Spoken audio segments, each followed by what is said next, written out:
Hello, everybody. Welcome. So last stream we had a bit of an up and down. However, I just took a look at our schedule, and I can actually kind of say that we did pretty well in the month of January. We only lost one match. We drew one match, which means that maybe last stream maybe I was a bit harsh on the team. Maybe I was a bit harsh in general. However, we are halfway through February. We've just drawn against Olympiacos in our first knockout leg because Scott McTominay got sent off even though Evan Ferguson scored a brace. We now have a match against Leeds in the Premier League, and then we will have a match against Olympiacos, the second leg, which we have to win. If we draw, I think it goes to extra time and into penalties. So this is a must-win match against Olympiacos here. And then we have Everton in the FA Cup 5th round, which is another probably must-win, followed by a fairly light March so far. But we're going up against Leeds as the first match of this. Gotta be optimistic in times like this. So we don't really have... we won't have Scott McTominay for the second leg because he's been sent off. So we're going to have to focus. We're going to have to rely on Hjulmand to be our defensive mid, which honestly, it's not a downgrade really at all. To be fair to Hjulmand, he's probably better at being a ball winner than McTominay is. But we do need to get in here and get this done. I've also got a nice fresh cup of coffee here.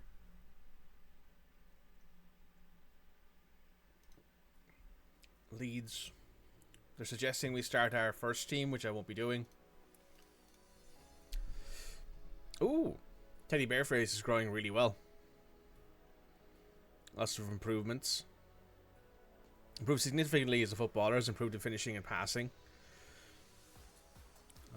Mentoring groups. Has gained experience. Benefited from an individual training focus. Very nice. Good afternoon. Hello, Red. How are we doing?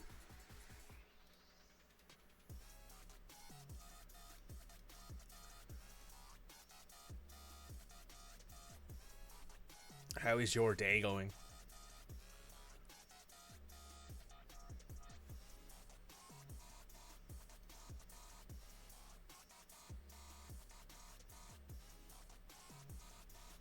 I, for one, have had a pretty quiet morning.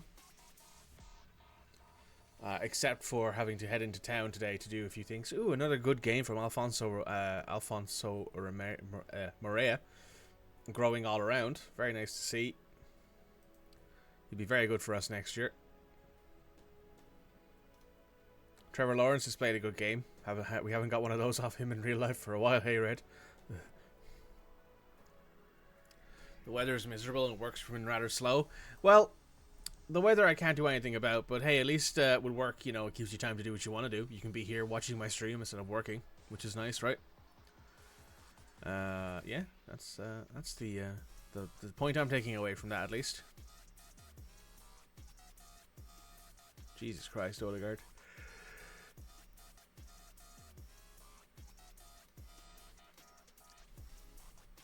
Our weather is okay for now, but I was glad that I got my adulting done this morning because if I tried to do it in the evening, apparently it would have been quite bad weather-wise. We'll see if that's how it turns out in the end. So we're starting Brown, Moscardo, Kusov, Hover, Trubin, Hjulmand, Yusuf, Drewsbury Hall, Nakamura, Burgundy, and Silva. Not going to start Burgundy. We're going to start Pedro Neto on the right, even though Pedro's tired. Probably take him off at halftime. Drewsbury Hall is fine. Hjulmand's fine. Brown, Moscardo, Kusov, Hover, Trubin. Yeah, that's fine. We're going to give Nathan Collins and Clement Langley a full game off with Kilman as our centre-back substitute. Let's get into this match against Leeds.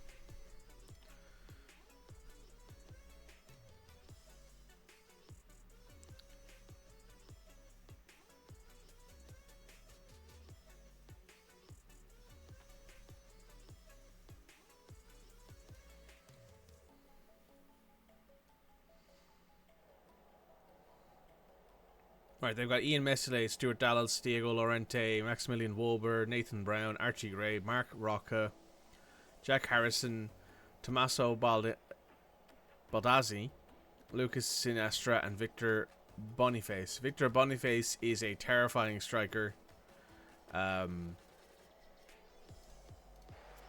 He's a man with many talents, but we shall endeavour to win. That's all we can do.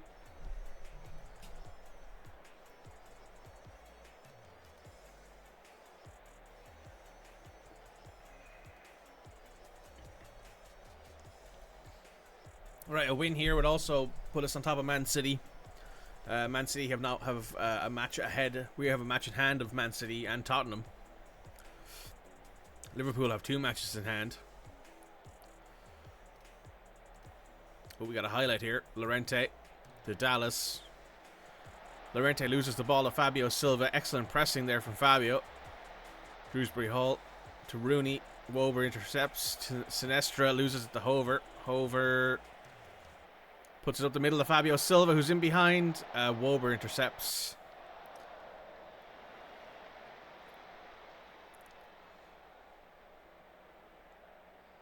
That's some good first 20-minute play there from Wolves.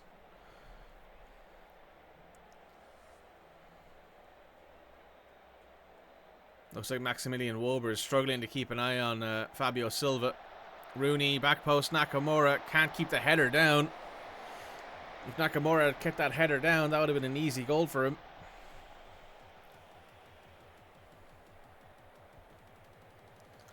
We got a corner here. Yusuf Yazici taking it. Whips it back post. Fabio Silva's there. Can't win the header. Dilmurai Gray picks it up. Nakamura cuts inside, cuts out, shoots. Can't bury it.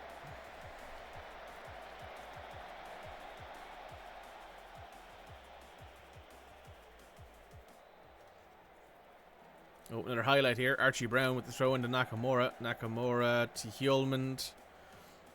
Hjulmand to Gabriel Moscardo. Moscardo up to Brown. Brown into Yusuf Yazici. Yusuf Yazici takes on his defender. Puts it back to Brown, who's now on his own. Back to Yusuf. Back to Hjulmand. Hjulmand whips it. Ian Messley makes a big save there. Yusuf Yazici hovers. Whips it back post. Brown's there, but Wober intercepts. Nakamura lets the ball go out for a throw-in.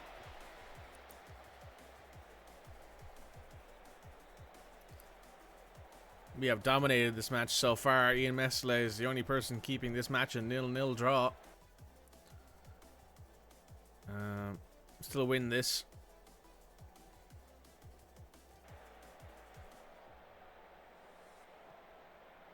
Sinistra to Boniface, but the interception there from Gabriel does a great job to keep it out of a dangerous area. Archie Brown to Kusov. Kusov over to Gabriel. Gabriel holds and hovers for a few seconds before passing it to Yusuf, who attacks. Out wide to Shrewsbury Hall, back to Hjulmand. Hjulmand cuts forward. Hjulmand shoots. Can't get it in. Hjulmand to Shrewsbury Hall. Shrewsbury out wide to Hover. Hover pushes forward into Rooney, back to Shrewsbury Hall, into Hjulmand. Hjulmand cuts forward again, shoots. Messley makes another big save there. Yusuf Yazici with a corner. Yusuf whips it back post to Archie Brown. Victor Boniface wins it. Looks like a Wolves man might have looped it up high, but Messley gets both of his hands to it. Clutches it tightly. Messley out to Wober. Wober to Mark Rocca, out to Brown. To Sinistra. To Baldizzi, who is intercepted by Hjulmand. Goes straight to Sinistra, though. Out to Baldizzi. Out wide to Dallas. Dallas intercepted by Nakamura to Harrison to Baldizzi. Baldizzi, that's an absolutely awful play there, given that Nakamura's interception will be the thing that cost us that goal, if that counts. There is a review currently happening. Goal has been disallowed. Baldizzi is apparently offside. Ah, yes. Good step up there from, I think that's Kusov on the right. 55 minutes in here. Still nothing. Thank fuck for that disallowed, indeed. We're 65 minutes in here. We've not had anything from anybody. So, Kaito Nakamura, you're coming off for Pedro Neto. Not had a good game so far, Kaito. Usually not how he works though. Usually Kaito Nakamura is one of the better players we have on the pitch.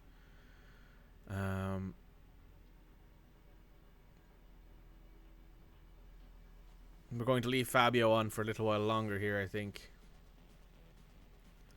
And we're not making a change anywhere else except for maybe putting Mateus Nunes out on the wing and bringing in another centre mid. I'm going to switch to attacking for the next little bit here. We got a corner here with Pedro Neto over it. Pedro Neto whips it. Archie Brown goes up but cannot get it down into the net.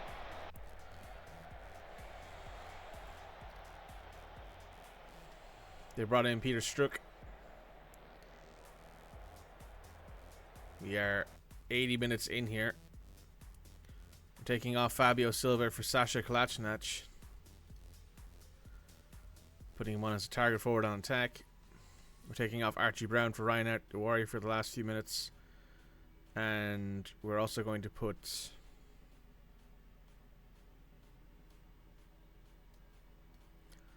Mateus Nunes out wide and bring on Scott McTominay as a box-to-box for the last few minutes of this match. Just to see if we can't scrounge up a goal here. Mateus Nunes wins the header. Slasher wins the second one down to McTominay. McTominay bursts forward. Back to Hover. Hover goes out wide to Mateus Nunes. Mateus Nunes to McTominay to Hjulman. Hjulman back to Mateus Nunes. Picks up the loose ball. McTominay passes it to Neto, and Pedro Neto has buried it. There's a review happening currently. We shall see if this goal counts. It does count. The review has not gone through. It looks like there didn't even need to be one. McTominay to Hjulman. Tries to go Mateus. Mateus puts it to McTominay. Neto cuts backwards and manages to get right into the middle of the defenders and buries it. Yeah, it's a good cut back there for Pedro Neto. Smart play.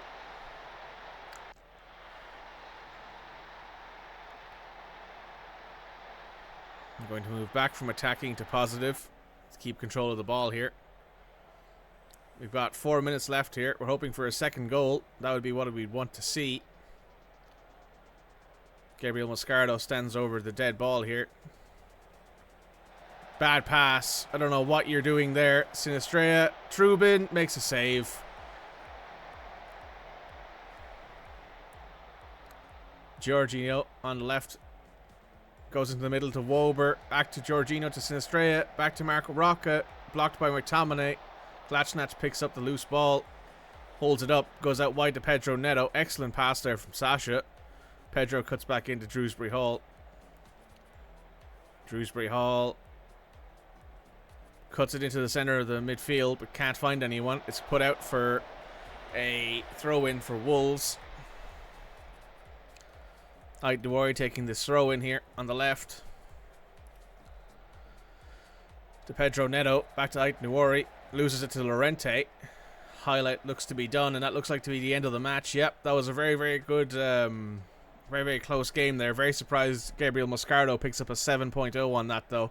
He almost cost us a point, 2 points there with that really, really bad pass at the end. Bit of a let off there, guys. You weren't good enough, and you won't win against better opposition like that. Pedro deserves credit for that goal. He scored it.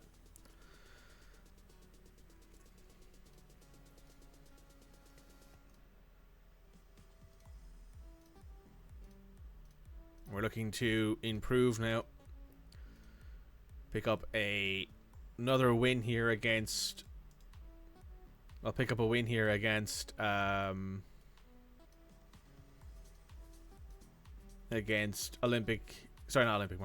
Olympiacos. Olympique Marseille are on the mind as they were the team we played most recently. Drewsbury Hall's going to come off for Mateus Nunes. We're going to be putting the kids on the bench, since Mateus Cunha is still injured and still will be for another month and a half at minimum. And Scott McTominay has been suspended. We're going to start Smedo. We're going to start Ait Nuari.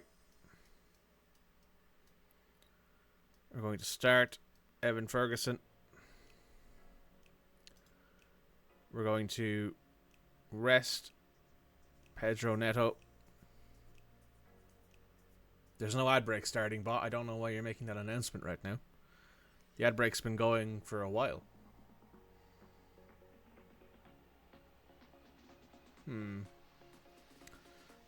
Yusuf Yazici needs a rest. Mjorton's going to need a rest, given he's going to have to start in the next game. Rooney, you can have a rest as well, given you're going to have to probably be... It's probably going to be this when it comes to who's starting, because I like Rooney out on the right and Pedro on the left. Pedro seems to do a lot better when he's on the left-hand side of the when he's on the left-hand side of the pitch.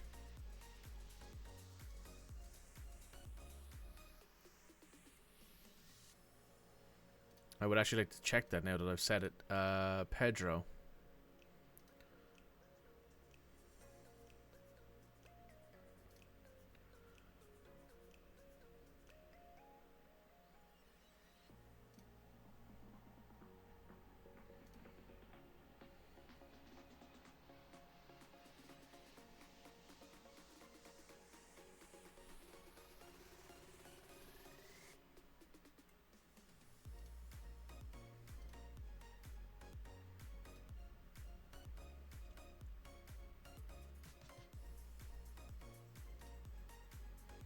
Yeah, so on the right, he's played 12 times, scored 3, got 3 assists. On the left, he's scored 2, got 3 assists. So it's more or less the same. Maybe it's just a recency bias thing of him scoring on the left more recently. He's never played striker for me, never played attacking mid or left mid or right mid. He's always been a winger, at least for me anyway.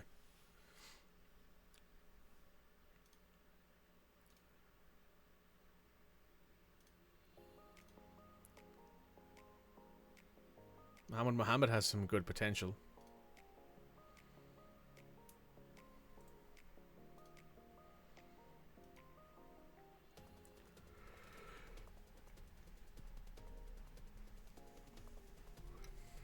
Brentford have drawn against Ipswich. That's a good match for Ipswich, given it gives them a point and now has them. The bottom 3 teams all have 20 or all have 20, 20, and 19 points. But however, Bournemouth has 25 points, meaning you would need to get 2 wins to get close to them. So it's looking like it's going to be Forest, Fulham, and Ipswich that go down.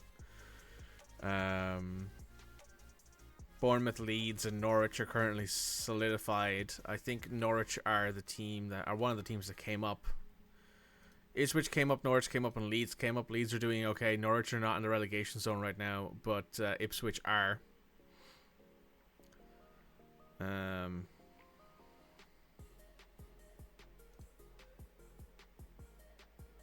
I remember this guy. I think I had him at my Poland save like 2 years ago. Yeah. So do you think we should finish in 8th with 50-1 to win the league? If I go to season preview, click off our name. Do we have anyone here? No, we don't. Which is not too surprising, to be honest. How far down do we have to go to get to one of our players? Antonio Trubin and Mateus Nunes are the closest players we have to being star players in the Premier League, which that checks out, honestly.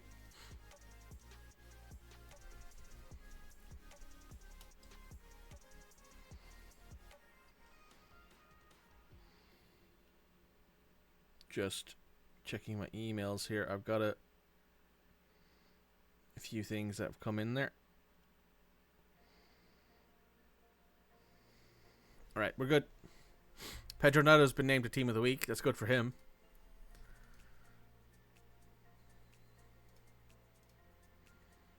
Right.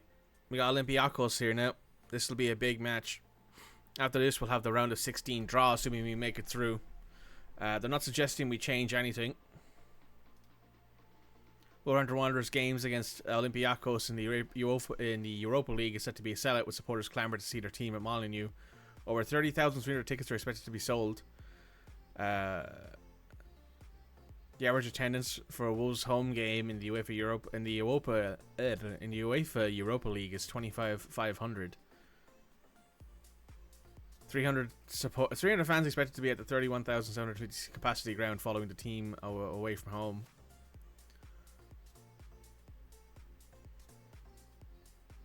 It was built originally in 1889 before being later rebuilt in 1993. So that's crazy.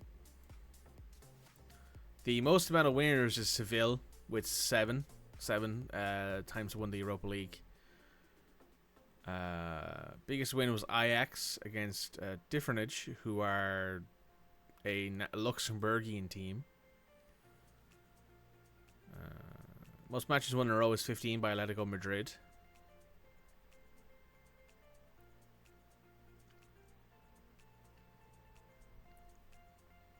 Matches out conceding is Sporting.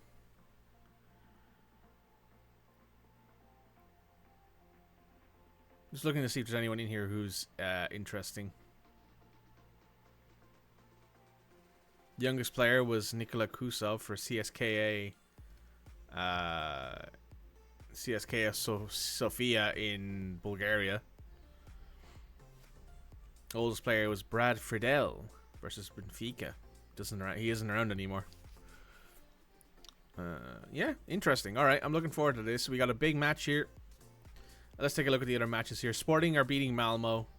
Besiktas are beating Marseille. Real San Sebastian are beating Dynamo. That's expected. Ferencváros are beating Young Boys, which is fair. Hibernian are beating Rennes, which is big for them. Anderlecht are tied with Gelen, and Ludogorets are losing to Rangers. Anthony Trubin is third in clean sheets with 5 for the tournament.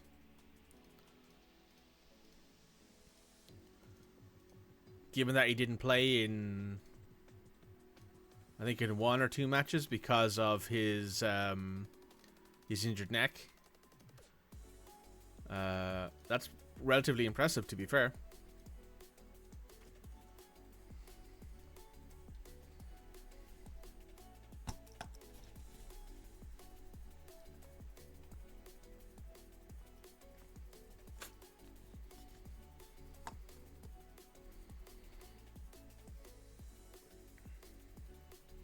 It's kind of an almost thing, though. Well done to making the Europa League too many times, Seville, but because Barca and Real always make it to the Champions League. Real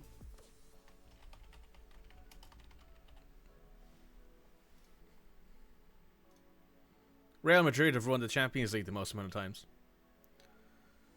And the Conference League, there's only been like...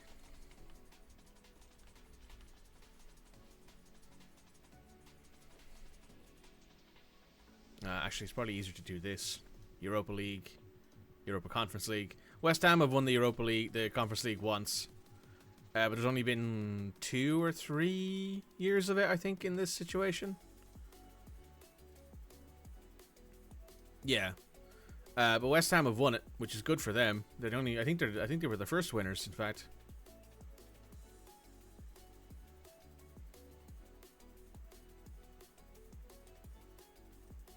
They've also won a Community Shield. Eric Ten Hag is there too. I mean, like, that's kind of the thing, is right. Like, if you're winning the Europa League, you're going into the Champions League next year.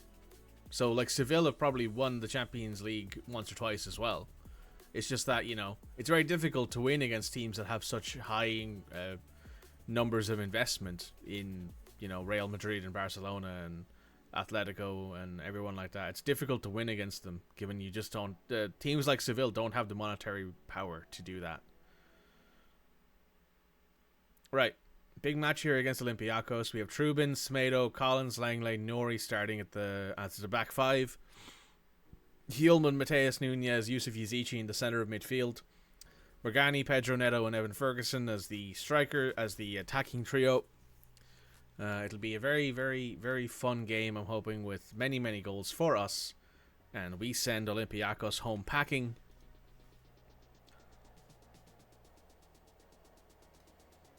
Olympiacos don't have a manager right now?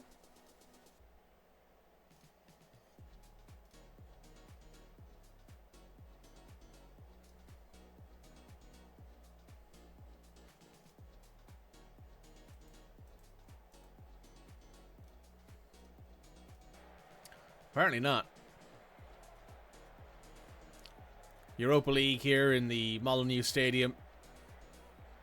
The Wolves fans are excited to see their boys out on the pitch. Nathan Collins leads the boys out. Captain Nathan Collins. There he is standing next to Antonelli Trubin. Ait Nouri here with a throw in on the left to Yusuf Yazici. Yusuf up to Hjulmand. Hjulmand goes over the top to Pedro Neto. Pedro Neto in the middle to Ferguson. Evan Ferguson has scored in the first 3 minutes. Is it going to count? Is Neto offside? They're checking for Pedro Neto. Pedro Neto was onside. Looks like the goal's been awarded.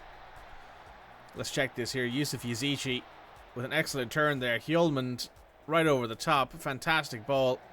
First time shot from Evan Ferguson. We are up in the first 3 minutes of the match. I looked offside. I'm glad it wasn't. The 3D match engine can sometimes be very, very like hit and miss with its rendering of where people actually are. It's arguably better to play the game in 2D if you want to actually see where players really are on the pitch. But they do the checks in the 2D engine. So Ferguson's in behind here, and he's put it in through the goalkeeper. He scored 2 goals in 2 minutes.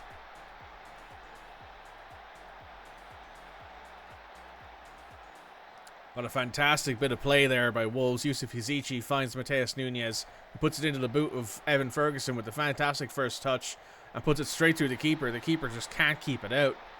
Evan Ferguson with all that strength, incapable of keeping the big man out. Ait Nouri to Yusuf Yazici. Back to Ait Nouri to Pedro Neto. Back to Yusuf Yazici. Yusuf Yazici puts it into Ferguson.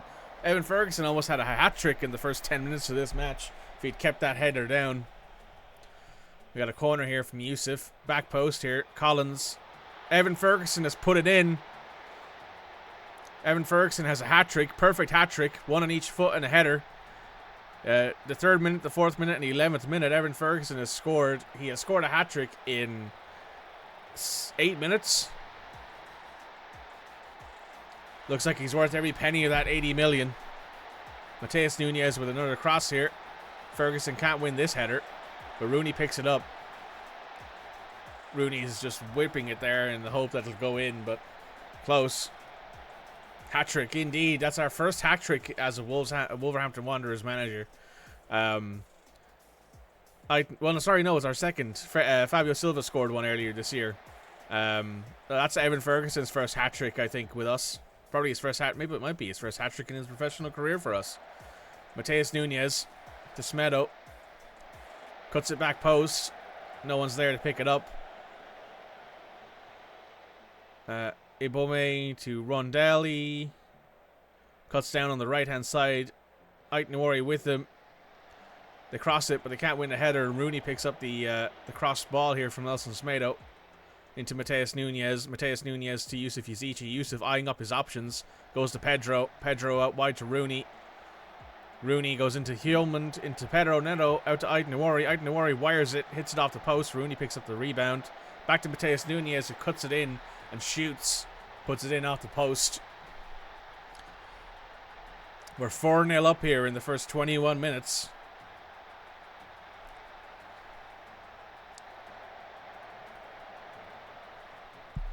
Wolverhampton Wanderers seem to be looking to make this miserable for Olympiacos. Ferguson back post. Can't win the header, but it looks like he was close. Rooney picks up the loose ball there into Ait Nouri, who gets tackled. Ait Nouri went down in the edge of the box there. Who are we going to have to take this penalty? Yusuf Yazici is the designated taker. We're going to let him take it. Evan Ferguson's already on a hat-trick. Already has a hat-trick. Doesn't need a fourth one. Penalty has been awarded. Yusuf Yazici is stepping up to take it. Yusuf Yazici steps in, buries it.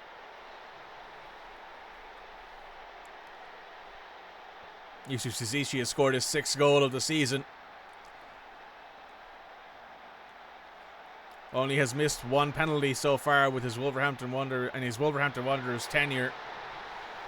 Some people were wondering what Michael Redmond was thinking bringing him in.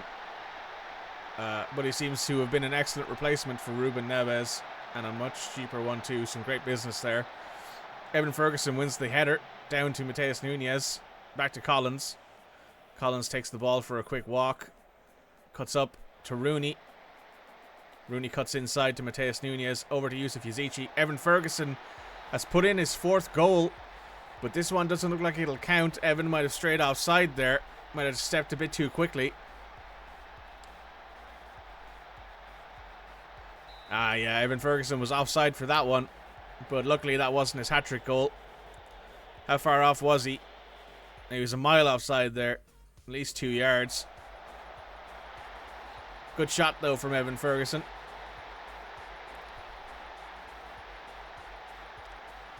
.42 minutes in here. Kicked up ball. Ferguson wins the header down. Can't get it to one of his teammates though. Ramon on the left hand side to Pep Bell. Back to Strafilis. Up to Ramon. Into Pepe. To Strafilis. Goes over the top but ends up in the hands of Antonelli Trubin, who gathers. Hey Anto. Trubin out wide to Langley. You 2 monitors again so you can watch me and Midge at the same time. Based.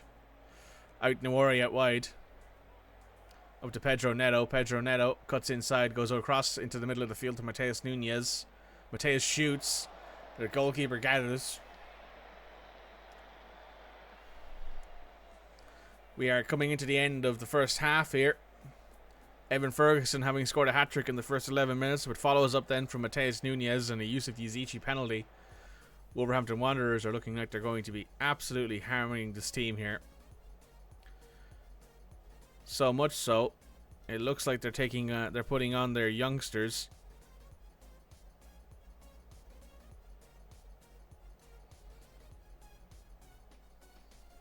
At halftime to give their starting players a rest. Up 5-0 in this second half here. It would need to be a real bad turn here for Wolves to lose this. Pep Bell. Smedo intercepts to Evan Anto O'Reilly. Into the middle to Yusuf Yazici. It's intercepted, unfortunately. Fadiga to Masorius. Masorius shoots out wide. Antonelli Trubin doesn't need to get his fingers to it.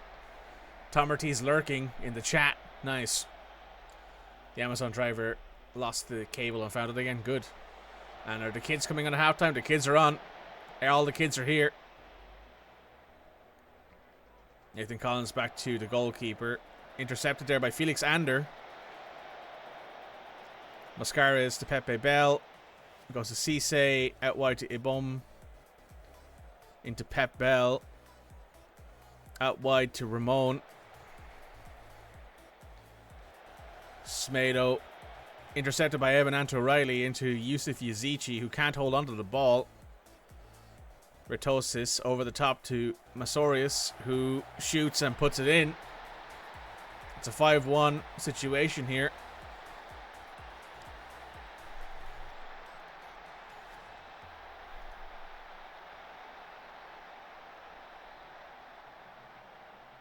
Nelson Smedo over a corner here. Into Evan Ferguson. Oh, Evan can't put another header in. Pep Bell, back post. Retosis can't get it in.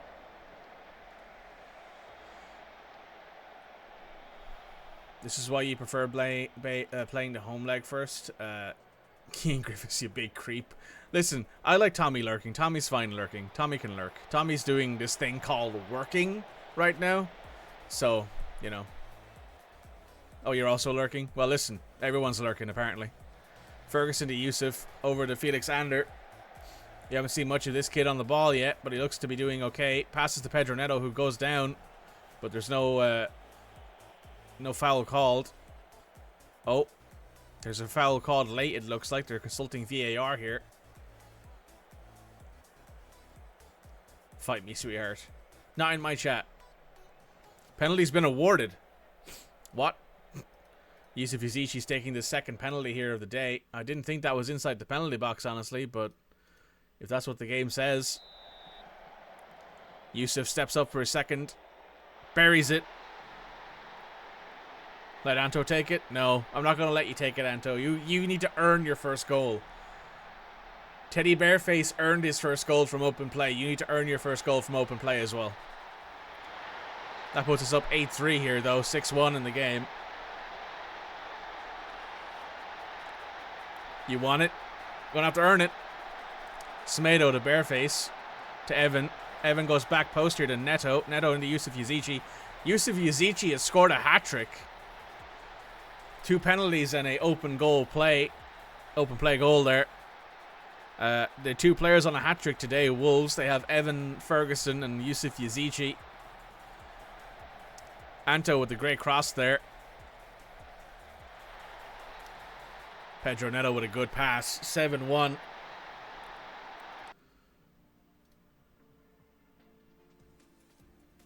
It looks like Redmond's taking off his captain to give him a rest.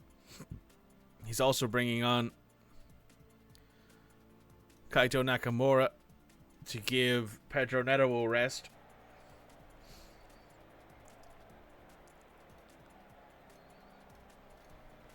Throw in here. Retosis to Cisse. Cisse to Pepe. Pepe up to Imbom. Out wide to Rondell. Rondell's being covered quite heavily here by Felix Ander. Retosis. Up wide to Rondell. Back to Pepe. Pepe out wide to Rondell again. Goes back post. Kilman intercepts. Pep Bell can't pick it up, but Evan O'Reilly knocks the ball down and Bangueno picks it up. That's Evan Anto's fault there. No one else to blame. Can't keep the ball under control.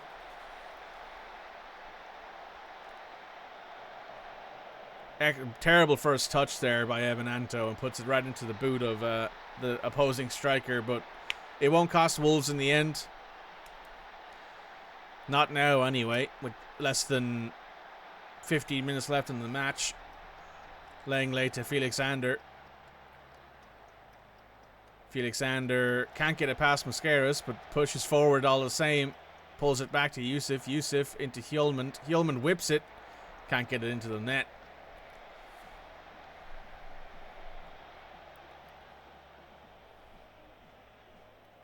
Rondell to Mascaras. To Pep Bell. Pep Bell eyeing it up, shoots. Trubin tips it over. Good save there from Antonelli Trubin. Even though the match is done at this point, it's still good to see the Wolverhampton Wanderers team stick to their guns here. We have another throw in, or free kick here with Yusuf Yazici sitting over it. Whips it, can't get it in. Close though, just over the bar. We have 2 minutes of added time, and the 2 minutes are up. Wolverhampton Wanderers have smashed Olympiacos 7-2, 9-4 in aggregate, with dual hat-tricks from Ferguson and Yusuf Yazici. Yusuf Yazici with also a few assists there, I think 2 assists, with a 9.9 rating. You've blown them away, boys. Your work just went down, you got the rest of the day off. Sounds good to me. We got precisely what we wanted that match. He's exceptional as far as I'm concerned. Wolves triumph over Troyes in the second leg. Wonder Kid Evan Ferguson got Wolves up to a flyer by scoring a powerful low shot which went in off the post. The VAR system advised a change to decision to initially disallow the goal. Ferguson added a second goal with a powerful effort on 4 minutes, and then an error from Pepe allowed Ferguson to score a good header just inside the 6-yard box. Mateus Nunes Yusuf Yazici, Mateus Nunez, and Evan Ferguson played an absolute madness for that match. Yusuf had 3 goals and an assist, 7 key passes, covered a total of 13.5 kilometers. What a fantastic match from Yusuf Yazici and Evan Ferguson there. Yusuf playing himself into an excellent time.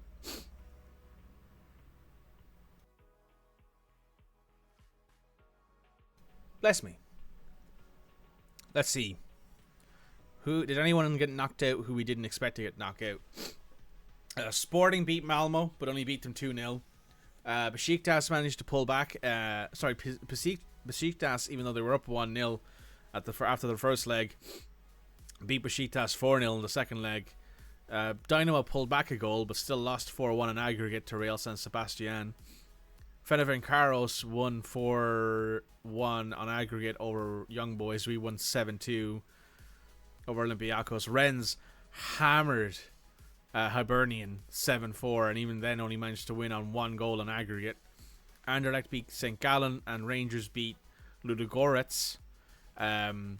So it's very, very unfortunate there. We thought we might have seen Hibernian go through, given Hibernian, I think, won the first match really, really solidly. Yeah, they won the first match 2-0. So it's very unfortunate that when they went to Rennes Stadium, they unfortunately did not manage to pull it out. It was close though. So that, I think, means that we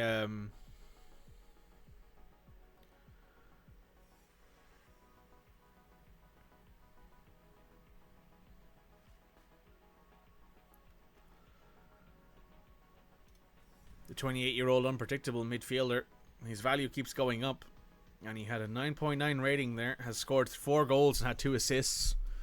Reminder though, 2 of those goals are penalties, so he's really only scored 1 goal from open play in the last few games. However, he has now scored 4 goals and had 5 assists in 18 appearances this year, as opposed to last year where he had that the entirety of the season.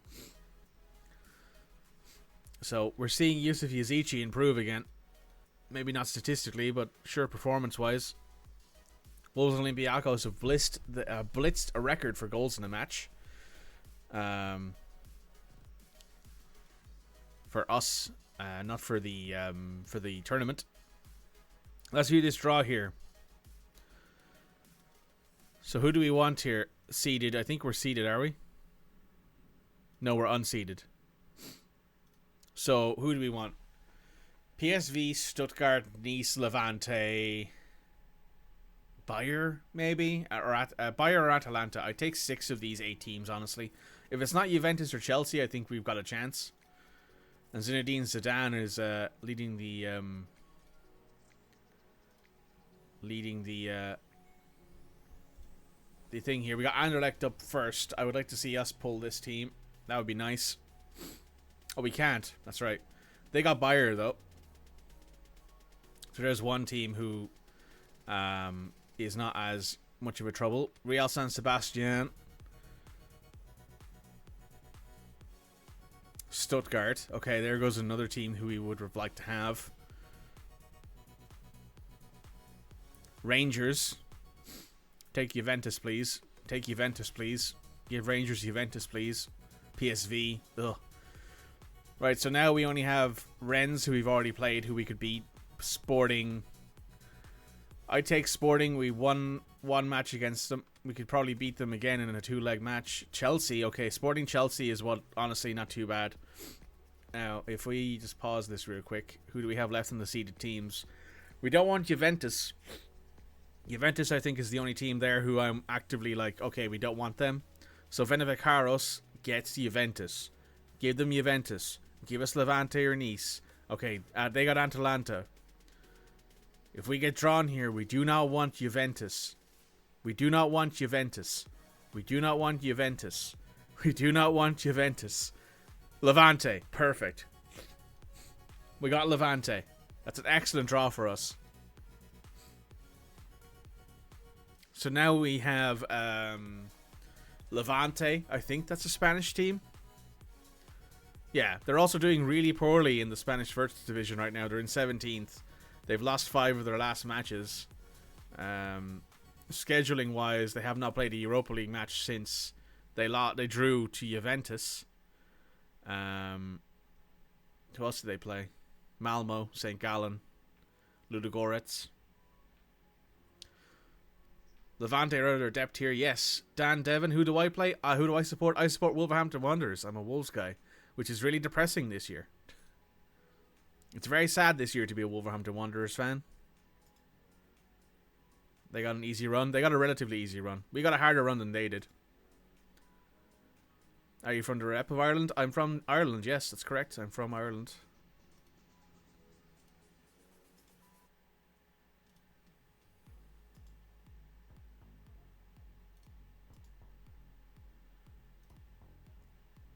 I want to put set piece routines in there. Oh, sorry, we already have set piece routines later on. Dundalk are going to get relegated. I don't care about the Irish League.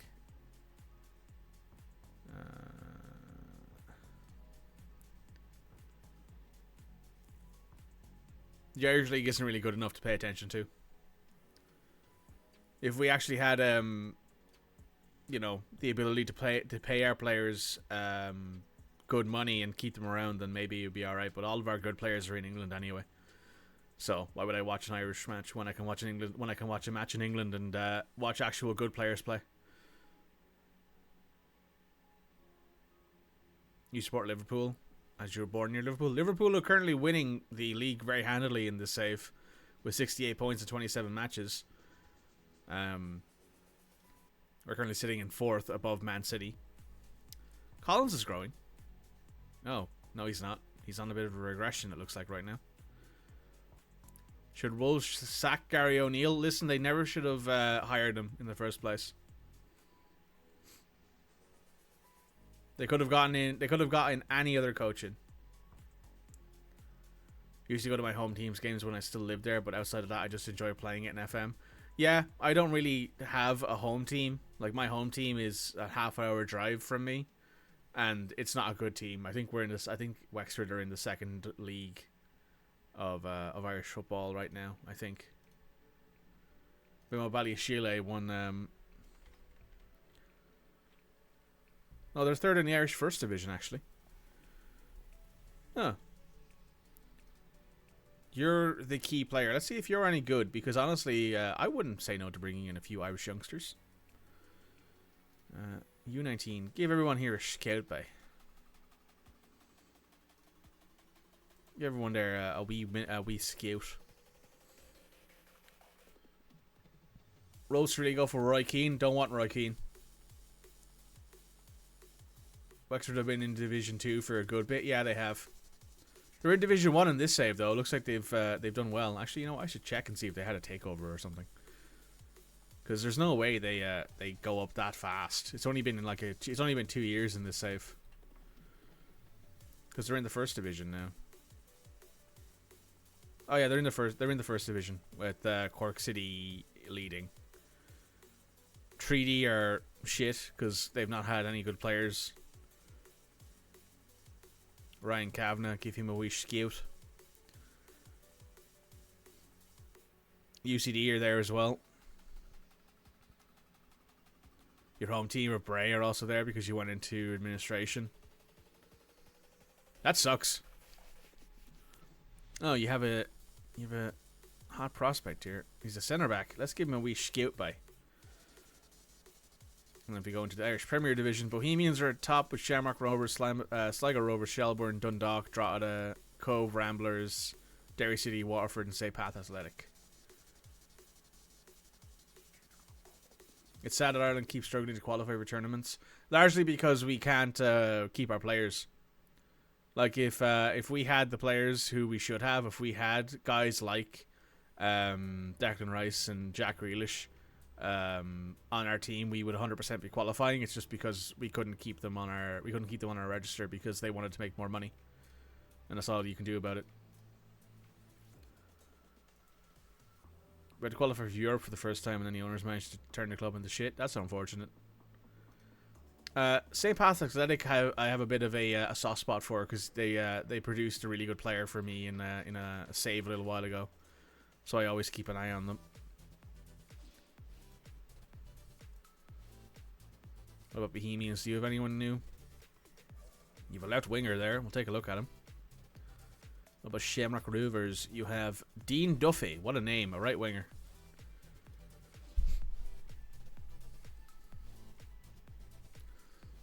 Back in Jack Charlton's time, Ireland could convince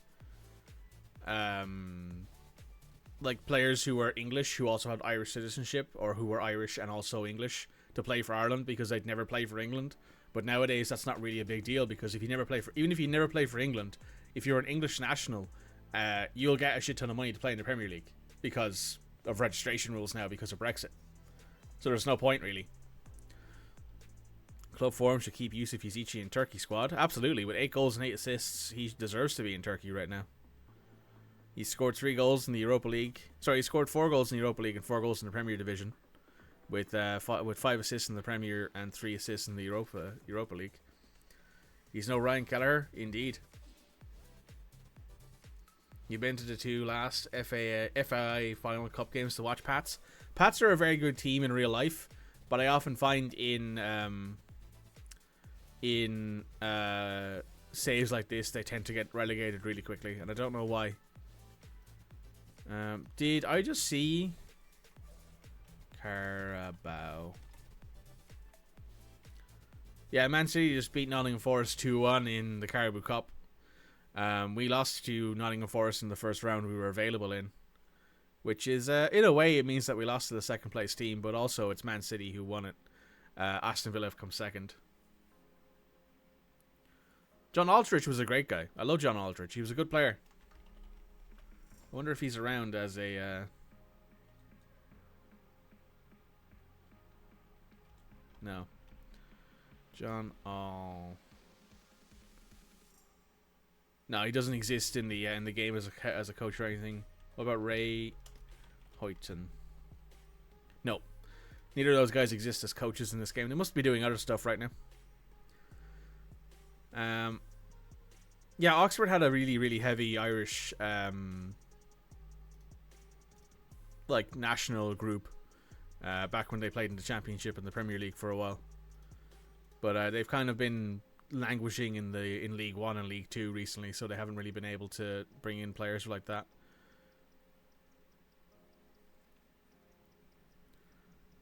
Marek Hemsky is a decent coach for me in the game, just as a note. Let's take a look. I don't even need a coach right now. Hamsky. Under 19 manager at AAB.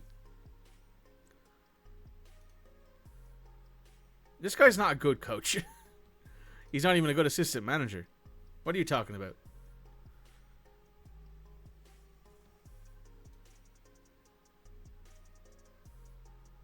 Scored a lot of goals for Napoli. Went to China then for a year. Went to Sweden for free. Went back to Turkey then.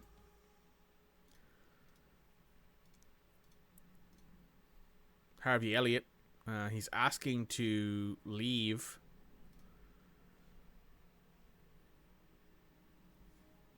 $103 million for Harvey Elliott. Anyone want to buy Harvey Elliott for $103 million?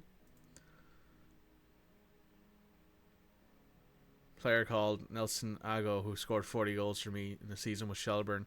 I have players like that too. I have players who like appeared during low league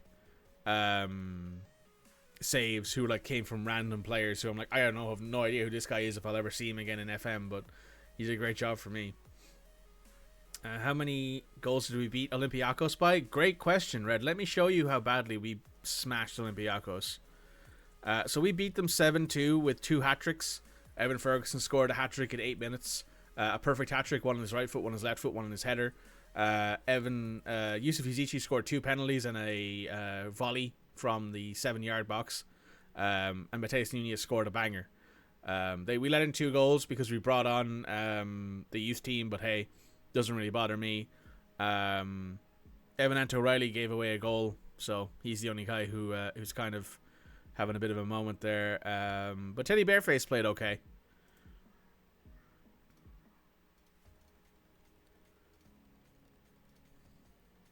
That was disrespectful. Absolutely, it was disrespectful. Archie Brown? You want Archie Brown? Absolutely fucking not. He's also not interested in speaking to you. I need him as a left back.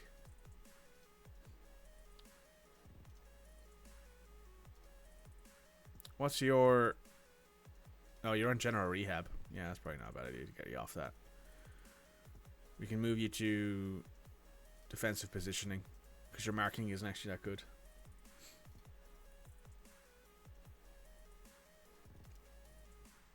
Oh, we got ad break in a minute here. He's in the teens for me, most of those. This is only the second season, by the way, Keane, so he might not have grown very well. He might not have, Hemsky might not have gotten to a point now where he's like capable of, you know, actually being a good coach. He might still only be sitting at AABs, under 19s, waiting to, like, you know, get a badge or two and some experience.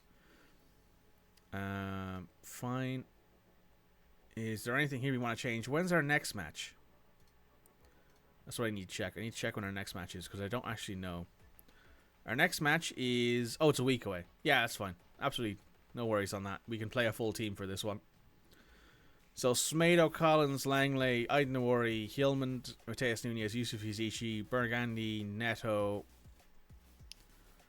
Evan Ferguson, Evan Anton-Riley, Bareface, and Felix Sander can go off the bench. They're at the U18s guys right now, so they're fine. Felix Sander is also a youth contract. He's not technically professional yet, so. But Teddy Bareface is professional. He's 17. He's earned himself that contract. And Evan Anton-Riley is also professional. Also has a shit ton of potential, apparently. Mateus Cunha is still hurt for another 3 to 7 weeks. We're going to put some rotationary players, I think, on the bench here. You have Kevin De Bruyne as your assistant manager at Man City. That's pretty cool. Sasha, you can come off because we're not going to be playing you, I don't think, in this match. We're going to put Kusov on the bench just as a defensive mid substitute. And we'll put on McTominay for Drewsbury Hall. Give Drewsbury Hall a rest. Actually, you know what? We'll start Drewsbury Hall because Drewsbury Hall is only on a medium run of matches. But Yusuf Yazici's on a heavy match load, so we need to give him a rest. Ryan Burgundy's on a heavy match load, so we're going to put him there. Switch these two. Not those two. Don't want to put Evan Ferguson on the left. Switch those two around. Kaito is apparently not as good as we had thought him to be, but hey, he was only 6 million. I think it'll only cost us 6 million in total. And he's played pretty okay, all things considered. 8 substitutes of 9. We'll put Gabriel on the bench as a good centre-back substitute. Big Mick managed Wolves? Yeah, he did. A long time ago now, but he did.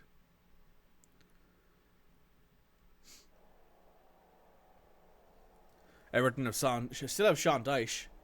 Jordan Pickford, Nathan Peterson, Danilo Doke, Jared Branthwaite, Malakovo, Onana, Gay, Zaito Lumanko, Andre Franco, Miguel Almiron, and Dominic Calvert-Lewin up top. It's a good team, but I think we can for sure beat them given that they are near the bottom of the league. It's been nothing but a win. Attackers, make me proud. I have faith in you. Ooh, mouse is being a bit weird there.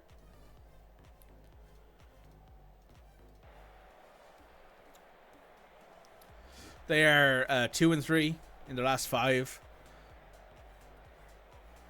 So this we're hoping is an outstanding win here for Wolverhampton Wanderers.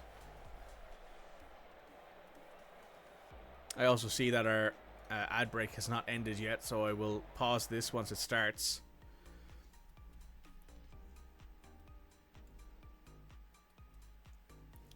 So if you can still see, hi, I've just paused.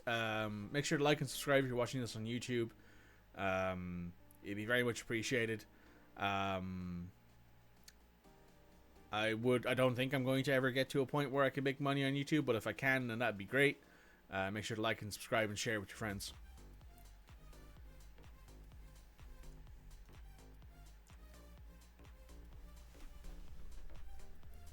You don't get ad breaks. Do you have Twitch Turbo then, or whatever it's called?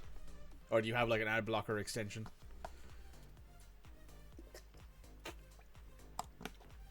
Right. Let's get into this.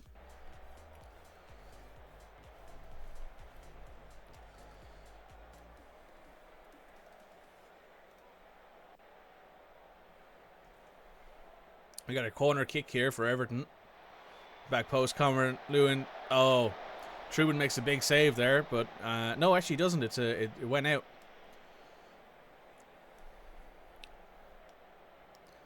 We're 20 minutes in here. Not much on either side here yet. We got a dead ball here. Back post. Danilo. Trubin keeps it out, but Almiron gets the rebound. Almiron might have been offside there, though. We'll see if that works out for him. Yes, it was onside. Miguel Almiron has scored. That means we are going to be on the back foot here a little bit. Smedo with the throw in. McTominay back to Smedo. Loses it to Almiron. To Malenko. To Pickford. Goes over the top to Levumko, who loses it to Nakamura. Nakamura to Hjulmand. Hjulmand cuts it into McTominay. McTominay loses it to Dominic Calvert-Lewin. Levumko cuts inside. Shoots. Trubin makes a big save.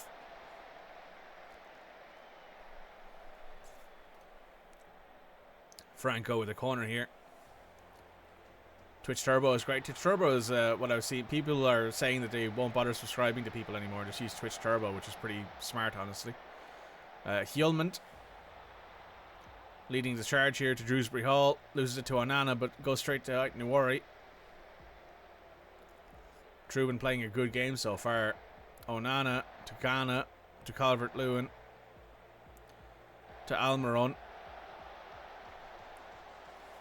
Almiron whips it. Smedo kicks it out. Mochenko wins it to Almiron to Calvert-Lewin. That's onside.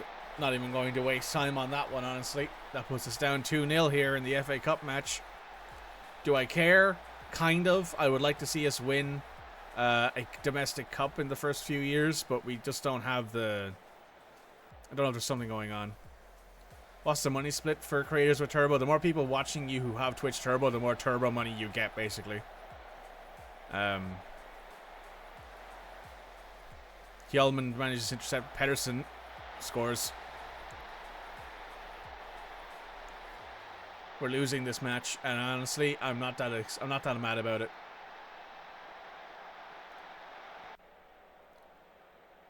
So Turbo gives me a payout depending on how many people who are watching with Turbo.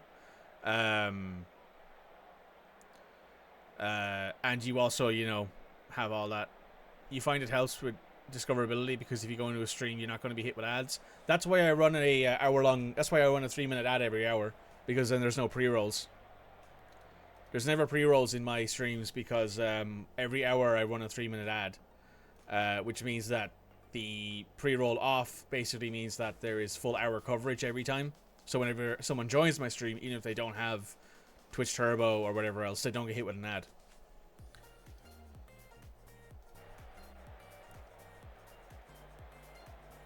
Drewsbury Hall. Aït-Nouri intercepts.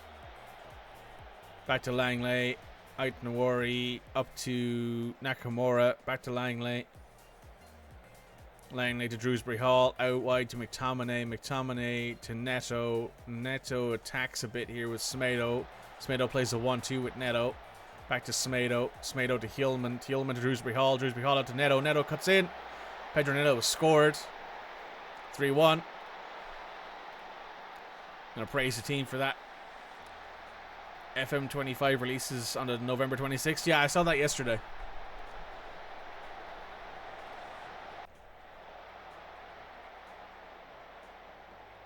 Pedersen to Onana. Onana to Danilo. To Ghana. Why don't I like Roy Keane? Don't think he's a good manager. Collins, Pedro Neto, Ferguson, Ait Nuori. I think he's a good pundit. I think he's a better analyst than he is a manager. McTominay takes a good shot there, but unfortunately it's saved. Pedro Neto here with a corner. Goes back post to McTominay. Can't win the header. Dewsbury Hall picks up the loose ball though. Goes in again. Pickford intercepts. Roy Keane has never won anything as a manager. People always forget that he was not good at the places he was at when he managed. So I have no interest in him being at Wolves. Evan Ferguson has not played well. We're going to put Fabio Silva on. Kaito, you can come off for Rooney. Keane's great as a pundit. I by far prefer him in a punditry role than I do as a manager. I will 100% say that. Some people just aren't cut out for management. No, Roy Keane was never cut out for management. Roy Keane isn't a manager. He's a good pundit, and that's all he's really going to be ever. And that's I'm fine with that as a Irish person. I don't really need him to be more than that. As long as he's like doing his punditry and he talks, he has interesting points sometimes.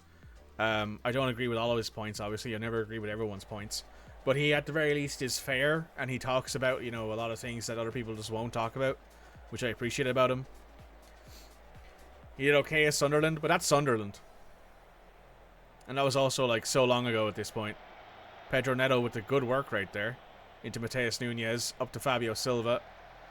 Silva back to Hover.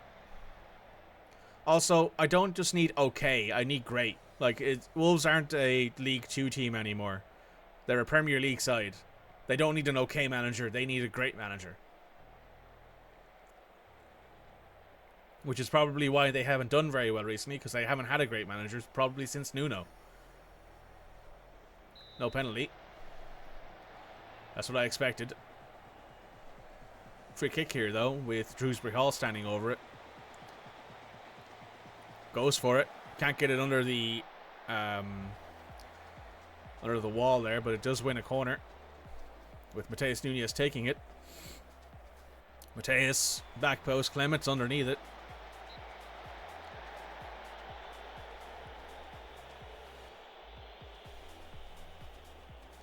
As a Chelsea fan, I also feel the same about Lampard, but he also did well at Derby. Yeah, like some managers have an upper limit, and like I think Lampard's upper limit was probably Derby. He probably wasn't cut out to be a Premier League coach at the time. And same with Roy Keane. Roy Keane's upper limit's probably Championship or, Bundesliga or, team that he's not cut out to be a Premier League coach, essentially. Keep him as a pundit. Don't even so much as give him an interview. Try to get someone in who's like, if I'll put it this way, if Wolves could get Ange Postecoglou, that would have been an excellent pickup for Wolverhampton Wanderers. They should have offered Ange Postecoglou a literal bounty to come and manage for them. But they didn't.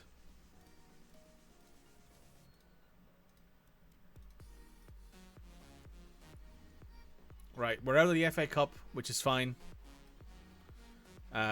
It does suck a little bit. I would have liked to see us in contention for a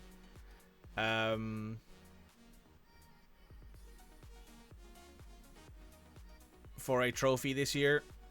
It looks like so far, however, the only trophy we'll have a chance on is possibly the Europa League, if we manage to get through that. Levante are an easy enough squad, but I don't necessarily know if we'll get through them.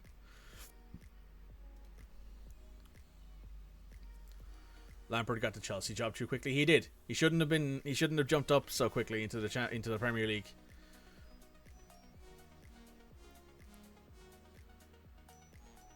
And Roy Keane did do all right at Sunderland, but he didn't do well anywhere else. That's the problem. Is that if you do well at one team, that's all you are known for. But Roy Keane didn't do well anywhere else.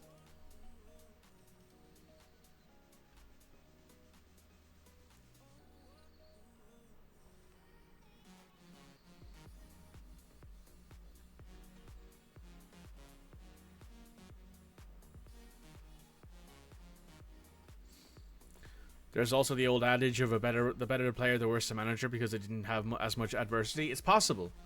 I don't think I'll put it this way: Roy Keane was a great player, fantastic player, easily Ireland's best player at the time. But I think if you were to take Roy Keane and put him into a modern football setting, he would probably be a okay player. Don't think anyone will be as bad as Rooney. Rooney was... I don't know what Rooney was thinking, honestly. Rooney could have stayed over in the US and like played more games as a footballer and probably done okay over there, or maybe even went to Japan, because that's kind of a very in vogue thing these days, is going to Japan for a season. But I don't know. Sometimes there are players out there who are good players, who are okay coaches. There are players out there who are bad players, who are great coaches, and there are players out there who are good players who are also good coaches, but that's arguably the rarest one. Rooney Barney has won February's Young Player of the Month, which doesn't really make much sense given he played terribly, but sure. That United team ruled the world. Have any of that team been good managers? I know Giggs and Kane weren't. I don't know, honestly. I honestly don't know if any of the rest of them even bothered getting into management. Lewis Hall has won Young Player of the Month at Celtic. Kim Ji-soo moved to Brentford and now is at Kilmarnock on a loan.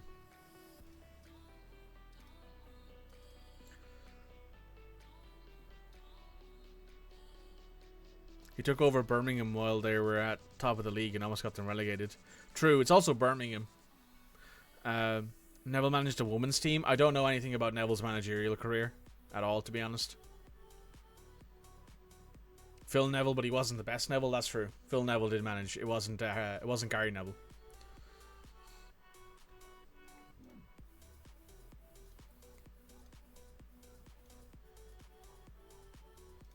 The board and the supporters are very happy with me.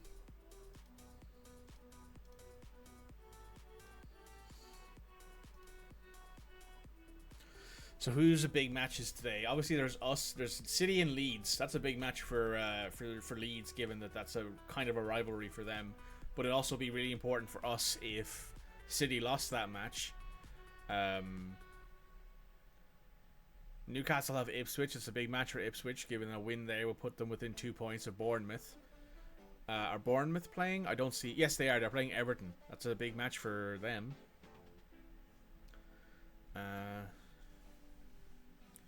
England women's at Inter Miami. Ah. Interesting.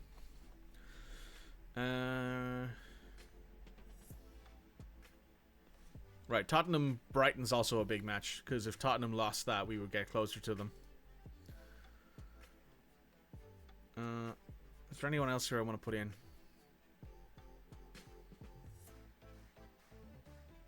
McTominay hasn't had the best streak of games here, but I think leaving him on is a good idea. He's currently at Portland, according to Wiki. Oh, interesting. Portland women's or Portland men's? Anthony Trubin, Semedo, Collins, Moscardo, Brown, Hillman, McTominay, Yusuf Izichi, Borgani, Nakamura.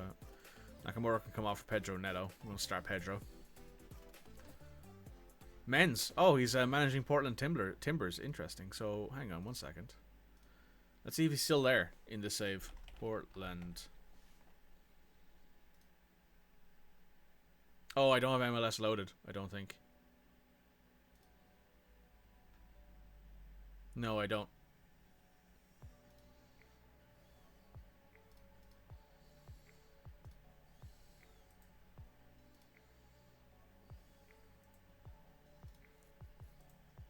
Let's give these two players a quick scout, though.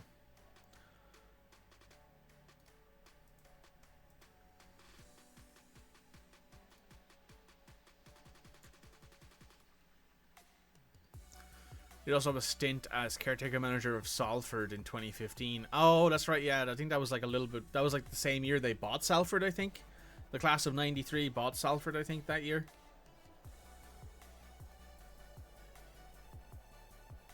Nothing but a win here, boys. Salford is their baby. No, it is. Like, Salford gets kind of like a, how do I put it? They get kind of a bad rap because it's like, oh, they were bought by, like, billionaires. But as far as I'm concerned, it's like, well, yeah, they are bought by billionaires, but it's not like they're forcing millions and millions and millions of pounds into that team to, like, bring in the best players to bring them up every year. Because if they wanted to do that, they probably could. Also, I think there's a salary cap in League 1 and League 2. So they can't actually do that in League 1 and League 2. Your ad bot is fucked. It is. I'd say it's off-timed because I didn't start it when I also started the stream. I started it earlier because I wanted to fix a few things, but now it's off kilter. I could close it and like reopen it in 45 minutes, which I think I will do.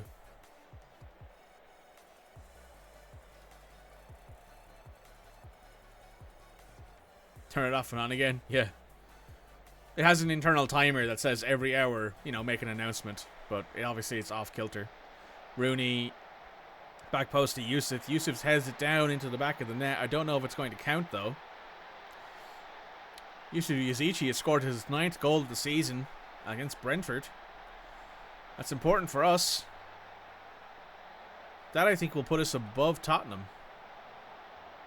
Tottenham are drawing against Brighton right now. No, ties us with Tottenham. There we go. Ties us with Tottenham. Ties us with them on points. Yusuf Yazici over a free kick here. Rings it off the bottom of the crossbar.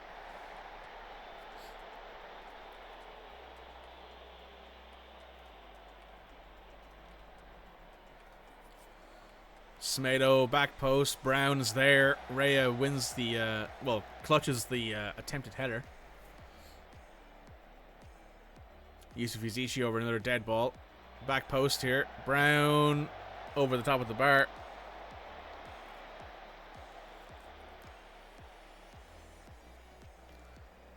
Coming up to half time here. Yeah, that's half time. Done well so far. I'd like to see more of our. I'd like to see more of Evan Ferguson, though. I'd like to see Ferguson score again. He hasn't scored in a match there, and that makes me a bit nervous that he's going to be off kilter here for a little while. Tottenham are now winning against Brighton, which puts them 2 points ahead of us, but we are 5 points ahead of Man City and 5 points ahead of Man United as well. 66 minute here. We're going to make some subs. Nathan Collins is a bit tired. We're going to bring on Max Kilman. Pedro Neto's tired. We're going to bring on Kaito. Going to leave Evan on for the rest of this match.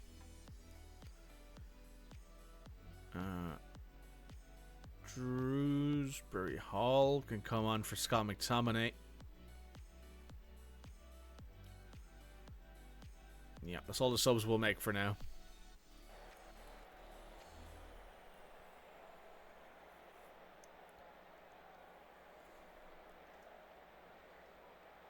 We are 75 minutes in here. We've done pretty well so far this match. I'd like to see us win by more than one goal, but if that's all we get, that's all we get. Smedo with a throw in here to Shrewsbury Hall. Smedo tries to get it past Jensen, but Jensen intercepts. Jensen goes to Pinnock. Pinnock to Jensen. Evan is pressing here to Silva, to Henry, to Tooney, who bad touch there. Kilman intercepts over to Gabriel. Gabriel gets pressed really heavily there, and Ivan Toney manages to pick it up, shoots, buries it. That's a really, really bad play there from Gabriel Mosquero.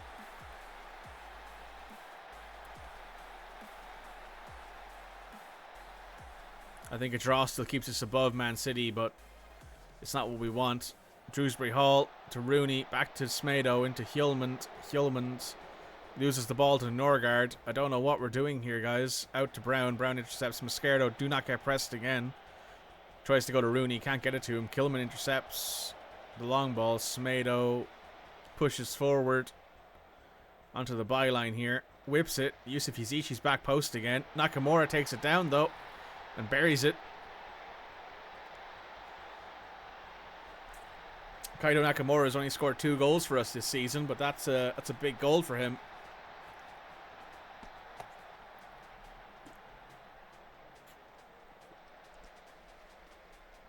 I see Yusuf headed it down right into Nakamura's boot. It's a good play there from Yusuf Yazici. 85th minute here. Gabriel, you've not had a good match. You're going to bring on Clement for the last few minutes. Yusuf, you're tired. We're going to bring on Mateus Nunez just to see out the last of this match. Evan's also tired up front, but he hasn't played terribly.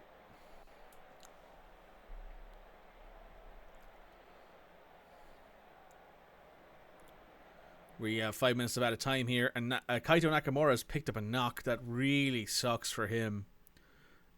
We do not have any substitutes to take, so Kaito is just going to have to come off.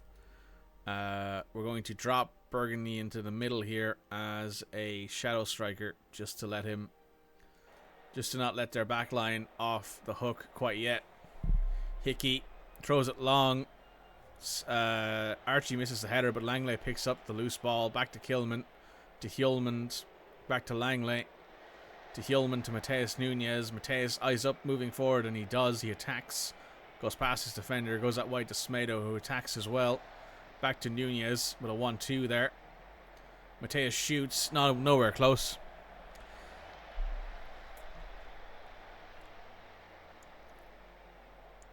And we're at end of time there. We have won 2-1, just barely. We lost our goal scorer, unfortunately. Hopefully he's not a big injury. It does suck to have lost to Everton there, but that means less matches for us. Kaito Nakamura is out for 3 weeks. Yusuf Yazici picks up another goal and another assist. Fantastic match from Yusuf there.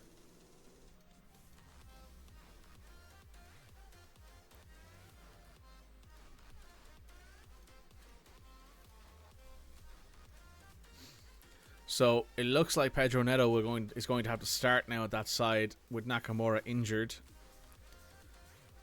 Fabio Silva's going on the bench. We have no left wingers to substitute on right now, given Nakamura's injured, and so is Mateus Cunha.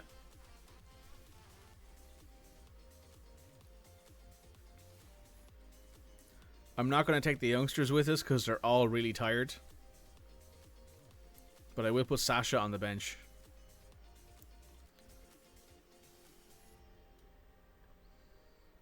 Pedro Neto, you're going to get rest for the next 3 days. Rooney, you're the same.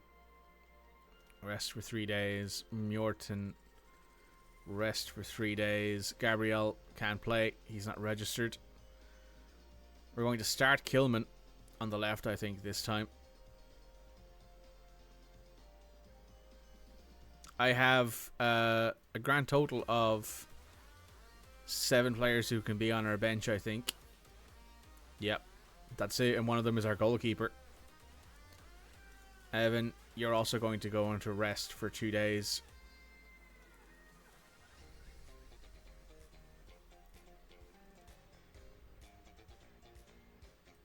You scored 9 goals for us in 15 matches so far. Archie, you can come off right, no worry. Nelson, you're the only right back we have currently, I think, other than Nathan Collins, and we need him to play centre back. Nathan, you can get 2 days rest.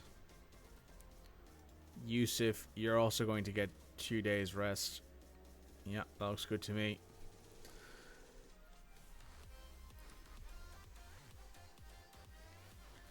I think we're okay otherwise, though.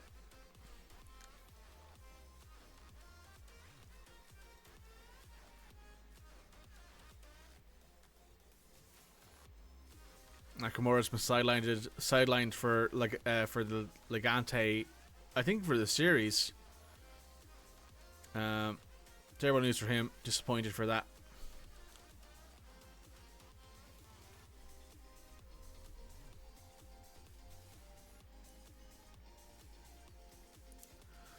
Kaito was a solid purchase for us, given he was super cheap from Austria.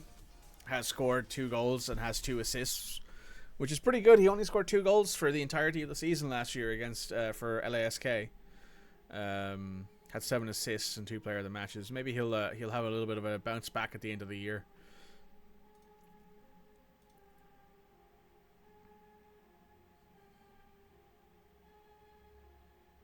Oh, Rooney is in for the Next Gen award.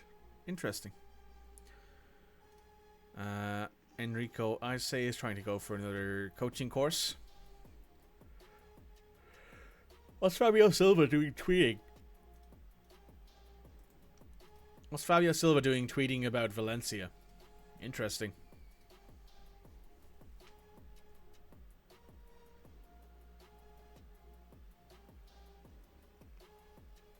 Sampdoria is looking for a new coach. Right, we got a bunch of scouts here from Irish players. Let's see if any of them are worth anything. No. Nope, nobody. That's unfortunate. I was hoping that we might have been able to find a good young Irish player there, but no. Alfonso Moreira played an absolutely terrible match there. But that's his first terrible match in a long time. He has 11 assists and 3 goals or 4 goals, I think. Wisdom 04 has turned professional.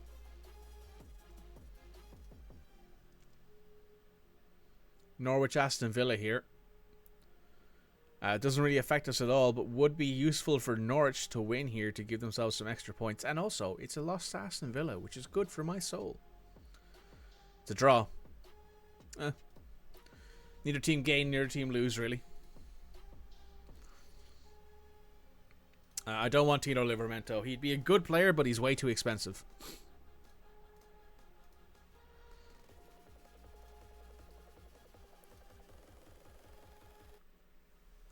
I think we got pretty lucky here getting Levante at this point in the Europa League. If we win this, I think we go to the semi-finals. I think we have the opportunity here to make the team good money, reputation boost, all that sort of stuff. Levante set to be an all-out, supporters clamoring. Another sellout, it's looking like. Yeah, another sellout this year. We are favourites as well with a 52% chance of winning. 52% assumed chance of winning. We have a journalist here we need to go and do. We hope to win it.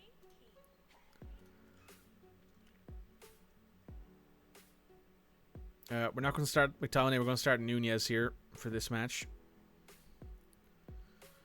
We're going to start Collins, Smedo, Aidnawari, Kilman, Hjulmand, Nunez, Izichi, Rooney, Nato, Ferguson up top.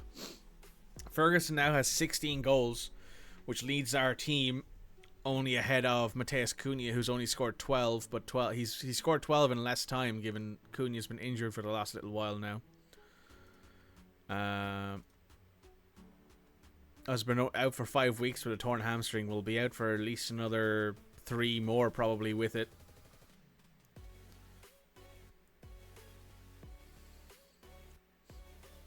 This Levante match will be important for us here.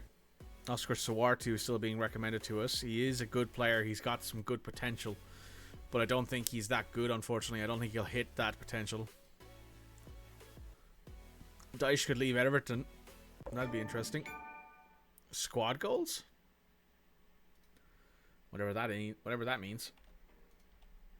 I think that means that somebody. I think that means we have a high, or we have a very good managerial support and a very good team cohesion management.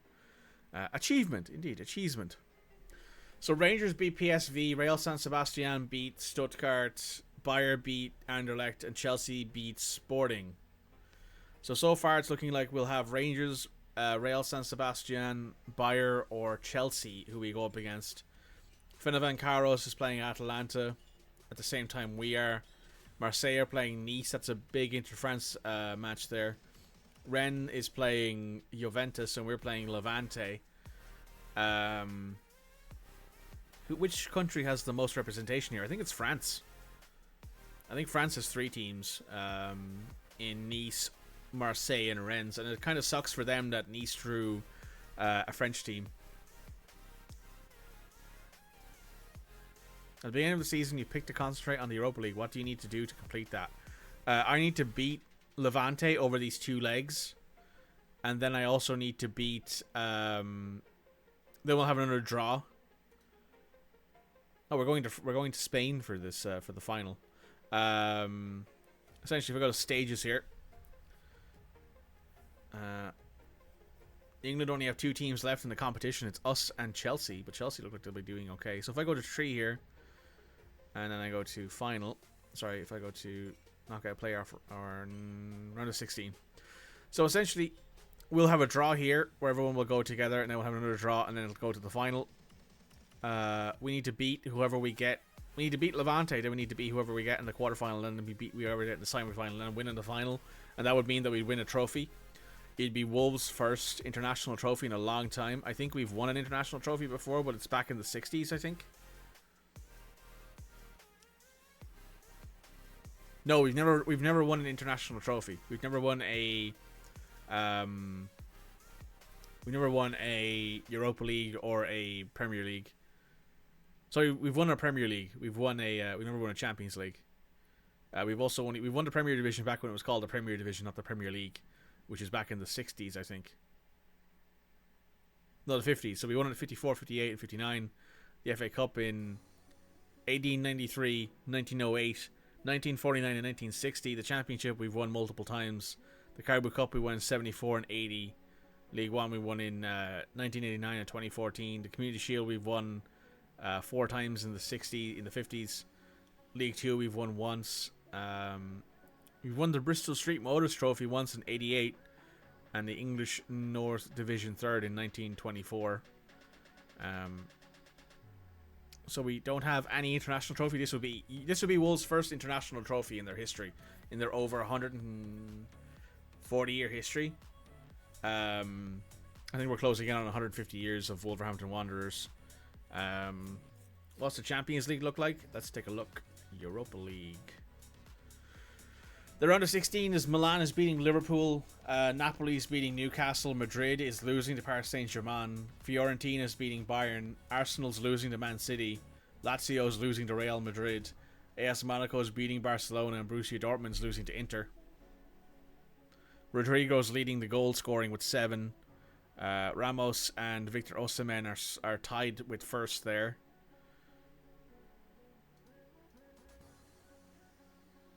This guy is currently still leading the Champions League in assists, even though he's at Olympiacos, who probably hasn't played in there for a while.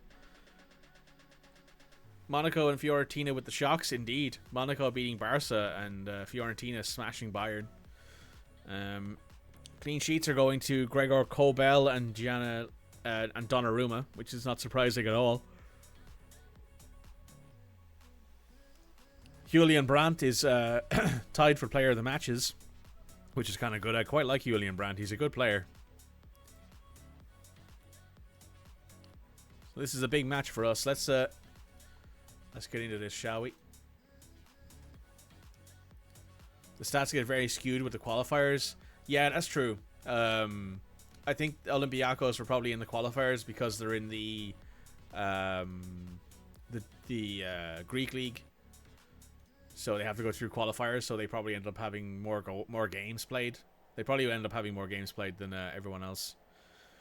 Let's take a look at this here. We have Johan Fermanez, Son, Ruben Venzo, Edwin Cortulis, Alex Munoz, Robert Pierre, Pepelu, Pablo Martinez, George De Fruntis, Andres Garcia, and Alejandro Canatero up top. With a full substitute, I don't recognize anyone on the sub bench. So let's see how this match is going to go. I think we'll hammer them.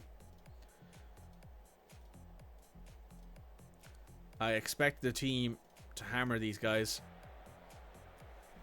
Given we're also at home, this will be I'm hoping multiple goals. I'm hoping like 5 or 6 goals to really settle it in, so the second leg can be a lot easier.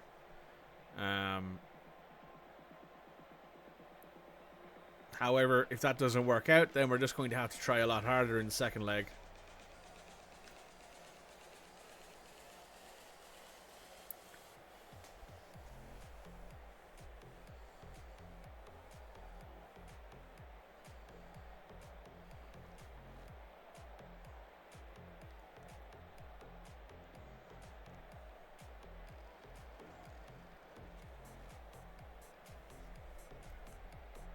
Well, we got a throw in here from Mike Nuori on the left to Pedro Neto. Neto back to Kilman. Kilman into Nunez, up to Rooney, who cuts it back and across to Ferguson. Can't get it past their left back though. Yusuf picks up the loose ball, tight Nuori. Out wide to Pedro Neto, takes on his defender. Can't get past their Frutos though. Being pressed heavily here. To Robespierre, out to Martinez. Up to Andres Garcia. Collins intercepts. Excellent interception there. Rooney on the counter attack. Alex Munoz with the big tackle there. Pedro Neto picks up the loose ball. Cuts in, cuts around. Shoots, but absolutely whips it wide.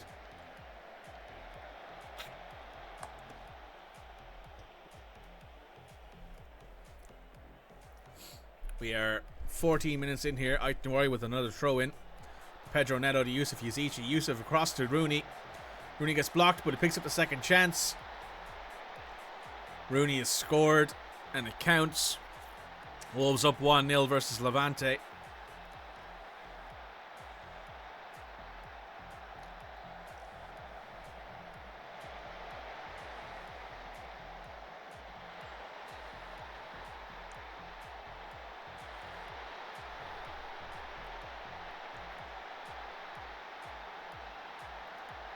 ...20 minutes in here.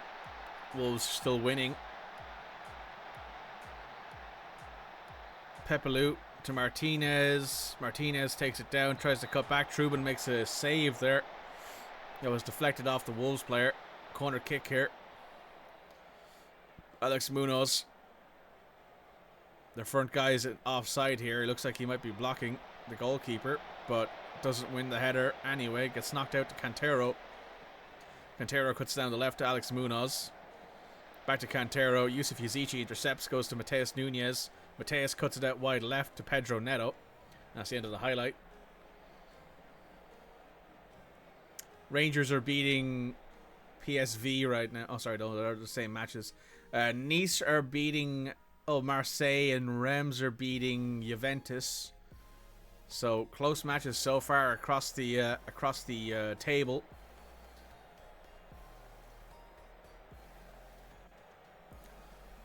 I'm going to demand more from the team here. I want to see them. I want to see more goals here. I need to see more goals. I don't want to go into the second leg only up 1.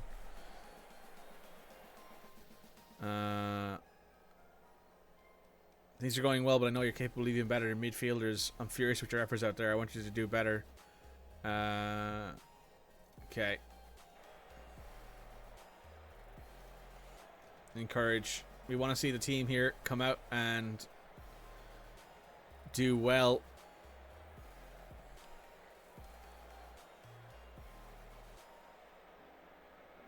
We are 60 minutes in here, and we've not really seen much of anything from any of our players up top here. Max Kilman has not played well. We're taking him off for Clement. Pedro's played okay. You don't have anyone to sub in for him, though, aside from Fabio Silva. Suppose what I could do is I could play an offset formation here, put Neto up there, and put Fabio on next to Ferguson. Play them a bit like this, say. Actually, no, switch those around. We'll put you on the left and then put you on the right as a complete forward on attack. That suits, I think. And if we need to, we can bring off Evan later on for Sasha. That's all the subs I'm willing to make right now. Any other updates? Juventus are tying 1-1 against Reims. That's the only update we have right now. We got a corner kick here for Levante. Can't win the header. Yusuf heads it away. Quintero intercepted by Yusuf. Gets knocked down though. Good tackle. They have to go back to their keeper to gather. Out left, Ait Nouri wins the header down to Ferguson. Ferguson eyes up his situation here. Passes it to Fabio Silva. Gets tackled. No penalty called though. Bad pass there from Fabio, but Langley picks up the cross. Langley to Hillman. Hillman out wide to Rooney. Goal scorer for Wolves. Whips it back post to Evan Ferguson. Evan Ferguson hammers it into the bottom of the net. What an excellent cross there from Rooney.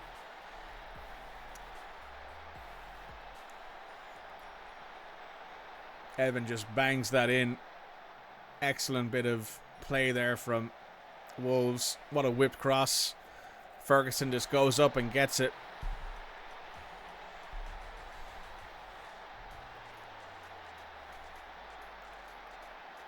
We got Yusuf Yazici over a dead ball here to Mateus Nunes. Shoots. Mateus Nunes puts it into the bottom of the net. Fantastic bit of set piece mastery there from Wolves off the playground there. Mateus Nunes whips it. Catches the keeper off guard.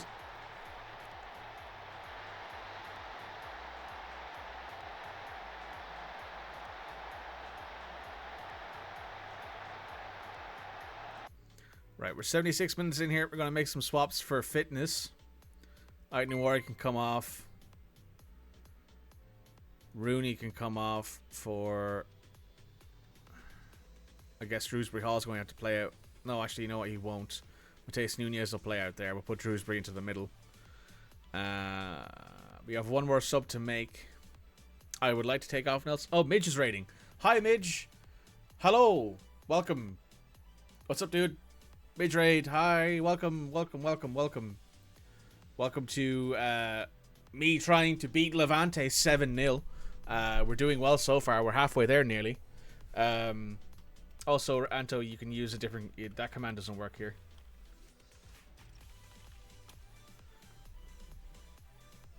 If you're not following Midge, give him a follow. They were streaming, I believe it was Frostpunk 2.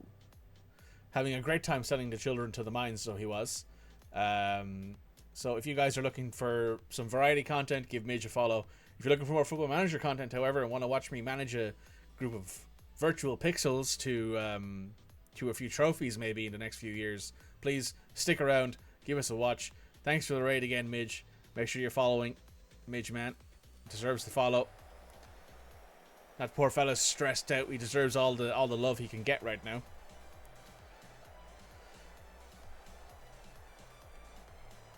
Anthony Trubin here, taking a dead ball to Nathan Collins.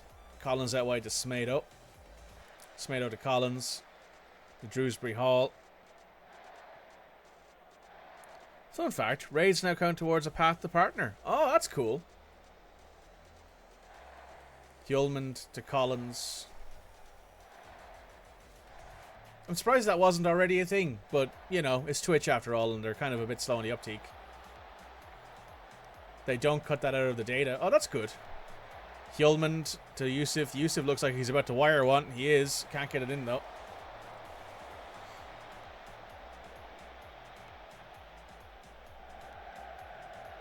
He used to make sure it was genuine viewership. Ah, well... I mean, I'm sure there's plenty of streamers out there who make a living off of bots and all that sort of stuff. I think you'd be more worried about that than you would be about someone raiding their friend. But, you know, it is Twitch after all. Martinez tries to go out wide. Smedo can't intercept. Lozano to Martinez. To Andreas to Cantero. Cantero shoots. Didn't expect that to go in.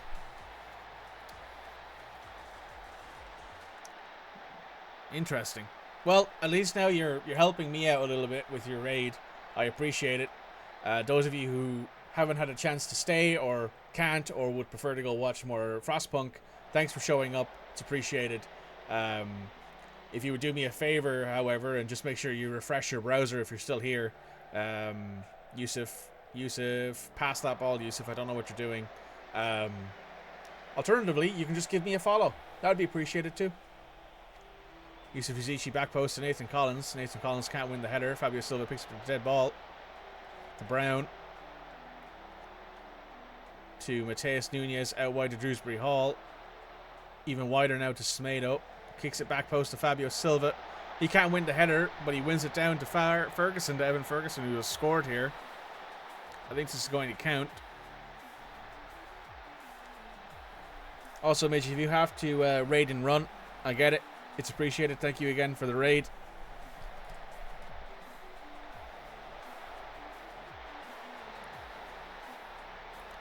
Fantastic bit of joint play there from Evan and Fabio. Yusuf Yuzici here.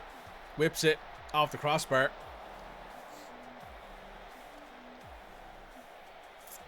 And that is the end of this match. We've beaten Levante 4-1. Good match all around, I think.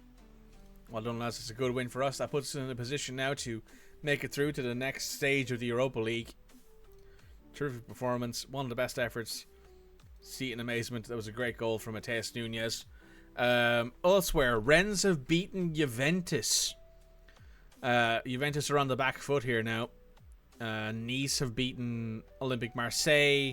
Atlanta and Ferencváros have tied or drawn 0-0. Chelsea only managed to beat Sporting 1-0.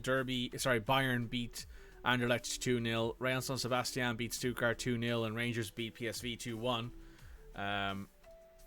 Interesting matches all around there.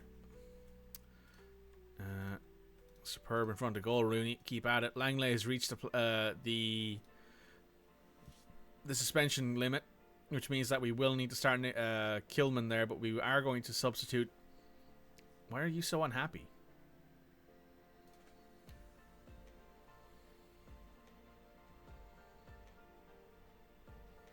I'm curious about that. Why is he so unhappy? Doesn't make much sense to me. Mjorten, you can come off for Scott McTominay, Mateus Nunes. Going to have to leave you on, I guess, for now. Rooney, you can come off for nobody, because we don't have any substitutes at the winger positions, I don't think. Gabriel, you can go on for Nathan Collins. Kusov, you can go on for Mjorten. Give those guys a full rest. Gabriel Mascaro can start for Max Kilman.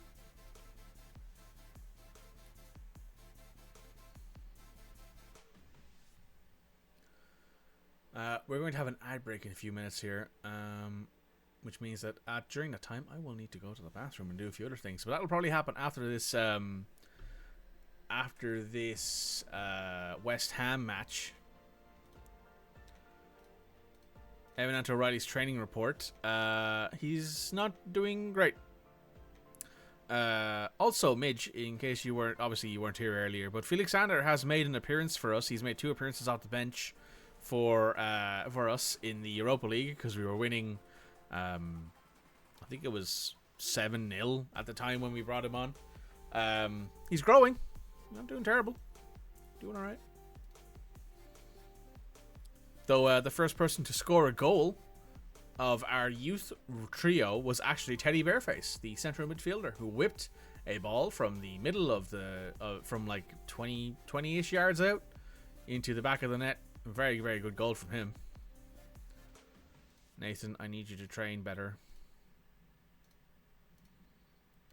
I require you to train better, Mr. Collins.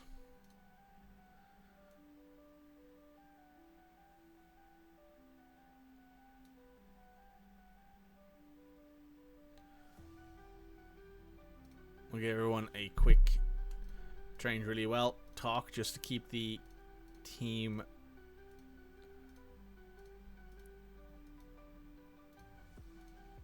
give the team a little boost in morale, even though most people seem to have very good morale right now. I would like to see them improve. Also, I'm thinking in the summer we will be selling Clement Langley. He doesn't seem to have been an excellent option for us, really. He did well on his loan season. He's done well this year for us as a third centre-back, really. But I'm thinking Gabriel Mascardo might take his job next year.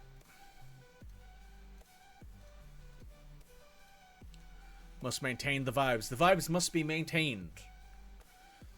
If the vibes are not maintained, then something will go terribly wrong. All eyes on North London Derby. It's Arsenal-Tottenham. Big match there. Actually, that is a really big match. Where are... Arsenal and Tottenham are first and second in the league. If they draw that match... Honestly, here's what I want to happen. I want to see Tottenham lose to Arsenal, so Arsenal will get the extra points. But it gives us a chance to finish third in the league, which I think gives us better... what's it called? Better... money. Prize money. So, for example, if we finish fourth in the... Oh, we get to... depending on the winner of the Europa League. If we finish in third, we get an extra 2 million. That 2 million could be very important for us, given we are hemorrhaging money right now.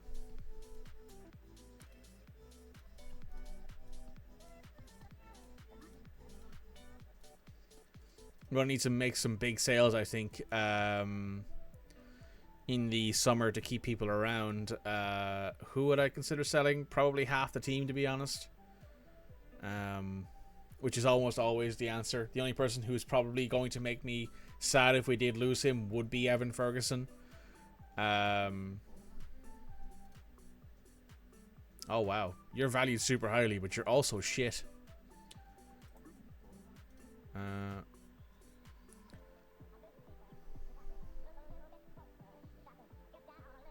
Ant O'Reilly has scored 2 goals for the U18s team.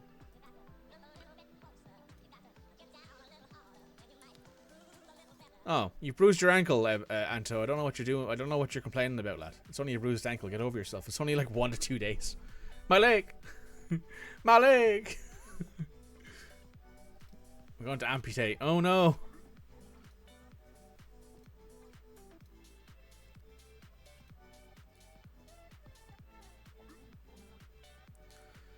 Right. Okay. It looks like...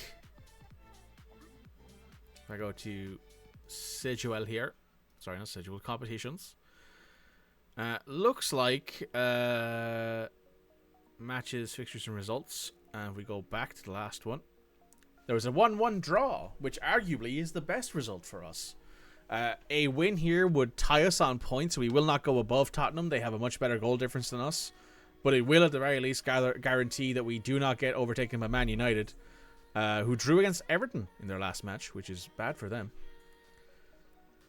He got an ouchie and needs a plaster and for someone to kiss it better. I will not be kissing it better. You're going to have to figure out that one yourself. Elsewhere, we have 0-0 currently with Crystal Palace. It's only been an hour, though, so they're 60 minutes in. And then we have us against West Ham, and then we have Ipswich versus Bournemouth. Ipswich versus Bournemouth is a big match. If Ipswich manage to win that, it might force Fulham and Nottingham Forest. Well, it might force Fulham and Ipswich into contention for not being relegated. What else is going on? That's it, really. So we want to beat West Ham. West Ham are in 10th, though. Give credit to West Ham. They're currently sitting in 10th, above Aston Villa and Chelsea and Everton. And Brighton. Brighton have not really done very well this year. They're suggesting we make some substitutes there. I won't be starting our starting centre-backs. We need those for Levante away. There is an argument as well to swap out Brown for Aït-Nouri, which I am going to do. Chelsea are really missing Palmer in the save. Palmer isn't actually that good. At least not in this save. Palmer. He's at Leicester. On loan? Yeah, he's on loan. He's on loan at Leicester. Statistically, Cole Palmer isn't that good. He's got 11 goals for Leicester and 5 assists, though. But statistically, I wouldn't say he's that good. Might help Leicester get up. Good for Red Moogle in the chat. She is a Leicester fanatic.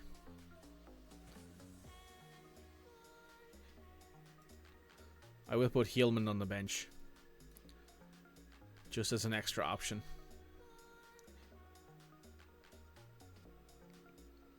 He's a scout in your save. Cole Palmer. That doesn't surprise me. Right. They have Alphonso Areola, Ben Johnson, Thilo Carrier, Nassif Agward, Emerson, Thomas Suchek, Nikola Vasic, Lucas Paqueta, and Lucas Moura.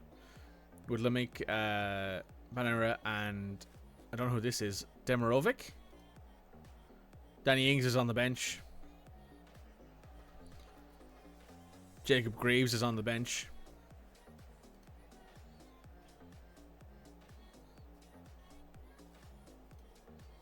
Expect nothing but a win here. Ad break in a minute. I thought we would have timed that a bit better, but apparently not. So I'm just going to sit here for a little while, talk to chat while the ad break runs. Actually, you know what? I'll snooze it. That'll snooze it for 5 minutes, which means we should have time to get through this match. If not, I'll snooze it again, and we can just let the ad break run when the ad break runs.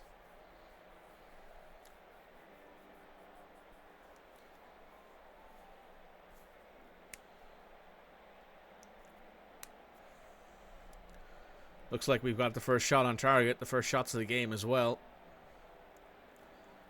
We're succeeding on pass completed here. We have Drewsbury Hall, I think, over this free kick. Oh my god!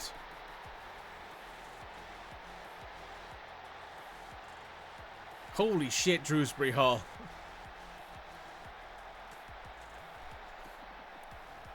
Look at this. Whips it in off the corner here. Oh my god.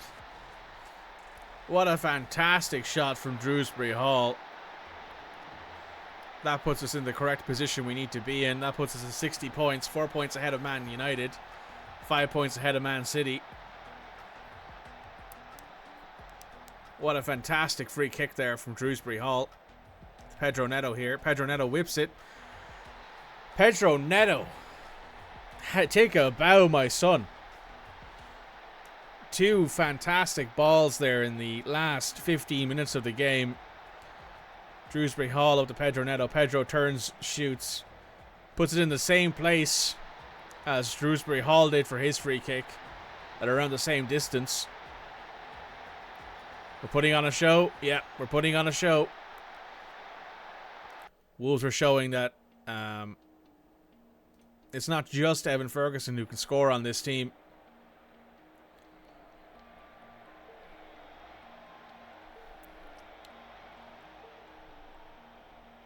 This is really making the 5-1 loss against Norwich earlier in the season all the more annoying, isn't it? And that 1-0 loss against Fulham.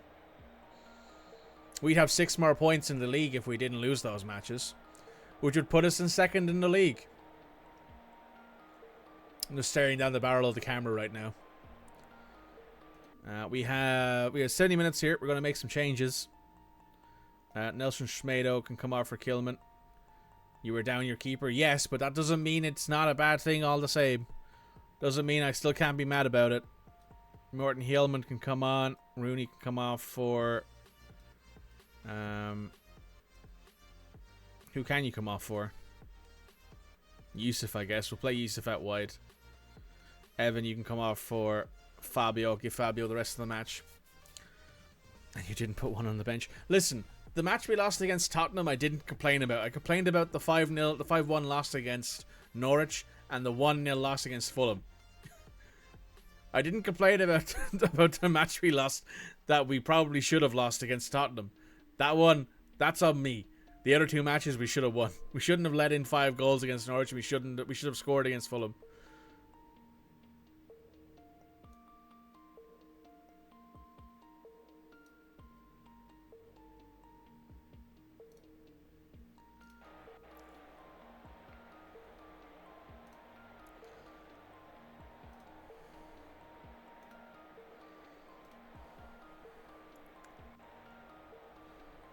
That match was entirely on me, the Tottenham match. I won't deny that.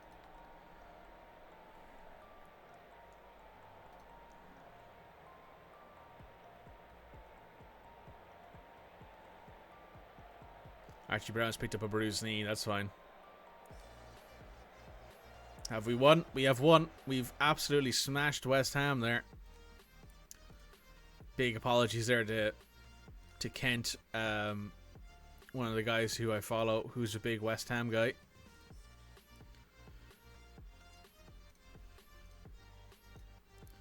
Archie Brown's out for a few days, but he should be back on the bench for the match against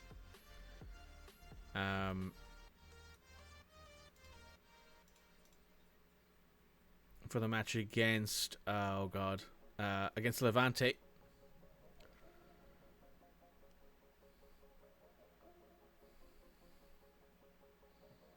That's my entire bench. Right, we got an ad break starting here in a few minutes, which is in about a minute, which is perfect because that means that I can start up my bot now as well, because my bot had been off time, but now I can start it up and it'll give it time to load and get things running. Also,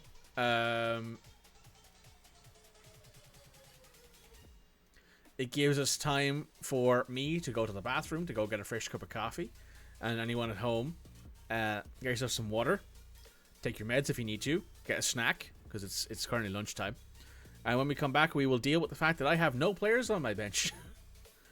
Oh God! What I am going to do is this: the entire of our bench is going to get, the entirety of our team here is going to get some time to recover.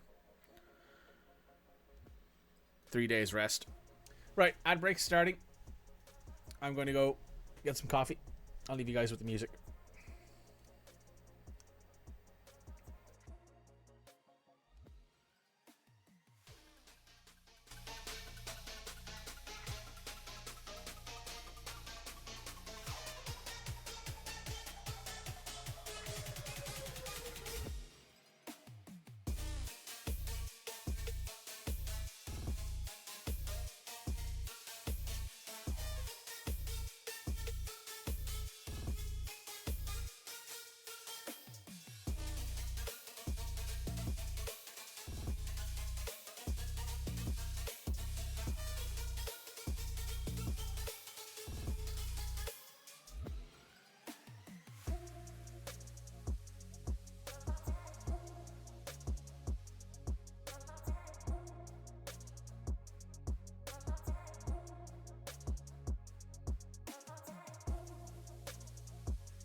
Hello, sorry about that. It took a bit longer than I thought it would.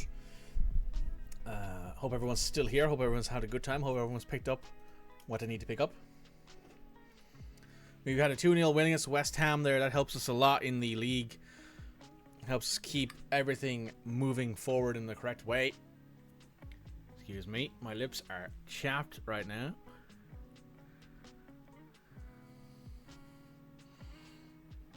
There we go.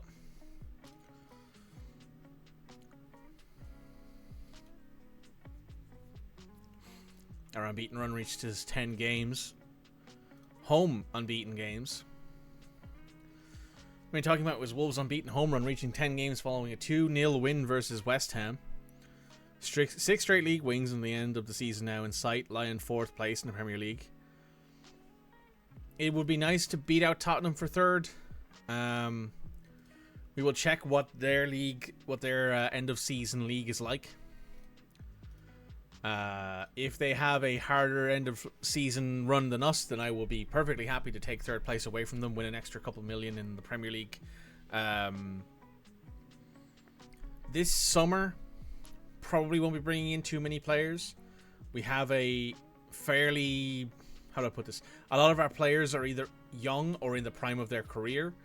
For example, I think our oldest player is Nelson Semedo, who is 31. But we're bringing in a player who is 24 to replace him. It's likely that the only things that I would consider doing is maybe bringing in a left back or a right back. Maybe a left back and a right back. Nelson's obviously 31 now. He's yet to start falling off. However, the player who we're bringing in to replace him is arguably the better player. Would that mean that Kai-Jan Hover might be on the way out? It's possible. Listen, there is an option here of me going, I don't really want to keep Kai here. He's not grown at all the time we've been here. He's not, above replacement. He's fine. He's our worst player, I think, who still plays for the team. Mateus Nunes is out of Portugal. What? Who's playing centre mid for Portugal? I suppose Bruno Fernandes? Oh, they're playing a fucking shitty formation. No, they're not. They're playing a 4-2-3-1. I suppose, well, Neves is there, yeah. I keep forgetting that Ruben Neves is still there. 400k per week.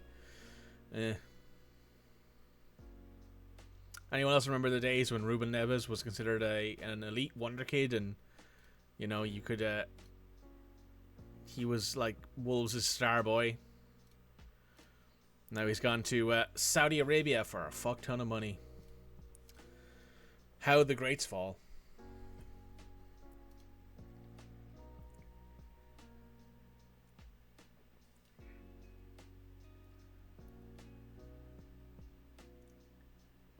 Nakamura is almost back from his injury. I will put him on recovery.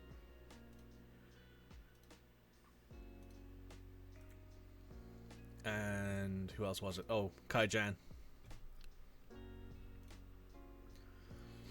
Kai-Jan's apparently reached his potential. He won't be getting any better.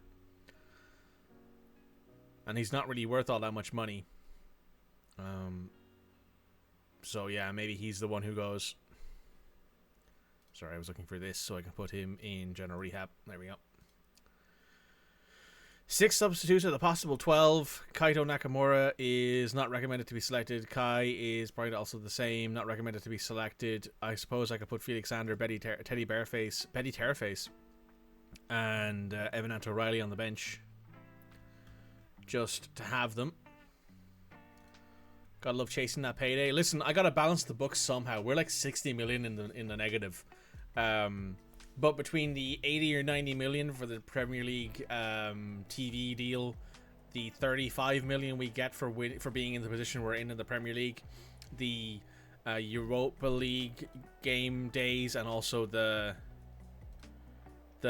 like attending from being in the Europa League, I think there's another 20-30 million. Elias Gellert, yeah, I've seen him.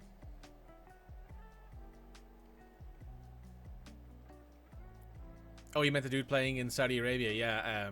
Ruben Neves, yeah, he took a big payday. There was rumours of him going to Arsenal instead of Declan Rice.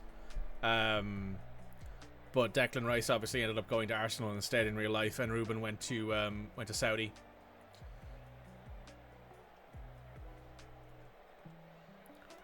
Ferguson seems to have taken our top goal scorer spot. He's scored 18 goals, I think, now this year. 19 goals this year. It's what we needed, honestly.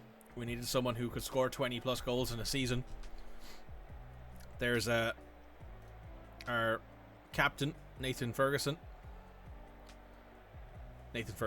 Collins, leading out the troops. We are 4-1 up here. All we need to do is not lose 3-0. That's our entire goal here. Don't lose 3-0. In fact, if we won 3-0, that'd be great. Collins out to Smedo. Smedo cuts it back to McTominay. McTominay to Pedro Neto.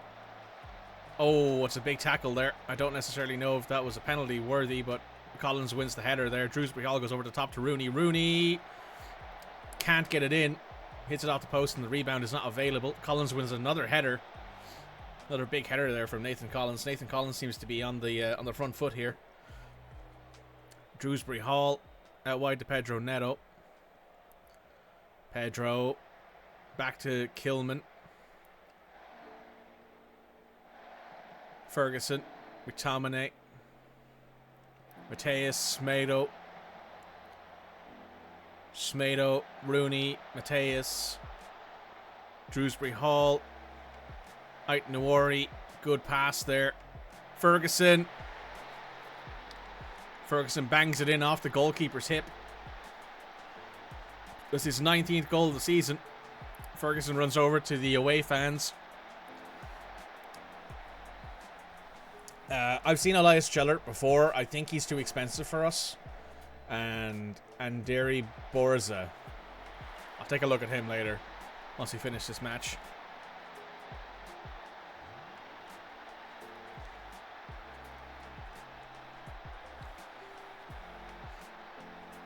Levante, they are down 1-0 already. Evan Ferguson with another goal. Elsewhere, Rennes is currently still up 3-1 in Juventus. Juventus might be out. Nice have scored another goal against Olympique Marseille. That leaves Marseille really in the hole. Bayern are up against Anderlecht. Chelsea are still up against Sporting, but only one goal up. PSV are one goal down on aggregate to Rangers, but it's still 0-0 there. I don't know if they've even started yet. But so far, it's looking like we have options here. Who's this guy who plays on their right side? Oh, he's a 30-year-old Spanish guy. No interest in 30-year-olds. Not in a footballing sense.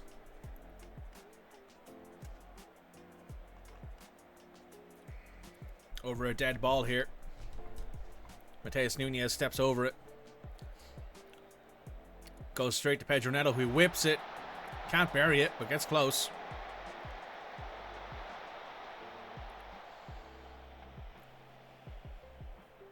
We are at halftime here.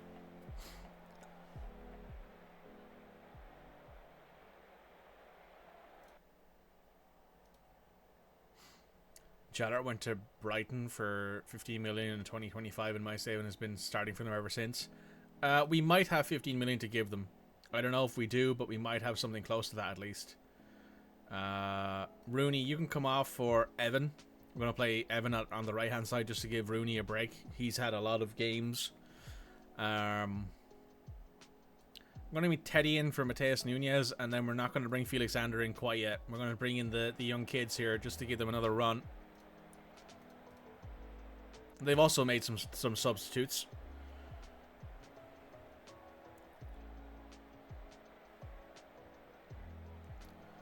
We are 55 minutes in here, closing in on 60 minutes.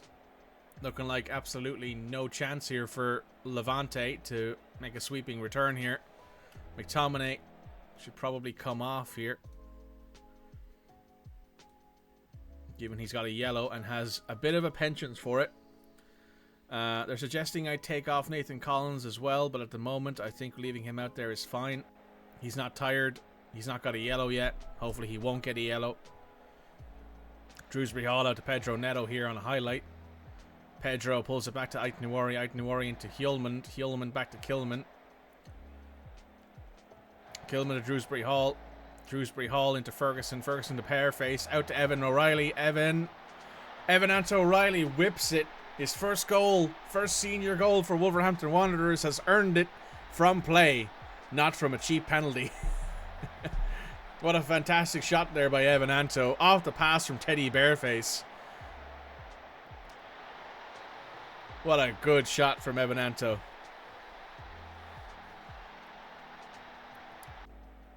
Teddy Bareface there with a good assist as well. Well done, Anto. Internet high five. Yeah, internet high five. Woo! Berscani pulls it back to Danny Gomez. Back to Robert Pierre. Back to Martinez. Blocked by Drewsbury Hall. Levante gets a free kick. I think it might have hit Drewsbury Hall on the hand. Berscani here over a free kick. 2-0 up. They need to score 5 goals here. Trubin makes the save. 80 minutes in here. Looks like Redmond's making some subs here for fitness sake. Putting on Archie Brown. For Nelson Smedo. Not his most comfortable side for Archie Brown, but he will have to make do.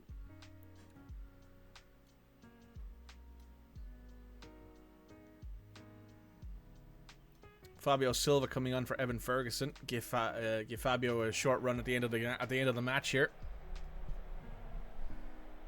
You did just cut yourself off tinfoil, so you can see you bled for that goal. You worked hard for it, man. That's an unfortunate situation there. Trubin makes the right choice there, pushing the goal out, but pushing the ball out. But there's a Levante player right there. Can't blame him on that one. Aitnawari has played really well. Pedro Neto has not played exceptionally well, but that's fine. 3 minutes of added time is done. Wolves have beaten Levante 6-2 on aggregate. That's how you do a two-legged tie, guys. Well done. Quite determined. He's an exceptional player. Evan deserves a lot of credit for that. He has 19 goals this season.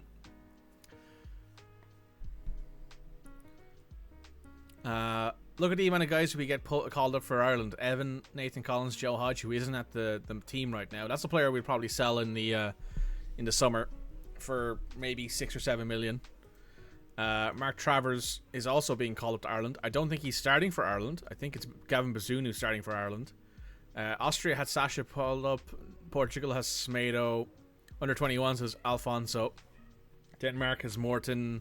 Scotland has Scott, obviously. Turkey has Yusuf. England under 19s have called up Evan Ant O'Reilly again. He's capped a few times at the U19. I don't know if he's actually scored a goal for the U19s yet. That puts us past the first leg. We've won the round of 16. Rudy Garcia says that Levante didn't deserve anything, which is fair. And we've got 1.02 million for playing in the Europa League round of 16. For winning it as well. Brilliant feeling. We're here to win it. Oh, that's right. I think I mentioned this last stream as well, but Evan Anto is actually a Wolverhampton kid. So he did really well. He has the ability. Which team would we like to face in the next round, guys? So next round we can pick from this lot here. We would probably like to... Honestly, you know what? I'd like to take on Rangers and beat them. Because it's a short trip to up to Scotland to beat on Rangers. The round of 16 provides no shocks. Real San Sebastian are through. Let's take a look at the results here. Oh, Juventus hammered Rennes. That's unfortunate. It would have been really cool to see Rennes get through, but they lose on extra time to Juventus. Juventus score all their goals in the last 30 minutes of the game. Nice beat 2-0 against Olympique Marseille leaving one French team in it. Bayern beat Anderlecht. Chelsea beat Sporting on extra time. On a penalty. Very, very close. After Sporting had a player sent off. That's very, very, very, very tight. PSV lose to Rangers in a 2-2 draw, with the aggregate being 3-4 in Rangers' favour. Stuttgart score 1 goal, but it's not enough to beat Real San Sebastian. Atalanta score 3 against Fenerbahce, which means they go through as well. We will see who our next team is here. Hey, would you look at that? Evan O'Reilly, at the age of 17 years and 54 days, has become the Wolves' youngest goal scorer, beating Teddy Bareface out by 14 days. Oh, wow. That's really cool. I'll take a screenshot of that. That's very cool.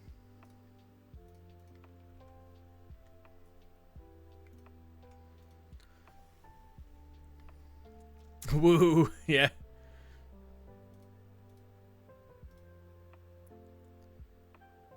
Oh, there's World Cup qualifying on soon.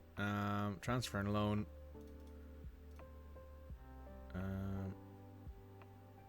We want maximum age to be like 23. World Cup qualies 23 max age. Can't follow them.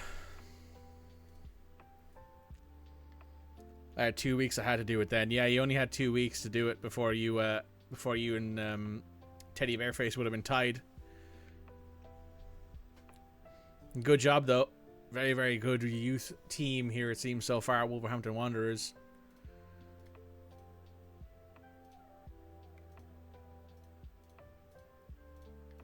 I am curious now if Red Moogle is going to be a bit annoyed now that her player no longer holds the record for youngest Wolves goal scorer. Oh, Evans out for 3 to 4 weeks with a twisted ankle. Ooh. Even though he scored as well, so did Teddy Bareface. Huh?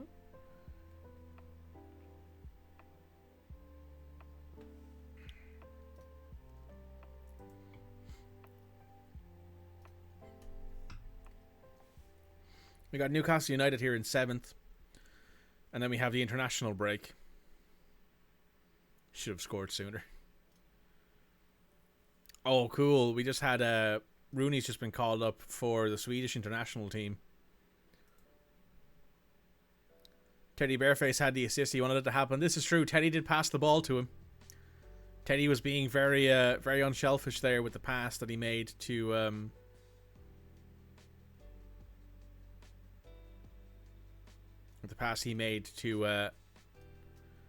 Evan O'Reilly. That high teamwork definitely came into play there. Teddy Bareface doing a great job. His potential has gone up. His potential used to be a bit lower than that. And Evan still has maxed out potential. Decent valuation as well.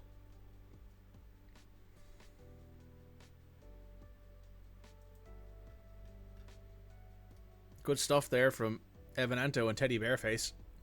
So far, Midge's player is the only one who hasn't really done anything, but I can't really blame him because he's by far the worst player.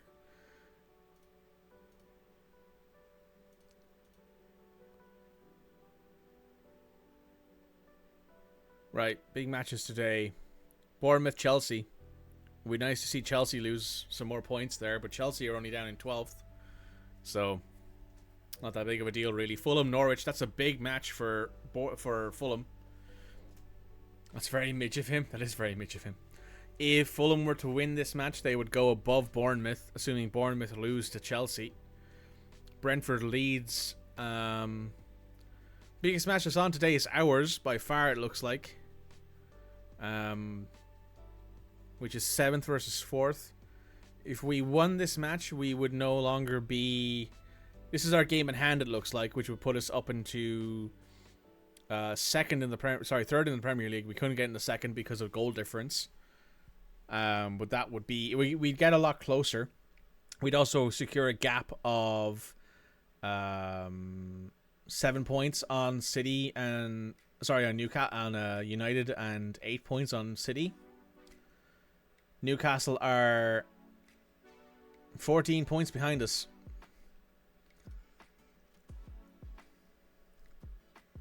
Trubin's been called up for Ukraine.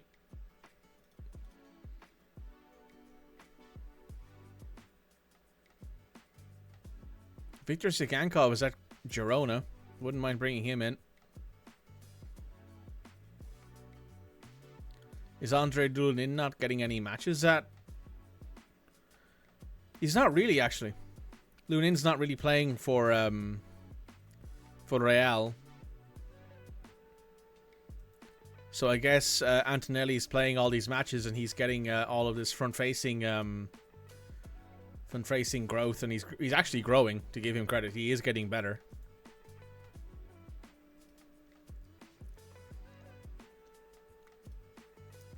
So they're suggesting we take off Ait Nouri. He is fully fit. Nathan Collins, however, is not.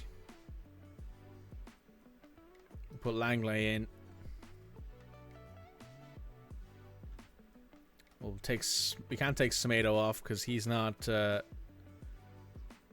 Kai-Jan Hover's not fit. Kusov on the bench. Moscardo on the bench. Nakamura's not fit either. Is he 6 more days?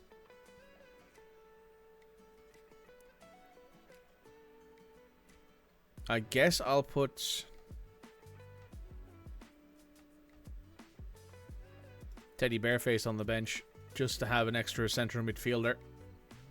Probably won't play though. Anybody else here we'd like to switch out? Semedo, Langley, Hillman, Ait Nouri, Tomine. Tomine should come off for Hillman. Drewsbury Hall should come off for Yusuf. We should start Yusuf this match. Mateus Nunes next to him, that's fine. Fairly decent partnership. Good partnership. Very nice. We're going to proceed to this match. Let's get these guys going.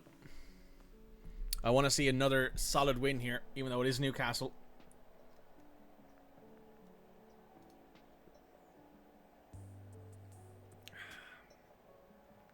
Expect nothing but a win, which is the truth.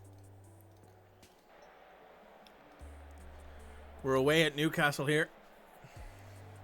A draw would put us above Tottenham, but it would not give us any breathing room. We want to win here.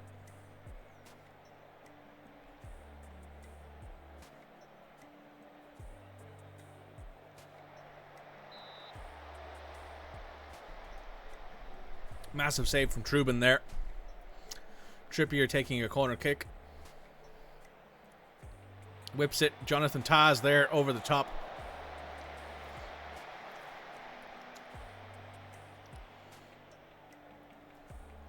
Smedo's already on a yellow. That worries me. Saint-Maximin. Ingo. De Guardamana to Bruno. Back to Jonathan Tah. To Ingo. Back to Nicholas Pope. To Tah. To Trippier. To Gourmand. Mateus Nunes intercepts. Goes over the top to Rooney. Rooney leading the way here.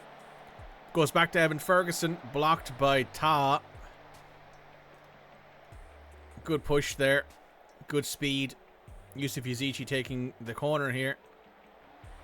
Kilman back post. Jonathan Tah wins it. Rooney picks up the loose ball. Into Ait Nouri. Ait Nouri is hovering. Loses it, but Lingley picks it up. Clement to Kilman to Ait Nouri. Highlight ends. We've got a Nicholas Pope dead ball here. To Ingo. To Miley. To Tah. Intercepted by Pedro Neto. Tah. Pope makes a big save there. Another corner kick here. Yusuf Yazici. Whips it back post. Clement Langley's there. Can't get it over. Another corner here for Wolverhampton Wanderers. Mateus Nunes is standing over this one. Whip back post. Clement's there. Jonathan Tah wins the header. Rooney cuts byline. Tries to cross it, but only knocks it out for another corner. Highlight ends.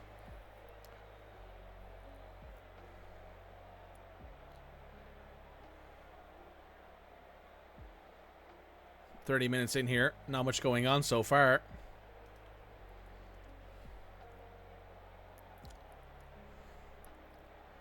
"40 minutes in here. Walker Peters with a throw in to Gurnda, to Bruno. Bruno goes out wide, but Aït-Nouri intercepts down to Pedro Neto. Back to Kilman. Kilman over to Langley. Langley hovers, runs forward a bit. Turns it up to Rooney, into Mateus Nunes. Mateus Nunes goes back to Nelson Semedo. He's a bit surrounded there. Good pass. Langley. Over to Yusuf Yazici. Yusuf out wide to Pedro Neto. Pedro Neto takes on his defender. Cuts inside. Trippier, but can't get it past. Yusuf Yazici picks it up. Mateus Nunes. Mateus Nunes belts it in off the pass from Pedro Neto. Excellent bit of work there from Wolverhampton Wanderers. That'll put them tied for second in the Premier League with Arsenal, with a match in hand on them. Mateus Nunes with an excellent shot there. Rumours of Mateus Nunes' move away from Wolves have yet to cease, but so far he's helping them. A lot of shots today so far, guys. Proud of that. Keep it going. Keep it up. They brought in Anthony Gordon over Alain Saint-Maximin.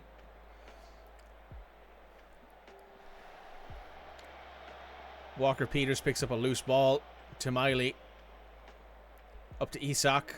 Alexander Isak to Gordon. Gordon in behind Trubin. Keeps it out wide. Good tip there by Antonelli Trubin.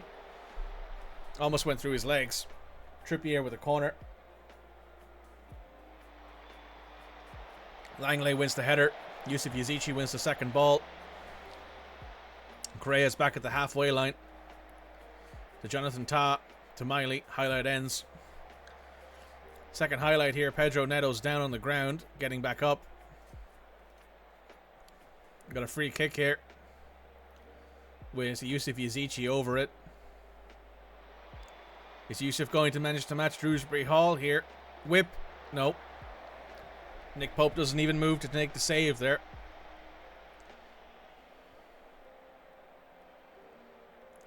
We are 62 minutes in here. We've not seen much from Evan Ferguson up top, but we've also not seen much need for him. Wolves have done pretty well without him having to score right now. Trubin whips the ball up towards Ferguson. Ferguson can't win the header over Trippier, but Aït-Nouri gets to the second chance ball. Pedro Neto passes it into Ferguson's foot. Cuts inside. Shoots. I'll shut my goddamn mouth, because Evan Ferguson just scored his 20th goal of the season by whipping it in off the post on a run off a pass from Pedro Neto. What a fantastic bit of football there. Pedro Neto with the good placed ball. Ferguson with the excellent control. Whips. Cuts it in. Shoots past Nick Pope. Bangs it in off the crossbar.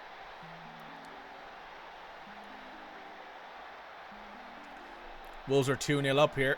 Rooney passes it out wide in the switch, but Trippier wins the header. Correa attacking. Clement Langley is in his way. Cuts it back. Trubin makes the first save, but it goes right to Anthony Gordon on the rebound. Looks like Redmond's looking to make a change here. Bringing on Archie Brown for Ryan Aït-Nouri. Taking off Nelson Semedo for somebody. Kusov, I guess you're going to be playing right back today. No, I can't put Kusov in at right back.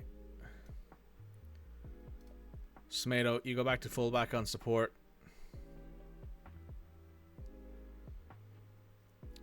Max Kilman, you can come off for Gabriel Moscardo. Put in a fresh pair of legs in the back. Might help. Evan Ferguson is tired. We're going to take him off for Fabio Silva just to give Fabio a run here for the last few minutes and also give Evan a break.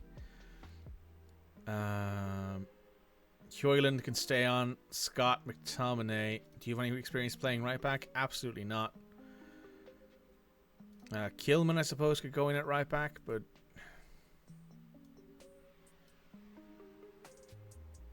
yeah, I guess Kilman's going to have to go in at right back. He's not as tired, and he can kind of play there as well. Though he would definitely be more of an inverted fullback, which is fine with me, honestly. Inverted fullback, defend. Brown, you go on attack. This will switch us now to a more of a back three with Gabriel Mascardo around here, Clement in the middle, and Kilman over here on the right. I'm fine with that on attack. Kind of switches us to more of a 3-3-4, I guess, because Yusuf will kind of roam around here. Neto, you switch to a inverted winger on attack. Come over here. Burgundy, we have no one to come off to switch to him. I guess we'll have to just leave them as they are for now.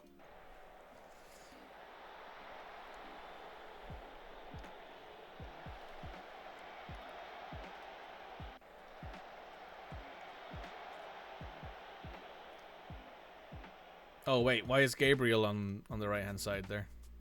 Should be like this. There we go. Gabriel could play out there, but I want him to be focused primarily as playing as a centre back. Mateus Nunez, you can come off for Scott McTominay.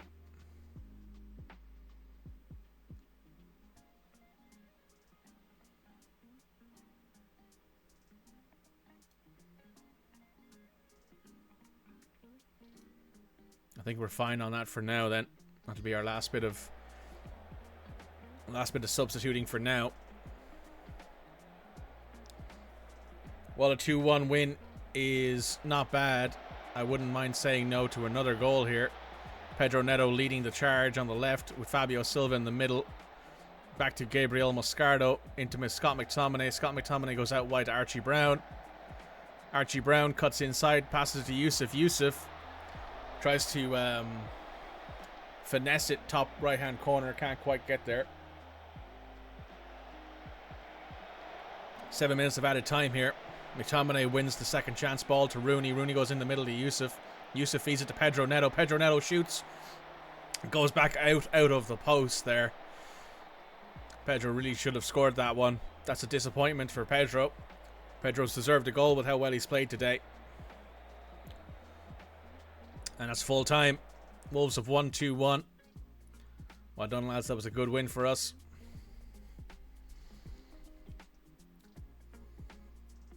Never believed for a nanosecond we weren't going to win.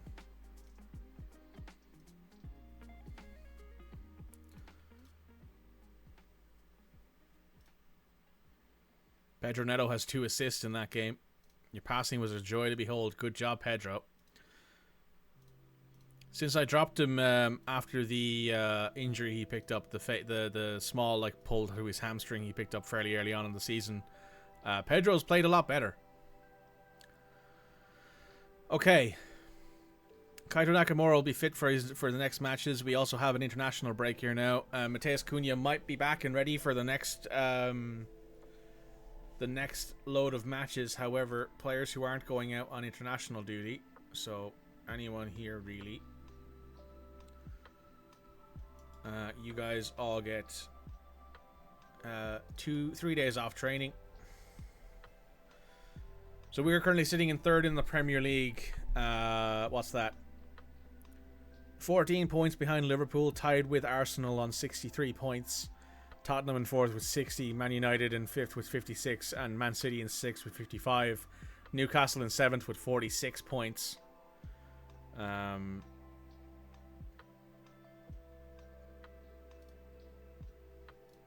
take a look at the XG table here. XG table says we should be in fifth. We have 11 more expected points. We don't have any extra goals against. We do, however, have slightly higher goals expected. So I don't think we're particularly on a bender. I think maybe our opponents have not played as well as us.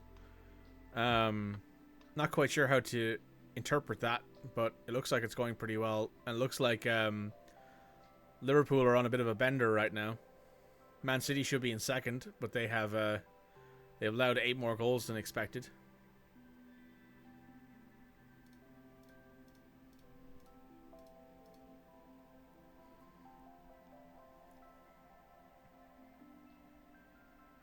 If we take a look at sponsorship income here, we are currently sitting in 11th with 30 million. Some excellent matches there from Wolverhampton Wanderers.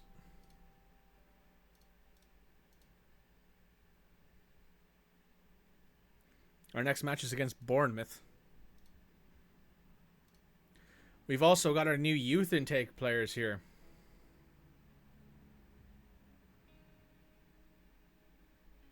One thing you hope FM takes from the new EAFC is that it shows you where your tactic looks like in and out of possession. It kind of does that in the tactic screen, but not really well. Like, it tells us that, oh, you know, this is what we look like attacking-wise, width-wise. And, you know, you defend and you kind of press, and it kind of tells you a little bit, but it's not great, I won't lie. Something I was going to do here. What was it? Oh, yeah. So, we have a youth intake. Everyone's aware there is a name youth player claim. When you name your youth player, please give me the name and position. If we don't have a youth academy player in that position, I will ask you to either give me a new position or I will just pick the best one. If you've already claimed a youth academy player, please do not do it again for at least a year. So, for example, Red, Midge, and Anto all have named players from last year. You cannot claim again for this year, just to let you know. If you did claim it, I wouldn't give it to you. I'd refund it. So, just so you're aware. Our youth intake, we have an Antiguan and Barbadan left winger.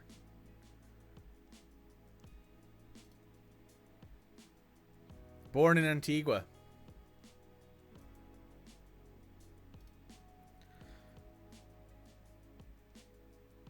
This is if there are any good ones. This guy has the same level of potential as Teddy Bearface. Yeah, in the new EAFC, it'll show your attacking wingback pushing up and your right back pushing across and stuff.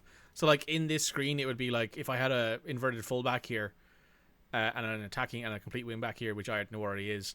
It would show him pushing forward on attack and then, like, Nelson Semedo sliding in to be like a back three. That's interesting. Right, this guy has the talent. Right now, he would be a help to our U18s team. So we're just going to go ahead and sign him.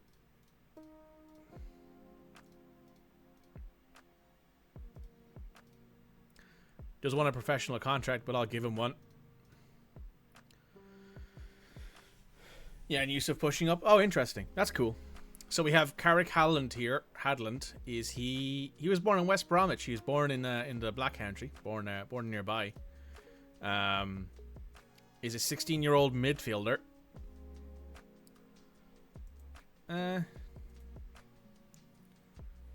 We have a Kosovoan here on the right-hand side who's 15. He's also Norwegian and English. Born in Novo Brodo in Kosovo. He's also eligible to play for Norway. One of his parents must be Norwegian. Interesting. Anyone else in here who's interesting? We have Jose Perez, who is Portuguese. Not very much in the way of potential there. We have an Icelandic player there, a Zimbabwean. So I'm going to sign basically the best players that we can get. So, for example, Zach Hull is a striker who is 15, who is quite short. He might grow. We'll give him a contract. Largely because he is arguably the second best player. I don't think any of these guys will play for us in our first team. Like last year we had Evan Anto and we had Teddy Bearface, who were both good enough to arguably play off the bench or in rotation for us if we needed them to. None of these guys are that good. But at the very least they will be okay to play for our youth team. Lawson Brimble, are you from Wolverhampton? You're from Coventry. I will almost always sign any player who's born in the area of the team that I'm playing in. So Lolly here was born in Wolverhampton, so we're signing him. Doesn't matter if he's any good or not, we're signing him because he's a Wolverhampton boy. You were not born in Wolverhampton, but I will still sign you. Kerry Burrows, sorry. He's a Welshman. Where is he born? In Pontypool, Wales.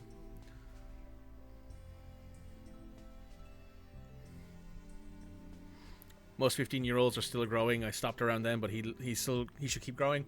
I kept growing until I was like 17. I was like 6'1" or 6 foot flat when I was 16, but I grew up to like 6'5" when I was 17. I had a second growth spurt, which annoyed my mom to no fucking end because she had to buy me a whole new wardrobe because I was so fucking tall all of a sudden. You like the fact that we got an Antiguan? Yeah, I think it's cool. I think having like a random, like, you know, nation that you wouldn't usually see. He's also our best talent. Like, it's not even close, really. On talent level, he's arguably the best player we have. He's not inept physically. He is short and not very... He hasn't got much stamina. He's not exceptionally intelligent. But he does have the technicals to play at the under-18 level. And for these guys, we got Cortez Lodge, who is very short for a keeper, so we're not going to be signing him. Will Castillo, I guess is how you pronounce that, Castillo. He's American, born in Birmingham. Must have an American parent.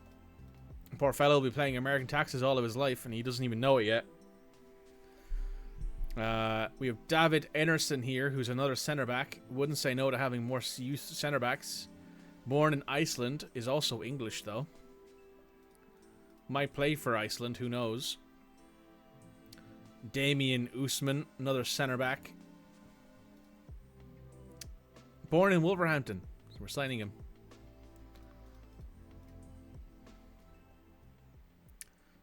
Alex Trippier, right winger. Born in Bolton. Honestly, not really worth it. Not going to sign him. Danny Hancock, left back. Born in West Bromwich. No, thank you. Jerry Inouye is Zimbabwean, but also is English. He must have been... he was born in Zimbabwe. He must have moved here at a very young age. We have Sam Mundy as a striker, 16. Pretty tall for a 16-year-old. Born in Dudley. I will sign him. Youngster contracts, not really so much as considering. I was already tall, but then Alex went, fuck it, let's grow. Yeah, basically. So we have already recorded a top half finish. If we lost out the rest of the game, we would still do it. Definitely making good progress. But the hope is not to lose out. The hope is to win out for the rest of the season in the Premier League and finish in second above Arsenal, which would be nice. The squad that I've put together, not to toot my own horn, pretty good. Trubin was a good purchase. Hillman was a good purchase. Yusuf Zichi was a good purchase. Bargany was a good purchase. And Ferguson was a good purchase. Who else in here have I bought in? Archie Brown's been a good cover player. Gabriel Moscardo's been a good cover player. Thanks for that recommendation, Anto. Slightly disappointed in the play of, where is he? Kusov. Kusov has not been very good for us. He's growing slightly in a few places. I probably would consider selling him on to somebody. Howe has been sacked by Newcastle.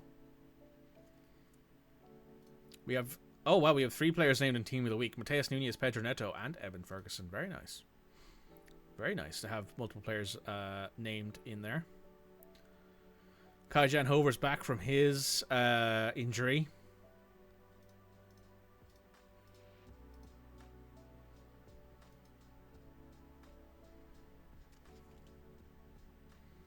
Not much else going on for a little bit here, guys. We got an international break for 2 weeks. We've got a bunch of players who've signed a youth contract. Felix Sanders picked up a bruised ankle. I would say the left backs we might have already gotten in the youth team are in that youth intake are better than Felix Sander, which is crazy to say out loud. But yeah, those guys don't have much potential. It kind of looks like they're sitting on what they already are. They might not get much better, but at the very least they have the opportunity to grow. Yes, that's right. I need to check out Gelert. Elias Gelert still had Copenhagen, 21. Shorter fella, wouldn't be great in the air against tall wingers, but has good marking, good tackling, good passing, good first touch and dribbling. Not a great crosser of the ball, but can play left and right back. Wouldn't be bad. And who was the other guy? that was in there. Borza.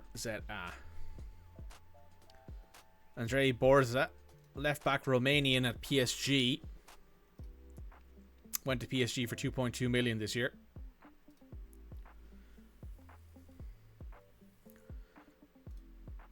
Evan Ferguson lost against the Netherlands, did not play well. Neither did Nathan Collins or Joe Hodge. No one played well in that match. Right, we've got our Europa League draw today, folks. This will be a big one. Who can we get here? We are a bit late on that one. Yeah, a bit late on that one. Might be able to get him in for cheap, maybe, given he's not valued super high yet. Right, who do we want here? We want Rangers, we want Nice, we want Real Sebastian, we want Atalanta or Bayern. We don't want Chelsea or Juventus. If we get Chelsea or Juventus, I think that would be the toughest draw here we could get. Bayer, Leverkusen, not Bayern. They got Real San Sebastian. That'll be a good match for Bayer fans. We got Rangers. Give us Rangers. Even if we have to go to Scotland first, I'll take it. Give me Rangers. Give me Rangers. Chelsea. Ooh. S in chat for Rangers fans. Atalanta. We'll take Atalanta. It would mean that we would get... we got Atalanta, so that means Nice goes to Juventus. Nice will be playing at home against Juventus. So we've got Atalanta. Atalanta are currently sitting 5th in the Serie A. They've got Tuni Koopmeiners. Good centre midfielder. One of the better ones. They got Mara Demiral. Great Turkish centre back. They've got Giorgio Scavini, who is considered their... the key player, which I can see why. Oh my god. Second yellow card is raiding. Oh my shit. Hello, second yellow card. Welcome. Hello. How are you doing, boys? I appreciate you guys showing up to my stream of all fucking places. What's my favorite flag? Uzbek. The Uzbek flag is pretty cool. Howdy ho, neighborino. Thank you. Thanks for the follow, Wanderer and Skylight. Thanks for the raid. Thanks for the raid, guys. That's so cool of you. Thank you so much. It's very, very humbling. Terrific. Just lost a UCL final. You know how it goes. Uzbek is a very solid shout. I have a Uzbek player. A good centre back. Where is he? Abduhar here. They've also got arguably the coolest nickname in football. The White Wolves. Who did you lose the UCL final with against second yellow card? Hello there, Mason. Hey, Mason. How you doing, buddy? Thanks for coming. Yours is Nepal because of the triangle. Switzerland is a big plus. Switzerland is for sure a big plus. Man United. Oh, that sucks, man. Man United have been doing absolutely terrible in my save. They're currently sitting in 5th. So, yes, let me sell me to you guys. You should be following me if you aren't already. Appreciate you, Millennia 2K Man and second yellow card. And Diamoose for following me. This is Wolverhampton Wanderers. I'm a Wolves fan. And thanks, Not That Paul. Is appreciated. The goal of this save is to win as many trophies as possible with Wolves in a short amount of time. We are currently... last year we finished in 6th in the Premier League, got Europa League football because Liverpool beat Norwich in the final of the FA Cup. Doing much better than real life? Abso-fucking-lutely. And I hate how we're doing in real life. I want to die. So yes, our plan is to win as much as possible. We're already out of the Carabao Cup, as you can see on the screen. We're already out of the FA Cup. We are in the Europa League. We just drew Atalanta in the round of... we drew it in the quarter-final. We beat Levante 7-2 in aggregate. It's a very, very interesting time. Also a fellow supporter of a Wanderers. You support Wycombe Wanderers. Cool. To be fair, Wolves have had a shite opening run of fixtures. It shouldn't come right. Second yellow card. Thanks for the Prime subscription, buddy. That's very cool of you. Thank you for that. That's really cool. Thanks, man. You don't have to do that, but I appreciate it. Thank you very much for using your Jeff Bezos money on me. Not going great for you in the league. Yeah. White Wolves is a proper good name. Absolutely. Jonk Boy, thanks for the follow, buddy. It's appreciated. As you can see, I'm not a professional streamer. Also, we've got an ad break starting. I'm going to just snooze that, so we can have a chat here. By the way, do click that link about joining Doris. If you're a content creator, Doris is like a social media platform that kind of does a lot of everything. It has a blogging platform now. It has link in bio stuff. I work for them kind of on the second side. You know, I kind of do a little bit of coding on the background. So take a look at Doris if you can. Thoughts on FM25 announcements or lack thereof? Honestly, it's to be expected. I'm not too surprised that they haven't said too much. They've announced that like the release date is November 26th, and that's it. Anto figured it out. Thank you, Anto, for giving Second Yellow Card a shout out. It's appreciated. If you don't follow Second Yellow Card, give them a follow. Very much worth following. Great content creator. Does excellent stuff over there. Especially Football Manager stuff. If you're looking for more Football Manager stuff, go check out Second Yellow Card. So yeah, my announcement for like FM25 is that like I think they could probably do a lot better when it comes to what they are, because like they haven't really shown us anything of any real use. They've shown us like a little bit of like screenshots and stuff. They haven't really shown us much. So my like my idea on it all is just like, hey, you could probably do a lot better. You know, there's a lot more. There's a lot. If you give us some stuff that we actually can react to and like give some sort of judgment on, I would be 100% behind it. But they haven't done anything yet. They've just sort of told us, yeah, it's coming out this date. There is no beta access been talked about yet, which makes me nervous, to be honest. If there's no beta access, then I don't know why there wouldn't be. There should be a beta access, because it's a whole new... Frankly, it's a whole new game. You know, we're no longer going to be getting FM in this format that you're seeing here beside me. So, the announcement told us what we knew already. Exactly, Anto. And don't worry, they've come from me. They aren't used to professional. No, I mean this in a very literal sense. I've only started streaming like constantly for like the last few weeks because I got laid off from my job, and I'm looking for work, but I might as well do something in the middle of the day when I'm not doing anything anyway. So I'm here streaming. I stream 5 days a week, Monday, Friday, 12 noon to 5 p.m. usually. So yeah, I'm always here. Sometimes I stream some other stuff other than FM. I was thinking about streaming TCG card store simulator. TCG store simulator, sorry, trading card game is in the name. On like Saturdays or something, just for fun. But I don't know. Also, screenshots do not look like actual screenshots. They look edited, so they have something to show on Steam. Yeah, more than likely. Wanderer, you're likely. It's not unlikely that what they've shown us so far is a lot of like doctored stuff, which is to be expected. It is a new game. Like people are like talking about FM25 like it's an extenuation or a continuation of the Football Manager franchise, but it's not. FM25 might as well be FM1 or whatever you want to call it, because it'll be the first iteration of Football Manager on Unity. It's going to be a whole new look. Like, you're not going to... Like, I'll probably jump into the game and not know what the fuck I'm doing, because it's going to look entirely different compared to how it's looked over the last 12 years. FM 1.0 or FM 2.0, if you want to call it that, because it's a whole new upgrade. It's on Unity, and there are a bunch of upgrades coming in. But yeah, you're not... I think it's a lot of it is just, you know... also, those screenshots say work in progress, which doesn't look good on a Steam page. Anto's correct there. So yeah, that's my sort of 2 cents on it. Is that I think if they had more to show us, they would show us, and that makes me worried. Honestly, we might get to November, and they might go, actually, it's delayed until January, and I'll go, okay, yeah, that's what I expected, you know. But anyway, yes, thanks again, Second Yellow Card, for the raid. It's much appreciated, buddy. Thanks to all the viewers who are staying with me at the minute. If you want to give us a wee follow, you can check out more of my Wolverhampton Wanderers stuff. There's links in bio. You can check out the YouTube channel where all the previous episodes are if you want to catch up. But I am going to run an ad break now. Now, they wanted Christmas sales. Good point, Red Moogle. Great point. They wanted Christmas sales. So it might be delayed to like December 20th, I'd say. Would probably be the latest they delay it to.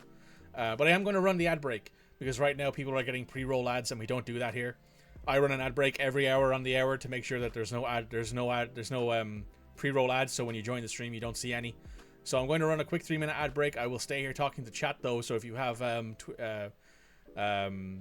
Twitch Nitro, or sorry, Twitch Turbo, not Twitch Nitro. If you have Twitch Nitro, or if you're subscribed, or if you have anything else going on, you'll be able to watch me still talk to you more about FM stuff.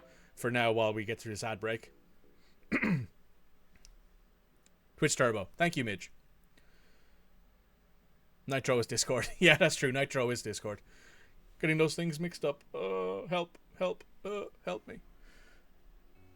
But yeah, when it comes to the new iteration of FM, I'm not expecting it to be a continuation of what we've seen so far. I'm expecting it to be an entirely new game with like entirely different mechanics that we won't recognize. Zealand's going to have a fucking field day when he gets his hands on that game and can make new things. Breathe, Mikey. Yeah, I'm breathing. I know. I'm breathing. If I wasn't breathing, I'd be keeled over by now. But yeah, I think Zealand's going to have a great time. I think Zealand's going to have the most fun he's probably had with a Football Manager in a while, because he'll be able to make so many tutorials on this new one. Because it's not like it is with FM. Like if you go back to FM20 and then you jump forward to FM24, the real differences are stuff that you wouldn't really notice if you're only playing like big teams. Like if you're not like me and you don't play like small teams, because I've played like teams in the Vanarama National North-South, I've played teams in Poland, I've played teams in Japan, I've played teams in Australia once or twice just for fun. I did an MLS save, gave up halfway through the season because I hated it. Sorry, MLS, but you're just not that fun to play in as a Football Manager save. Apologies. But yeah, there are options there.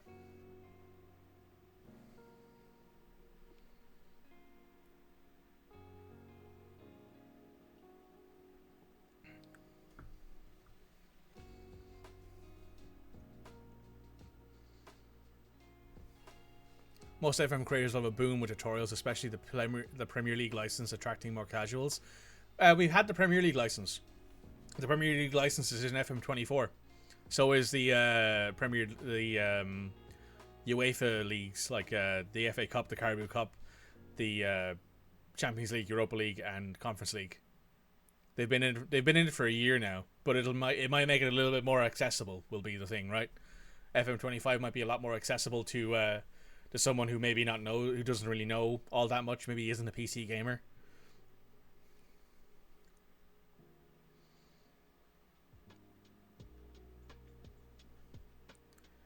If you guys are watching ads right now, or if you're on the YouTube channel, because you can watch this on the YouTube as well, please do me a favor, hit the like button, subscribe, leave a comment, let me know what you're thinking of our run as Football Manager, as FM oh good lord, as Wolverhampton Wanderers right now, because I'm having a great time. It might surprise you guys, but I'm having a lot of fun playing through FM again. Ad break will be done in 10 seconds here. If you have Twitch Turbo, appreciate you being here with me this whole time.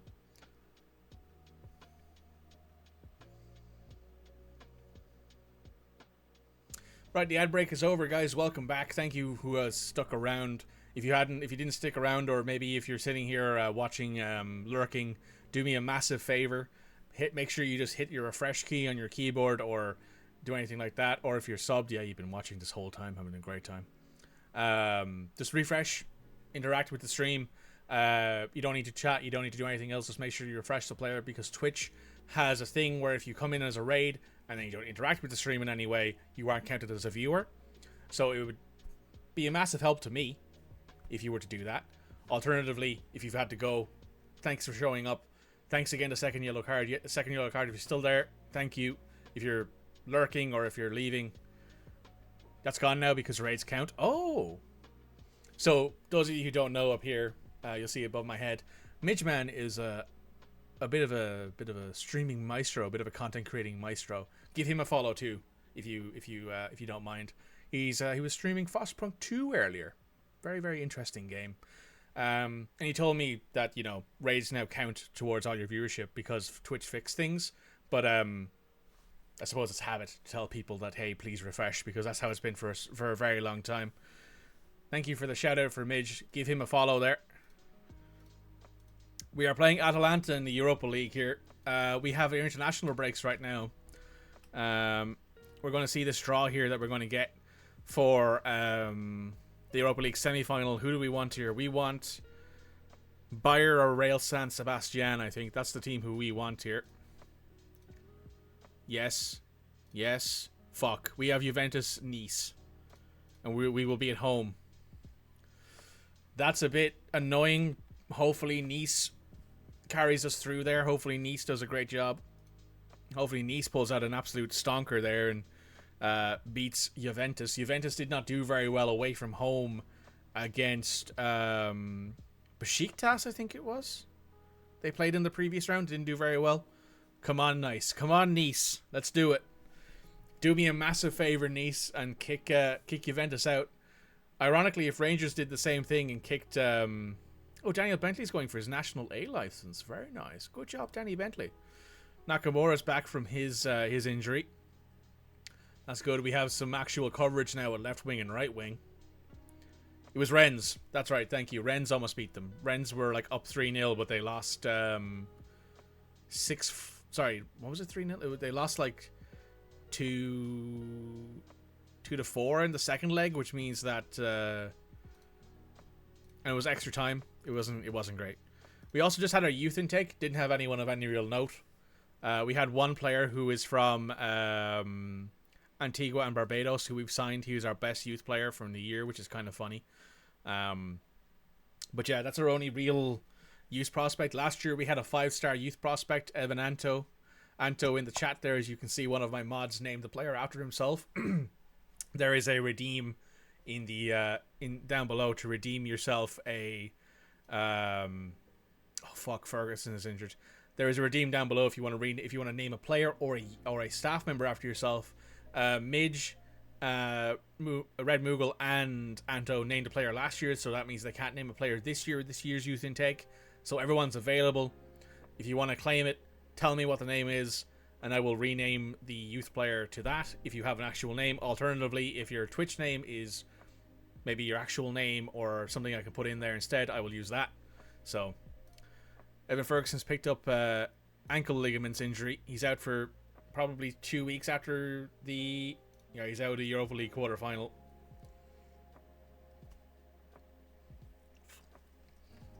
You can find, hopefully, Mateus Cunha is also injured. Yeah, Cunha's not back for a while still, so it looks like Fabio Silva will have to start up top for us against Bournemouth. Nathan Collins played well against Montenegro, and Evan scored in that game as well. Joe Hodge was there, didn't do too badly. Yusuf Yazici did okay as well. So yes, I've managed to bring in Evan Ferguson to Wolverhampton Wanderers because we got him for 80 million, which was less than I thought we would have spent for him. I was looking at getting in Benjamin Šeško, but Benjamin Šeško at the time had just signed a new deal, so we couldn't get him in. Is Ryan Gravenberch available? He kind of is. Kind of. Levi Caldwell. Oh, he's growing at Chelsea. He's also got a cap for England now.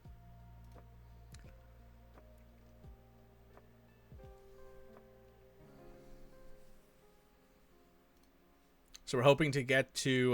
Pedro Neto's growing still. That's good. Maybe he'll be on the way out come the summer, but he is improving. Teddy Bearface has picked up a tight hamstring, and Mo Diamande picked up a fractured upper arm. That sucks for him. We got Bournemouth here. They are in 18th in the Premier League. We are hoping to smash them. Evan Ferguson is our goal scoring leader.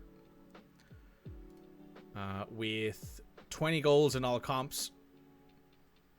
He is growing still, doing very well across the board here. Picked up sprained ankle ligaments. He has scored 10 goals in the league in 16 appearances for us. But unfortunately, he is now injured, meaning we have to put Fabio Silva on there. Nathan Collins can start over Kusev. Kaito Nakamura can go on the bench over Teddy Bearface. Kai Jan Hover can go on the bench as well because Nelson Semedo for sure needs a day off. Mateus Cunha is coming back from his injury relatively soon, it looks like, which is good. It'll be nice to have him back so we can play him on the left-hand side in Pedro Neto's stead, even though Pedro Neto's played really well recently. How long until he's back? 6 to 12 days. He should be back for our Europa League match, I think.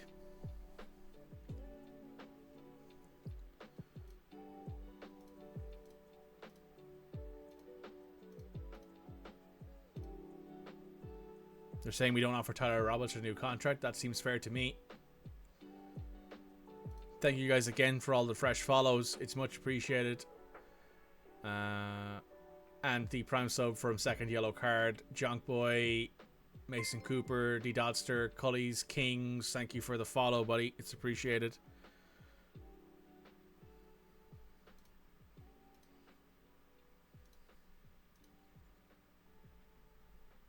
Oh, this guy doesn't even speak English. No, he speaks Portuguese and Spanish, and he's part English. I assume maybe he one of his parents was English and he was born in Portugal. That's interesting. Also, for those of you who are curious, Martin Odegaard is valued at almost £300 million. The 26-year-old central midfielder doing an excellent job for Arsenal. Yeah, that's good for me. Chelsea takeover rumors persist. Interesting. Todd Boehly might be looking to sell the team.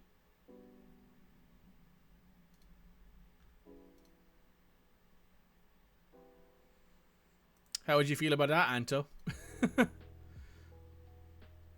Oh, Max Kilman's picked up an injury. He's out for 3 to 4 weeks. That's not great for us. I don't think he's starting, so that means now we might need to start Gabriel Moscardo there at the left-hand side. We're going to put Deion Sanderson on the bench, who has not played a single competitive match for us all year. But we're going to have to leave him on the bench just to have an extra centre-back sub. Actually, you know what? We're not. We're going to take him out for Kusov for our Uzbeki player. Jarnert's valued at 23 to 27 million. So for getting in a right back and a left back, that would be like 70 million for him and the other player that Anto recommended. So that's a bit too rich for our blood here at Wolverhampton Wanderers. We have no money. We had all of our remaining transfer budget taken away from us by the board because we're still quite in the black right now. Sorry, still quite in the red right now. We're nearly 60 million in the black. Sorry, in the red. We were in the positives, and then we started buying players, as you can see, in January, and we have not done well since.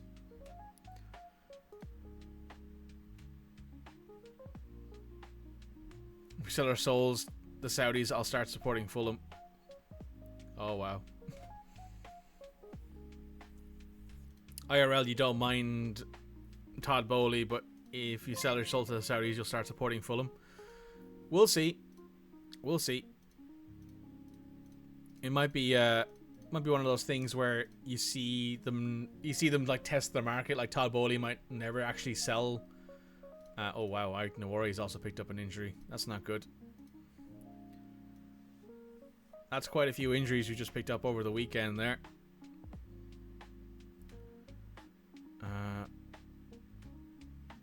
I don't have another player to put on the bench, unfortunately.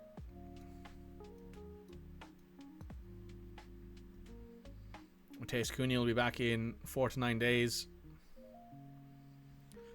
Might end up playing him in a match or two for the under-18s just to give him a little bit of sharpness, given his injury. You supported Fulham during the whole Super League thing. Ah, that makes sense. Alfonso Moreira's done really well again at Famalicão. He's growing quite well, honestly, Alfonso Moreira. Honestly, I'm half tempted to look at maybe selling Kaito Nakamura in the summer and bringing him back and having him start as our like left back. Sorry, as our backup left wing, right wing. But I don't know yet. We brought in Kaito for less than 6 million. Well, for 4 million up front, 2 million after 20 league games. We picked up a few injuries just before a really big match here. So who do we have in the schedule? We have Bournemouth, then Man United, then Atalanta, then Tottenham, then Atalanta, then Man City, then Liverpool. Good lord, that's a difficult section of matches there. And if we beat Atalanta, we might have to face Juventus. So This is going to be tough. I would like to see Ipswich do me a massive favor here and beat Tottenham. That'd be cool. Month of hell right there. No, Tottenham won. So we need to beat Bournemouth here to keep ourselves above Tottenham in the Premier League. We have a match in hand on Arsenal. We have 2 matches in hand on Liverpool, but that doesn't matter. Liverpool are at 80 points right now. I don't think they have confirmed won the Premier League yet. No, they have not. Not mathematically. There are 6 games left. 6 threes are 18. So 18 and 66 is 84. So if Liverpool win one more game and then draw another game, that means that they have won the Premier League. Arsenal would need to win out all of their games. I think my math is correct there.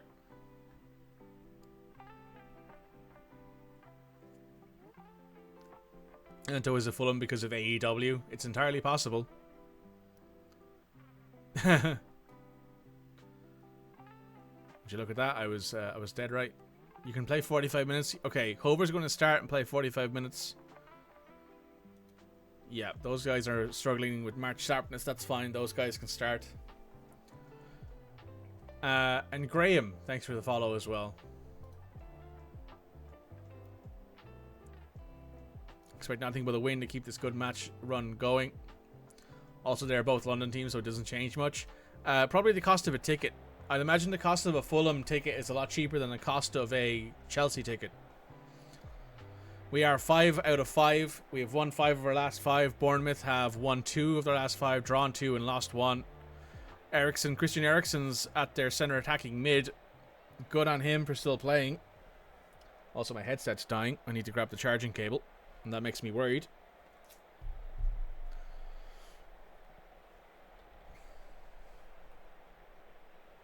Oh, wrong cable.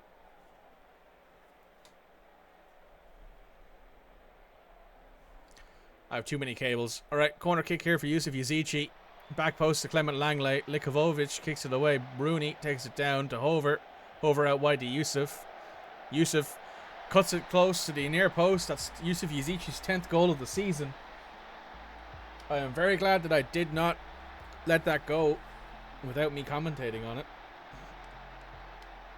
Sorry, need to plug in this headset. There we go. Ignore my absolute fucking mess of hair today. Oh, nutmegged him. What a fantastic goal there from Yusuf Yazici. Likovic, Yusuf Yazici has done well so far. Likovic still has a very high rating, so I guess we should have scored more. I put all my cables in my drawer, and a few days later find more cables.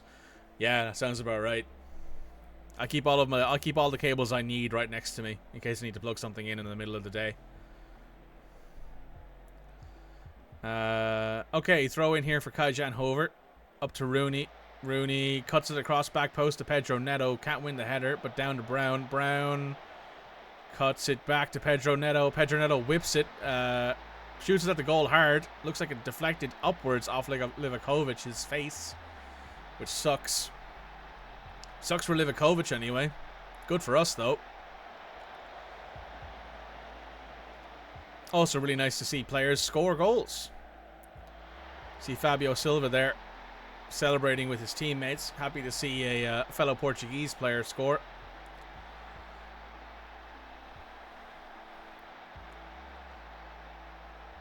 Right, 42 minutes in here. Going really well.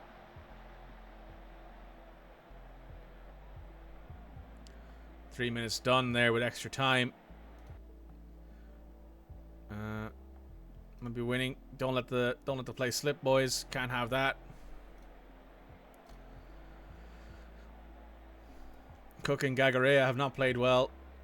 Digne over a free kick. He is dangerous from there. Trubin makes a save.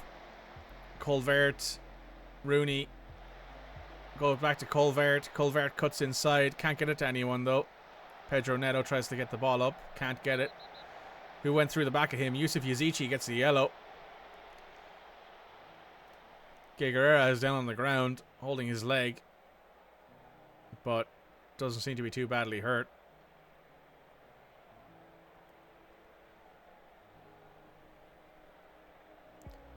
Not sure what's going on here. He's flopping about. He's finally gotten up there. This is Digne, Luca Digne, dangerous man from a free kick. Whips it over the top of the crossbar. Can't quite get it to him.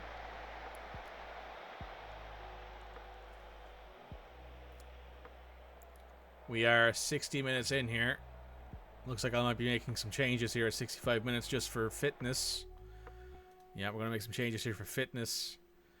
Kai, you know what? You can stay on. Archie Brown, you can come off for... No, there's no one on the bench for you. Hillman, you can come off for Kusov. Rooney has not played well. You can come off for Nakamura. Switch these two around. I'm going to leave Fabio Silva on for now. Might bring off Kai at the 75-minute mark, 80-minute mark maybe, just to give him a bit of a rest. They put on Dominic Solanke up top. Throw in here, Kai-Jan Hover to Mateus Nunez. Mateus backs to Langley. To Hover. Hover to Langley. Up to Yusuf Yazici in the middle. Out to Nakamura. Back to Gabriel Moscardo. Gabriel hovers over the ball. Good pass to Kusov. Kusov to Gabriel. Gabriel into the middle to Yusuf Yazici. Cuts out wide right. Pushes forward here. Shoots. No one there.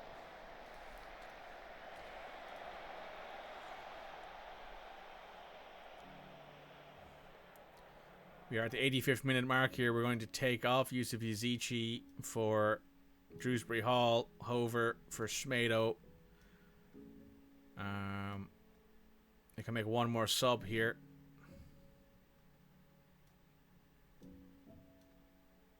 Mateus Nunez can come up for Scott McTominay just to give those guys a bit of a rest. 5 minutes of out of time here. 2-0 up. Looks like we might get away with this one. A few seconds left here. Drewsbury Hall over a dead ball. He's banged one in off a crossbar recently, earlier on in the stream. Let's see if he can do it again.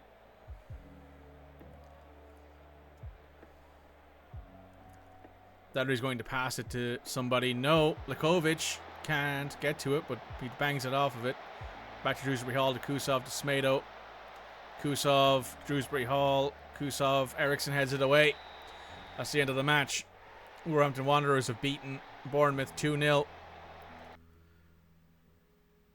Very, very good match there from the boys. Fabio Silva didn't score, but also we didn't need him to score, so I'm happy enough with that. Leaves us up into third again. Manchester United up next, who are in 6th. Liam Manning not very happy with his team.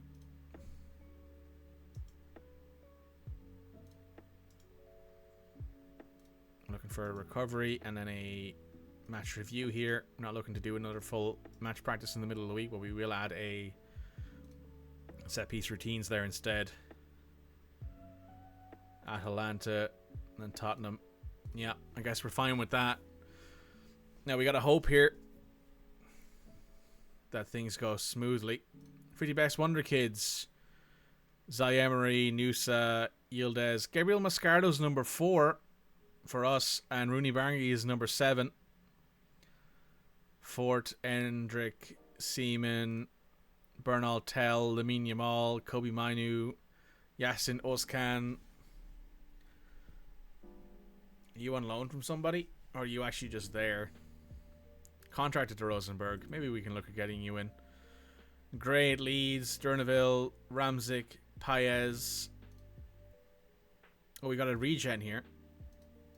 Left winger. We'll take a look at him at Benfica. Another one here at Porto. Take a look at him as well. Joral Hato, Rego, Schwartu, Lakovic, Borza. Yeah, that's Borza. That's the left back who was recommended to me by Anto. He's not valued super highly, but we'll see if we can get him as a possibility. Esposito at Italian team. Wanir. We'll take a look at him as well. Any other new gens or regens we're seeing here? Yes, we have someone at Al Hilal, a centre back. That's interesting. What's his value? Unknown. But we have two. We have Gabriel Mascardo and Rooney Barngi at the in the top 10. We have number 4 and number 7. Rooney has played really well for us this year. Has played pretty well in the Champions League. In the Europa League. Has played pretty well in the Premier Division as well. Has 7 assists and 3 goals in the Premier League. Has 2 goals and 3 assists in the Champions League. Sorry, the Europa League. I keep saying Champions League. And Gabriel has played pretty well at centre back. He's been a good cover option for us. He's growing. Could for sure use maybe some more first team football, but we're okay with it so far.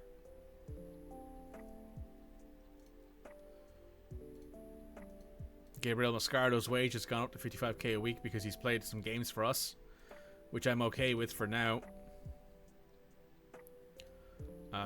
Lions has a good chance. Looking to get rid of him anyway. Nigel isn't really going to be playing for us next year. I was looking at getting Santiago Jimenez in instead of Evan Ferguson. Largely because we needed a striker and he looked like he'd be a very good one. But then he rejected me because we didn't have Champions League football on Feyenoord did.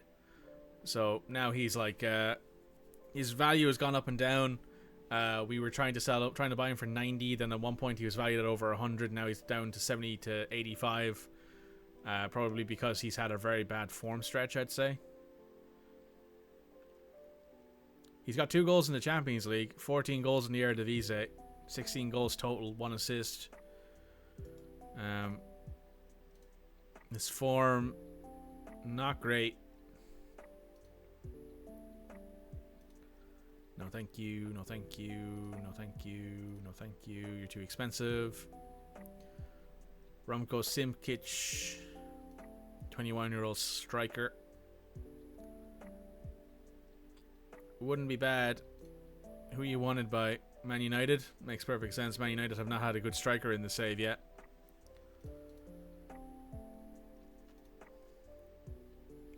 Lazar Samaradzic was recommended to me by somebody else during a stream a little while ago. He would be an interesting player to bring in, but I don't necessarily think he'd be a big improvement over a lot of the guys we have. He's younger for sure, but not necessarily much of an improvement. Hakan Arnar Haraldsson at Copenhagen. He's from Portugal. Get him? Yeah, we'll try. Nicholas Hedel, goalkeeper. We don't need a goalkeeper really anymore, but this guy would have been a good purchase for us, relatively cheap. Andreas Schelderup still playing at Benfica. Alanzinho, Matt Metz, Thiago Morales, Francisco Trincao at Sporting.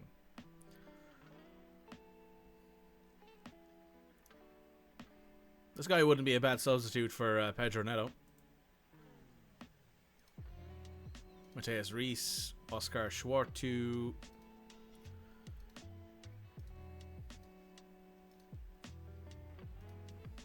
Some good stuff there from everybody. Crystal Palace beat Nottingham Forest. Nottingham Forest are looking like they'll go down. Same with Ipswich.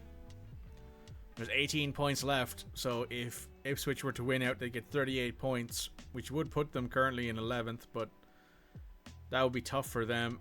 Ipswich and Nottingham are both on 20 points. Bournemouth on 30, Brighton on 31, Leeds on 32, and Fulham on 33.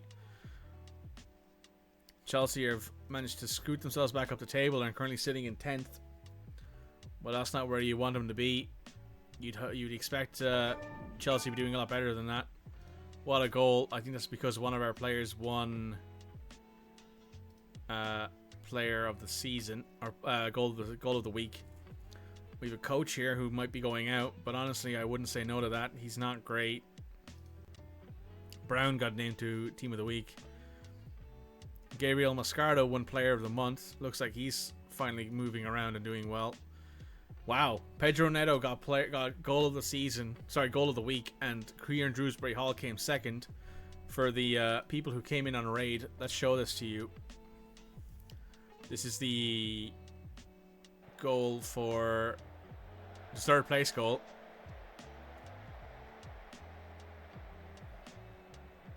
Luis Paquet's. Oh, good goal. And now you get to see Drewsbury Hall's free kick here, I think. Yeah, this is Drewsbury Hall's free kick against West Ham.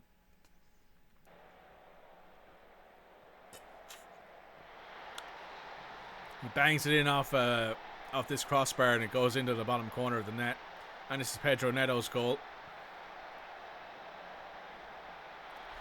Very similar goals, but it seems they gave it to Pedro Neto.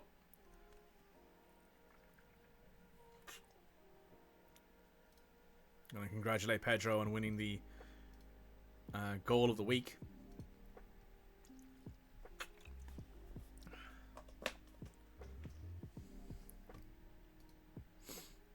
Monthly board performance review A+.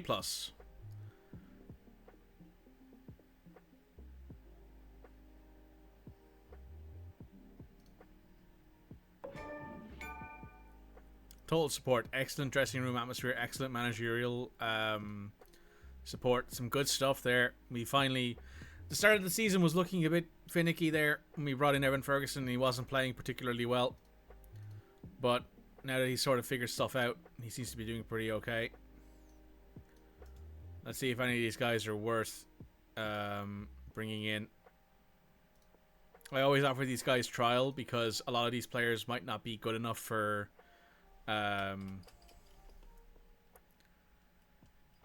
the team that they're currently on, but they might be okay for our youth teams, which means that I would bring them in largely to help our youth teams do better, get higher up in like the youth teams, the youth leagues.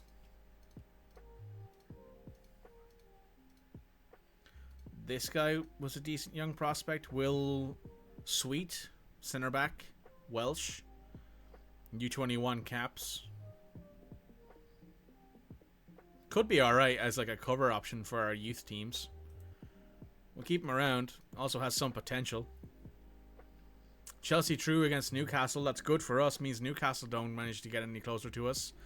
United beat Ipswich, which is bad for us given that they are currently fighting for 4th. Tottenham beat Everton, which is bad for us giving... we are all... Arsenal, Tottenham and Wolves are all currently tied on 66 points in the Premier League. West Ham tied Man City, which is good for us because Man City don't gain. Premier League division bonuses have been played out. Morton Hellman, Archie Brown and Pedro Neto have got themselves bonuses. Which honestly, absolutely fine with that, to be honest. TBDH.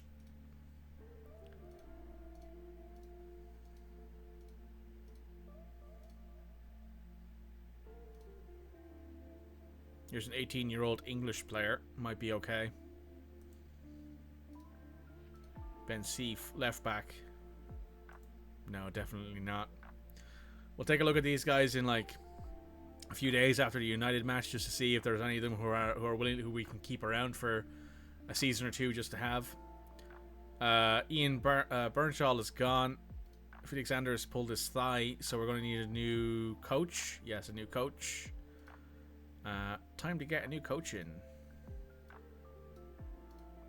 We have negative wage budget right now. Coach. And we want someone who is unemployed.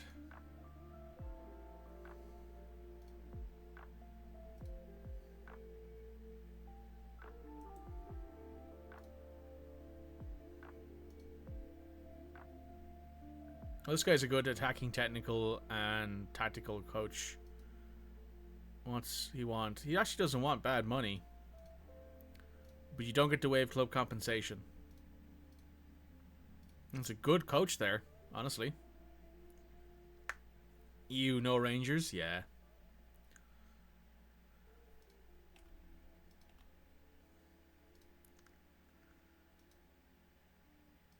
Gotta hold a team meeting here. Not going to, though. I think we're okay for the minute.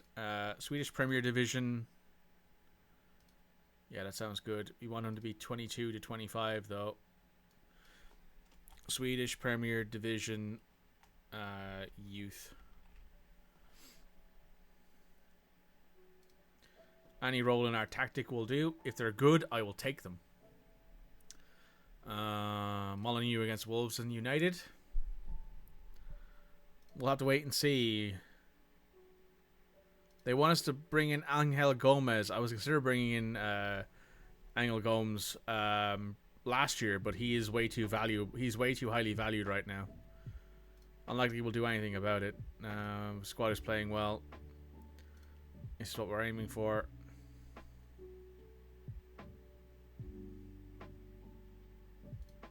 Best fit for the team. Certainly makes sense.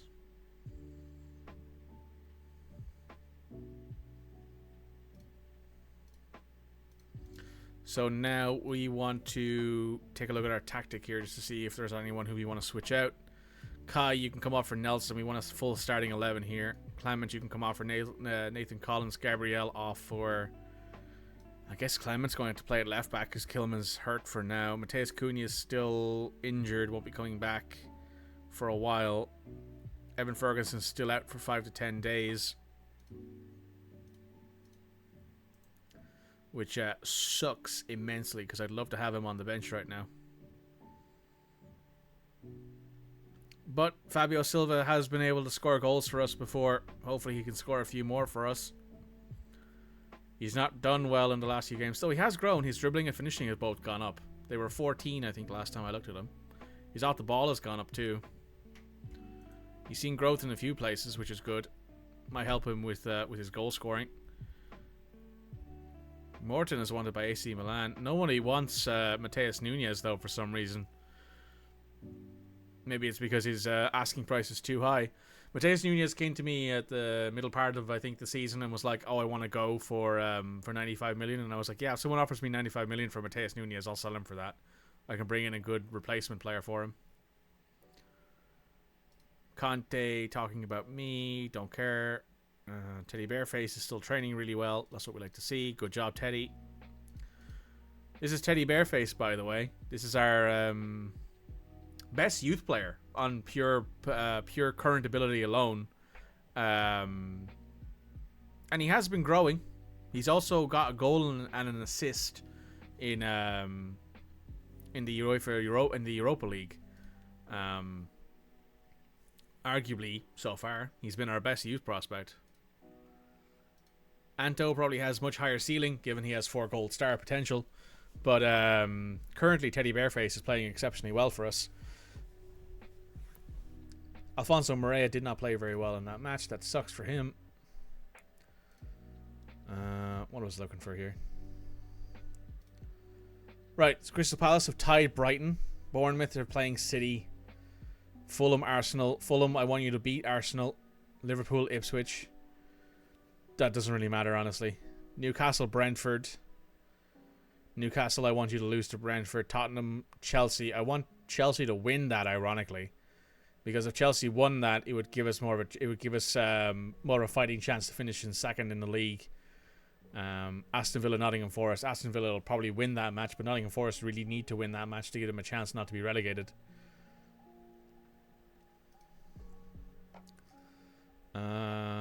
Fine with everything else there. Bench players, that looks good. Aiden Warrior still injured for a few more days.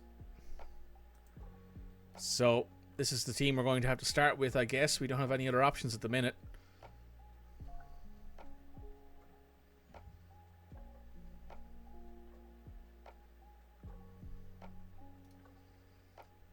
Let's go here. This is a big match against Man United here. Dean Henderson in goal. Rafael Varane, Lisandro Martinez, Borgano, Diego Dalot, Kefren Turam, Casemiro, Samuel Lino, Anthony, Marcus Rashford, and João Felix. With Mateus Kovar, Trevor Chalobah, Kobe Mainu, Yusuf El Nasiri, Xavier Schlager, Aaron Wan-Bissaka, Harry Maguire, Tendon Mengi, and Martial Rantic on the bench.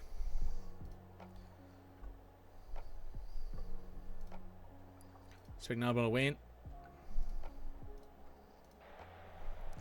We're at Old Trafford here. This will be a tough match for us, but they're playing an 8-3 or a 7-3, I think. So my hope is that they'll be on the back foot. We'll be able to take it to them. We might be able to score a free kick, maybe a corner or two. We're quite good from set pieces. As you can see there, Yusuf Yazici's leading out the team this time, as I believe him and Nathan Collins switched the armband, given they are captain and vice captain together. A win here would see us potentially oust Arsenal as the second place team in the league. It would essentially allow us a position here, but we have Mateus Cunha taking a corner. Henderson hammers it away, but nobody can kind of gather it up before Henderson gets back in goal, so it's a bit of a wasted shot there. We got another free kick here. Yusuf Yazici standing over it. Be nice to see him bury a dead ball. Henderson with the big save there. That was going in. We got a corner kick here. Mateus Nunes whips it back post again. Nathan Collins is up for it. Thuram wins. Yusuf Yazici picks up the loose ball. Thuram picks it off of him. End of highlight. Raphael Varane over a dead ball. Goes back post to Marcus Rashford. Rashford loops it wide. Archie Brown is taking up a knock. Replaced with Kai Jan Hover. He's the only player who we have who can play on the left side, I believe. Trubin over a dead ball to Collins. Collins up to Snelson Smedo. Smedo kicks it up wide to Rooney, but you can't get it to him. Henderson to Varane. To Thuram. Thuram to João Felix. João Felix scores from Kefan Thuram.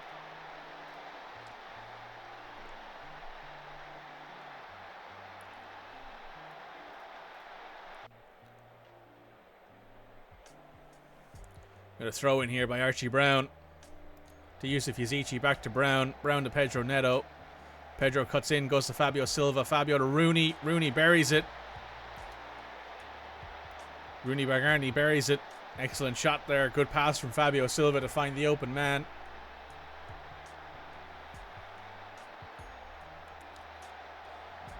Brown to Neto. Neto cuts across. Yeah, fantastic little pass there. Great second pass. Goes straight through the legs of his defender. Henderson can't get to it. That's what we like to see there. It brings us back to 1-1. Puts us back in third in the Premier League. Pedro Neto to Fabio Silva here on a counter. Fabio holds it up. Cuts it back. Goes to Langley. Langley to Mateus Nunes. Mateus goes to Fabio. Fabio on a good run here. I don't know what happened there, honestly. Fabio to Yusuf. Bad touch there. Thuram picks it up. Back to Varane. To Diego Dallo. Back to Varane. To Martinez. Raphael Varane again. Kind of deep in his own half here. Thuram. Martinez. Fabio Silva doing a good job pressuring them. Casemiro to Anthony. Anthony out wide to Samuel Lino. Samuel Lino to Rashford. Rashford in behind. Shoots. Trubin makes a big save. Anthony makes the rebound. Only his fourth goal of the season. Awful bit of play there. Incredibly bad luck from Wolverhampton Wanderers to see that go in.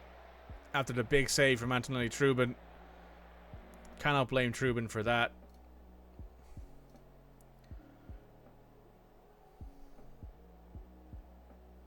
Not Anthony, anyone but Anthony.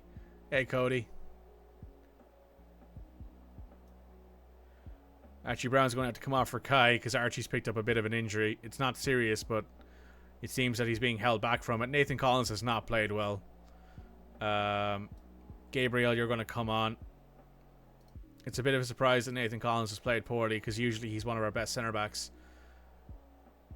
You all been terrible so far, sorted out. Harsh but true. The team agrees with me.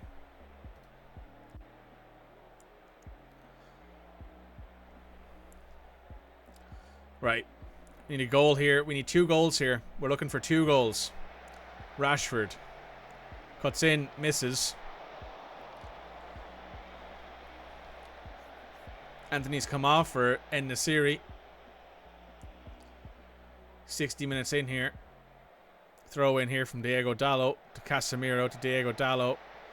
Taken off him by Pedro Neto to Hjulmand. To Hover. To Trubin. To Gabriel. To Mateus Nunes. Back to Gabriel. To Smedo. To Mateus Nunes. To Yusuf Yazici. In the middle to Fabio Silva. Back to Hjulmand. Over to Mateus Nunes. Out wide to Smedo. Smedo dives for the byline. Rashford intercepts, but it goes to Mateus Nunes, who picks it up. Shoots over the top of the net.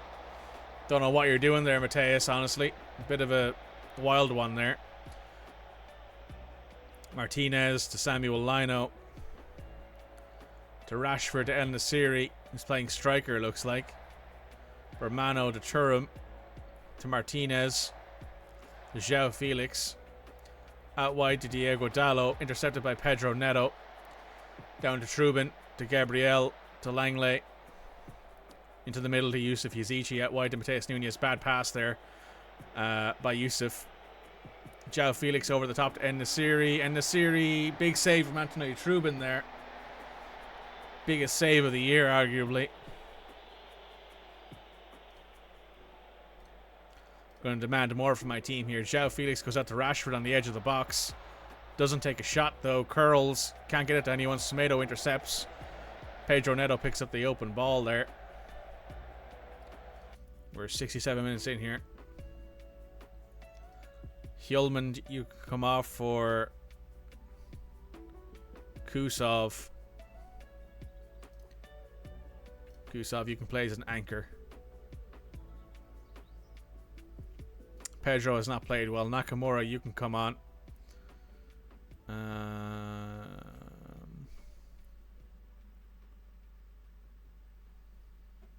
Fabio Silva has played well and got an assist. I can't really take him off right now. I'm going to leave it at that for now. It'd be nice to see us get at least a goal back. It would put us above Tottenham. It would be even better for us to score 2. João Felix over a corner here. Rafael Varane pangs it off the post. We've kept it out there. Nelson Smedo wins the ball. Puts it up to Rooney.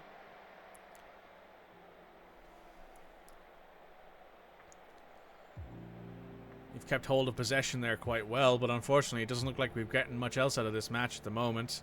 Another corner kick here. Javier Slager over it.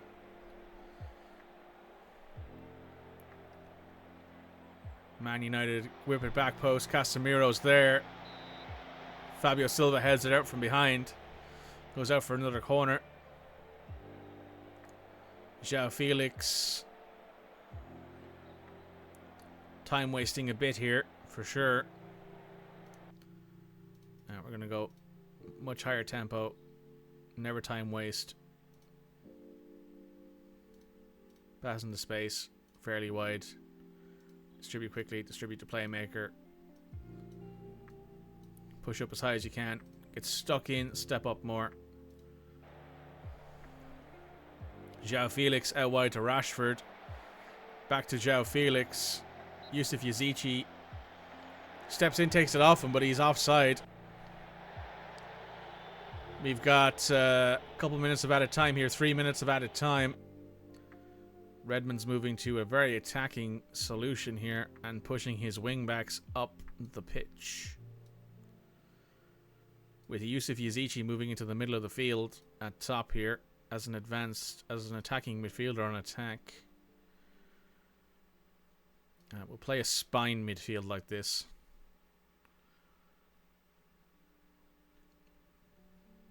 Mateus, you can come off for Scott McTominay. Give McTominay the ability there to be in the midfield and absolutely boss it against his former team. Nope. That's the end of the match. We've lost 2-1. Unlucky, boys. That's unfortunate. I don't think that went terribly for us. I think we could have won that match. Unfortunately, though, we didn't manage to score as many goals as was needed. And now Arsenal is sitting on 69 points. Nice. 3 points ahead of us, with Tottenham tied to us. Man City are now only 4 points behind us, as are Man United. Man United have gained 6 points on us, basically, in that match. A draw there would have been nice, but a loss kind of sucks.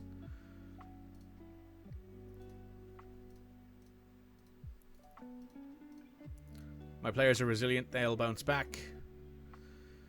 So, next match, we're going to be starting... We're not going to be able to put Gabriel Mascardo, or... For once, the nice number is not nice. Indeed.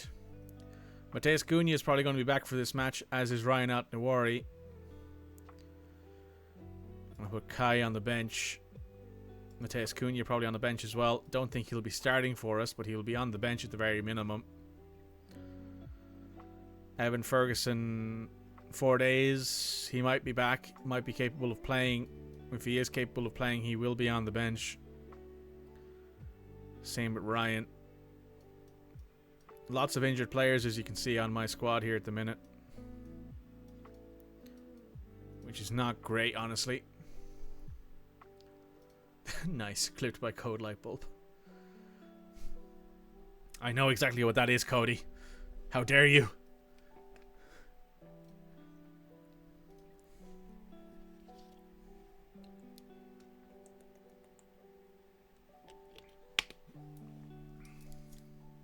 Right, big match against Atalanta next.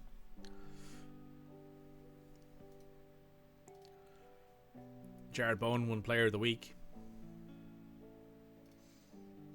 So we've got a few days here before this first match against Atalanta. It'll be a big match here for us. We need to win this home leg. No, this is away. If we won this away leg, it'd be great. Oh, Mateus Cunha is back from his injury now. We will leave him on general rehab for the minute, just so that way he can recover a bit more. Good to have him recovering.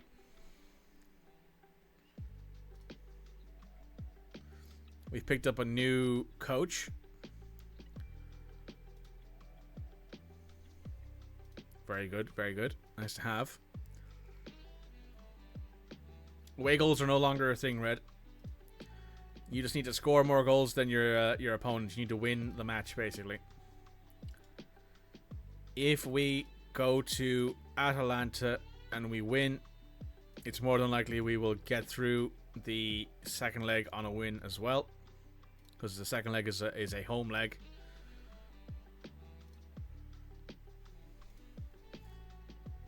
If you go through the both of them tied,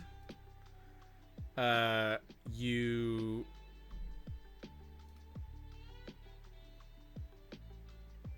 will end up in a situation where you go to extra time and penalties.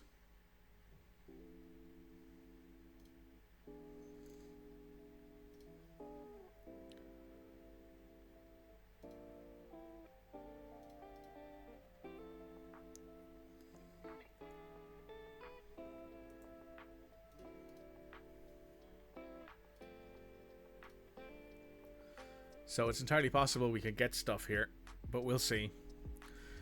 This Atalanta match is big, and then the Newcastle match in the middle of the week is arguably just as big.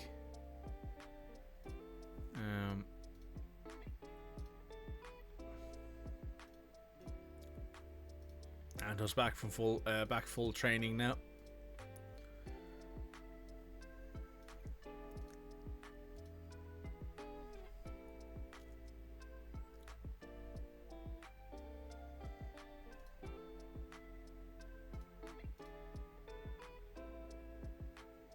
Oh, João Gomez is at Atalanta. I forgot about this. I saw João Gomez there because we didn't want him anymore and he just wasn't good enough.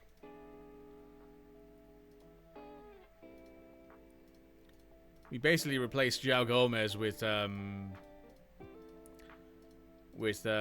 McTominay.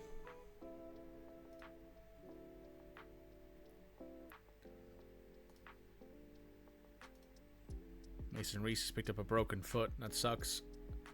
Palace versus Aston Villa. That doesn't really affect us at all, unfortunately.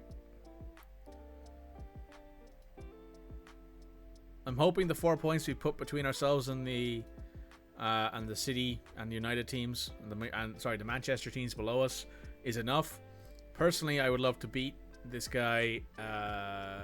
Love to beat. So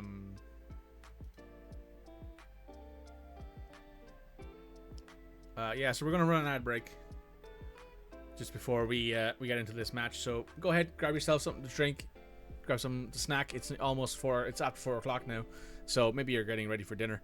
We're gonna run a quick ad break, and I'll be right back.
Perfection. Absolutely excellently timed. About 30 seconds left in the ad break.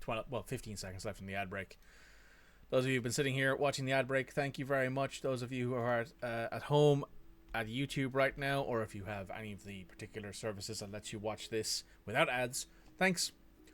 Welcome back, everybody. We're about to go into this match against Atalanta. They're suggesting we bring on Drewsbury Hall over Yusuf Yazici. Honestly, Drewsbury Hall has not played as well as Yusuf Yazici has. Yusuf Yazici has 10 goals. Drewsbury Hall has 2. Assist-wise, Drewsbury Hall has 8 total, while Yusuf Yazici has 10. He has 10 and 10. He has 20 goal contributions from the centre of midfield. Can't really argue with that, to be honest. Okay. Ait Nouari, are you suggested to be fit? Not close to full fitness yet. Recommended 45 minutes of action. Fitness test failed. Not recommended to be selected. Cool. So Teddy Bearface, you're going on the bench. Largely because we need somebody on the bench. Everybody else here is fit enough to be selected. So we can move on to the next match here.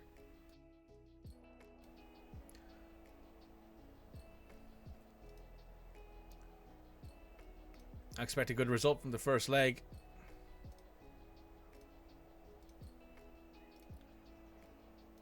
Goals win matches. Big first match here at Atalanta. They're playing a 3-4-1-2. Or a 7-3 if you would.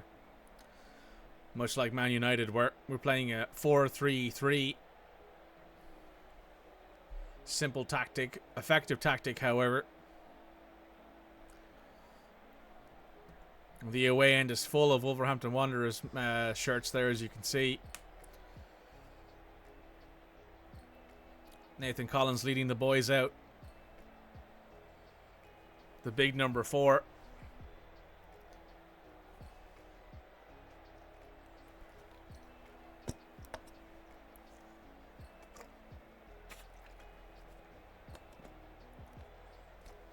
Highlight here, interception there. Samu out to Zorta, into Miarchuk, into Lookman. Goes wide. However, it was offside. Trubin, Langley. Langley wide to Nelson Semedo. Nelson Semedo up to Rooney. Back to Mateus Nunes. Into Fabio Silva, out to Yusuf Yazici. Yusuf passed the ball. Yusuf goes down. Fabio shoots straight into the chest of Carnascizi. Carnascizi? Something like that, I think. Italian name. Can't pronounce it. Not very good at it. We are 20 minutes in here, and we've not seen anything really either sided, except for one game. Real San Sebastian are beating... Oh, sorry, they went up and now they're tied with Bayer. Nothing from Nice or Rangers or Chelsea yet. Correction. It's now 1-1 in the Juventus-Nice game, but also 1-0 to Chelsea against Rangers. We are currently the only match. Bayer's up 2-1 against Real. We're at the 45-minute mark here. Half-time. After that first chance, we haven't really had anything. But neither have Atalanta. You've been unlucky so far, I'm going to say. Yusuf Yazici, keep going. I think Yusuf could be our game maker here. On the right-hand side here, we can see Bayer is still beating Real. San Sebastian. Nice is drawing with Juventus. Rangers are losing to Chelsea on a Sterling goal, but they got injuries there as well. Mateus Nunes over a free kick into Brown. Scarnacchi's easy save there, straight into his hands. Fabio Silva not letting him make an easy choice there, not letting him make a short pass. Marchuk down to Lookman, intercepted by Mateus Nunes, out wide to Fabio. Fabio, quick pass to Silva. Silva back to Neto. Neto, Murat Demiral can't get there, goes into the middle, gets to nobody. Hjulman to Nunes, over to Semedo, back to Marchuk. Oh, sorry, Nunes. Whips it, but can't get it into the back of the net. Close to the top left-hand corner there, though. We are 55 minutes in here. Still no movement from any other team. So far it's looking like it'll be a tough one. Got a free kick here. Coop Miners. This is dangerous. Coop Miners is a great free kick taker. Over the top there. Close though. Whips it with power. We are 60 minutes in here. Omari to Ederson. To Murat Demiral. To Scalvini. Scalvini steps up here. Out to the left-hand side, over to Zorte, into Samu. Brown intercepts, goes back to Trubin. Trubin out to Collins. Played very well so far today, Collins. Over the top to Rooney. Rooney with a good header on, but no one there to pick it up. Omari to Scarnacchizi, to Scalvini. To Samu, out to Zorti. Brown intercepts. Excellent interceptor from Brown to Pedro Neto to Silva to Rooney. Rooney in behind. Rooney has scored, but will it count? Rooney's put one in the back of the net. Unsure on if it'll count officially, though. VAR check here. Offside, I'm thinking. It looks like, yeah, offside. How far off was Rooney here? A bit far off for sure. Rooney made a good attempt there, though. That's proven to me, at least we know we can score against them. It was a good pass there by Fabio Silva as well, to give him credit. Yusuf Yazici, you've not really done much here, so I'm going to bring on Drewsbury Hall. Archie Brown deserved his yellow card. We don't have someone to bring on for him, I don't think. What we do, we have Ryan on the bench, who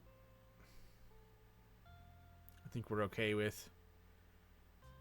Nakamura on for Rooney, and then we switch these two around. Put Pedro out on the right hand side as an inverted winger.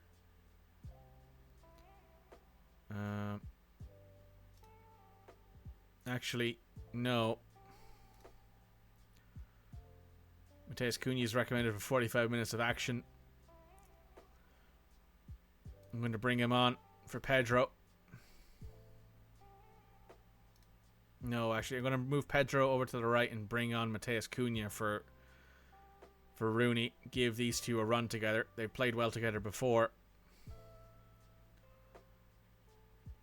Scott McTominay in for Mateus Nunes. And I think that will do for now. A 3-player swap at the 66-minute mark. We want to see our team push for a win here near the end. So what I probably might do here is I might, at the 75th-minute here mark, which we are at, is Neto has not played well. Sasha, you can come on. We're going to move you up to this side of the offense, and you're going to play as a target forward up there. McTominay can boss this side of the midfield. Mateus Cunha can cross it into Sasha at the back from the side he's on. Suppose I could switch to the 4-2-4 and take off Hillman for Nakamura. But no, I think I'll stick with this for now to the asymmetric striker right.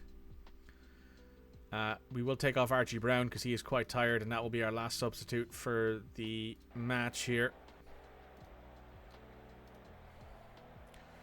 We're looking for something here from Sasha or from Silva primarily. We're going to throw in here Ait Nuori, the Cunha, back to Ait Nuori, into Sasha. Sasha to McTominay. McTominay has buried it in the bottom corner of the net. No way is that offside. Fabulous strike from Scott McTominay.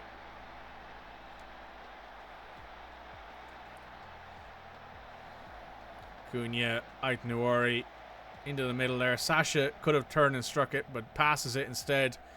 And McTominay catches Carnachisi off balance there, it looks like, and has buried it. We have 3 minutes of added time here. 91 minutes here. 2 minutes left to play. Langley to Hjulmand to Cunha. Cunha to Hjulmand. Hjulmand to McTominay. McTominay out wide to Smedo. Pushes it down the right hand side. Whips it to Sasha. Can't keep it down though. Sasha Kolasinac looking like an absolute monster out there. Full time. Wolves win 1-0 at Atalanta. Well done, lads. That was a good win. That puts us in a good position. Today was brilliant. Moments like that were fantastic. Is there someone who we need to bring off here? I don't think so.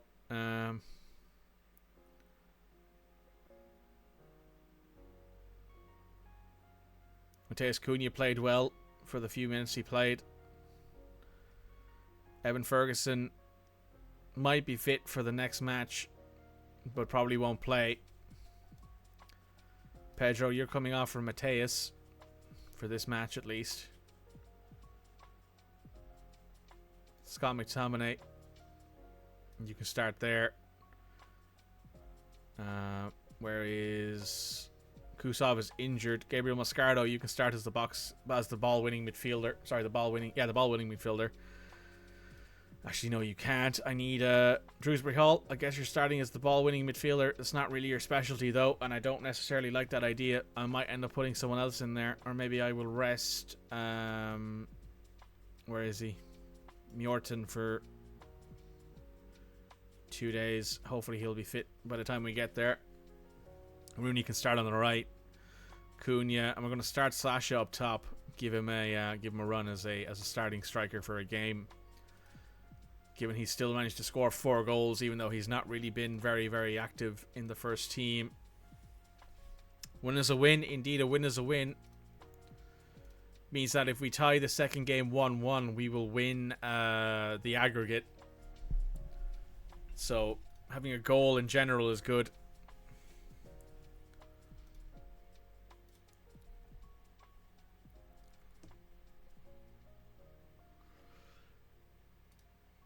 All in all, we've had solid information here. Now we got to go against Tottenham. This is going to be a big match for us. Who are they suggesting? They're suggesting Kai with Nathan, Gabriel, Matthias. Yeah, I think that's probably a good idea. We start Kai here. Gabriel in the... I think Gabriel's fine there.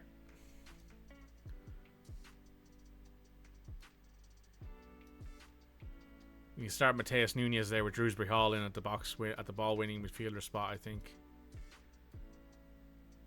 No, I'll put Scott McTominay in there.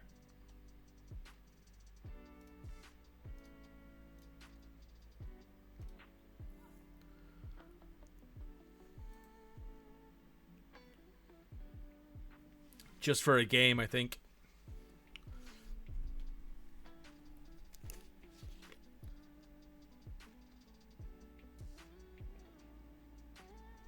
Quick reminder. Last time we played Tottenham in the league, we lost 3-0.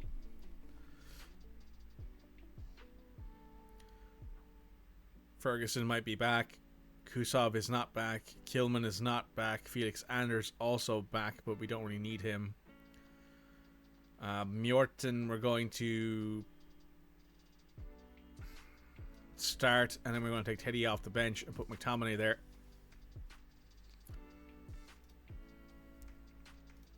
Ball winner on support.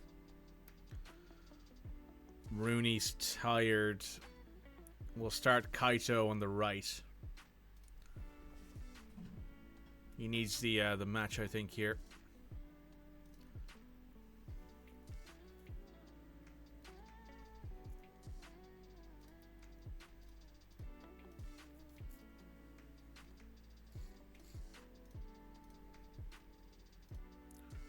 Who would get the goat? The vote. We're going to give it to Lewandowski. I love Lewandowski. When I was doing my Poland site, I would say if I brought him in as a coach, I think, or as a or as some sort of like what's it called, staff member, because I was like, oh, we got to have the best Polish player to ever play on our team. Tried to bring him in for a year or two because he was super cheap from I think he was still at Bayern at the time. So I was like, oh, I can bring him in, but he didn't want to come to us, obviously, because we were too low of a stature for him to play for us. So I waited until he retired, and then I brought him in as a coach.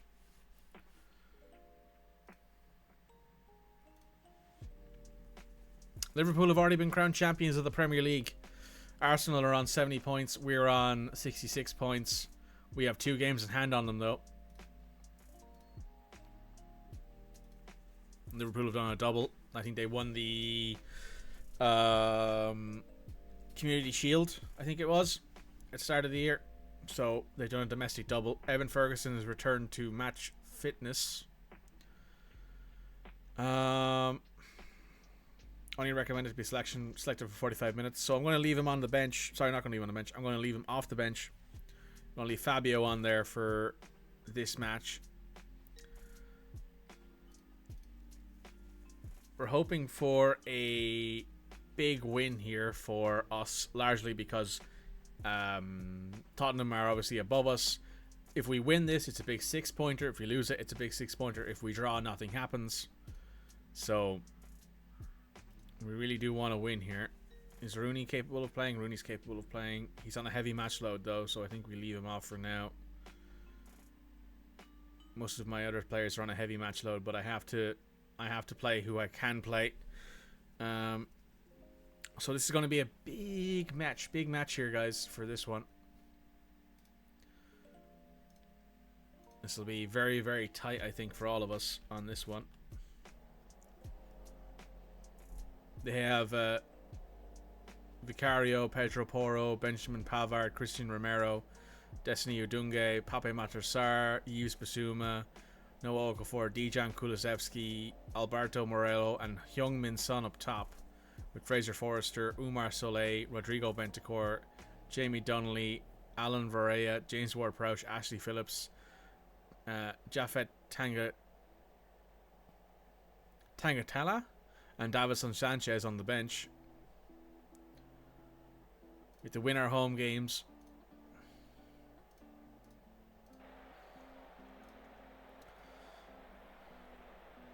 So let's see how this goes.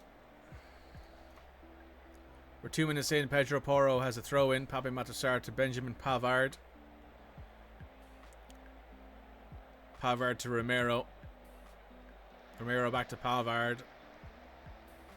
To Romero. Bit of playing around the back here to Vicario. To Pavard. They try to go to Basuma, but Basuma is intercepted. Kolasinac picks it up, shoots, rings it off the post. That was very close. That would have been a great goal from Sasha Kolasinac if he had scored that one.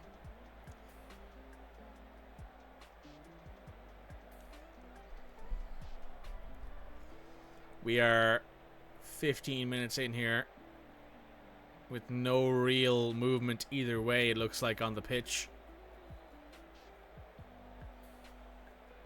25 minutes in. 30 minutes in. I'm going to demand more here. Ooh, dead ball here. Pedro Porro taking it. Pedro Porro puts it up. Gabriel Mosquera wins the header down to Heung-min Son to Romero. Turns, misses the net. Goes out wide.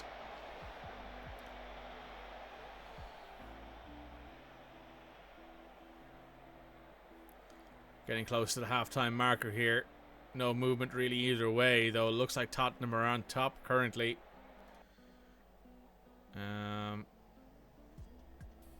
We owe Tottenham for what happened last time. Mateus Cunha has not played well on the left. He's getting his match sharpness back, though. Udonge, throw in to Moreo, to Son. Tries to pull it back. Dewsbury Hall intercepts. Close on that one. Vicario has played well in net for them so far. 60 minutes are coming here. I'm going to take off Mateus Cunha so he doesn't get injured. Put on Pedro Neto.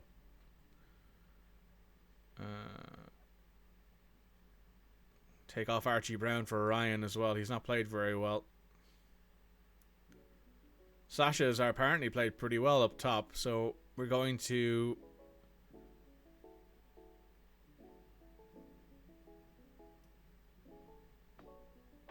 bring in McTominay as the box-to-box role, just to change up the speed of this team a bit. Pedro Porro to Sarr. To Basuma to Kulusevski. Kulusevski here. Dangerous. Dangerous. Misses.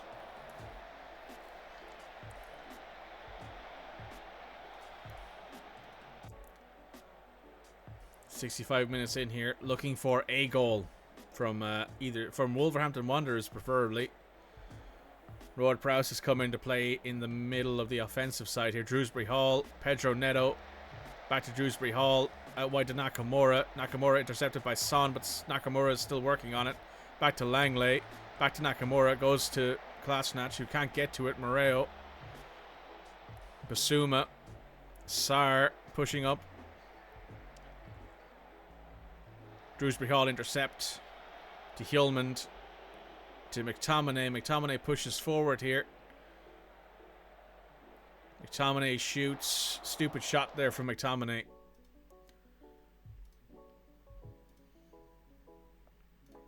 Shoot less often, Scott McTominay. You shouldn't be taking that shot there.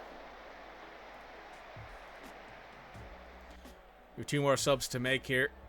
At the 80th minute, I'll probably make them, but we have a Kai-Jan Hover dead ball here. Hover going for Kolasinac, can't get it to Romero. Hjulmand comes forward, keeps it away from Ward Prowse. Pedro Neto, Dewsbury Hall. Sasha. Vicario makes a fantastic save, but Sasha was offside all the same.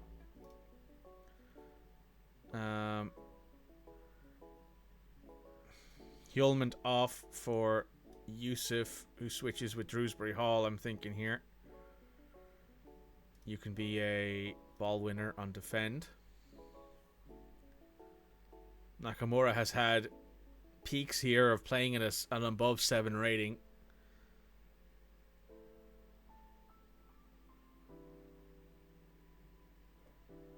But I'm thinking I do this again. I'm thinking I move Nakamura up there and bring on Fabio Silva to play next to the target forward Sasha in an asymmetric formation.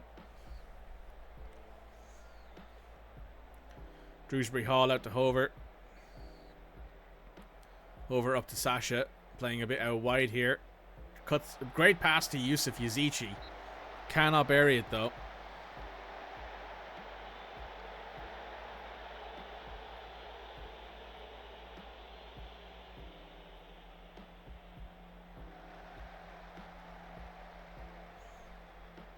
Langley. Pedro Neto. Pedro cuts forward. Pedro can't even get close to the net.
Okay.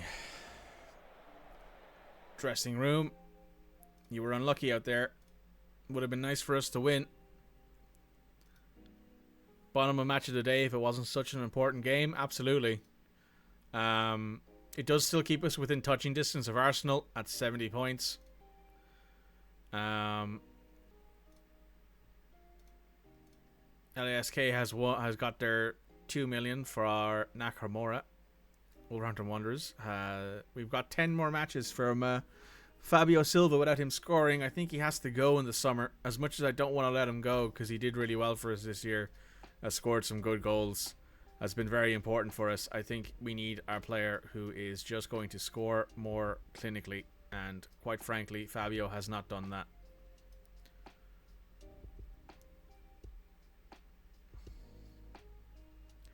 Right, Kai off for Nelson Semedo. Where is Nathan Collins? There he is. Kilman back in 5 days, 3 days until that match. So Kilman probably won't be on the bench.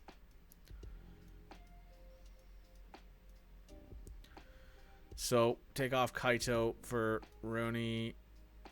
Pedro, you can start on this side because you and Ryan have good connection. Morten, you can start there. Drewsbury Hall off for Yusuf. I'm happy enough with that, I guess.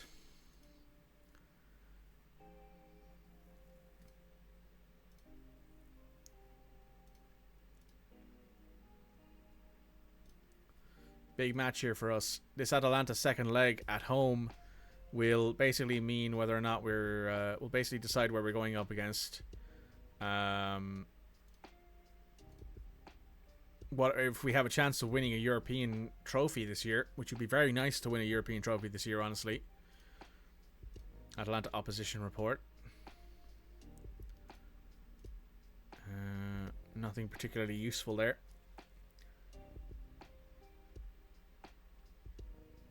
This will be big. And then after this we have Manchester United. We are 39% favourites.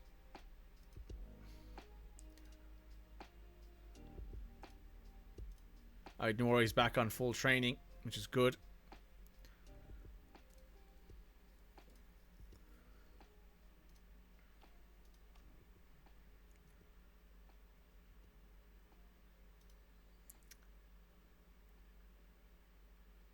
Evananto scored a goal. Very nice.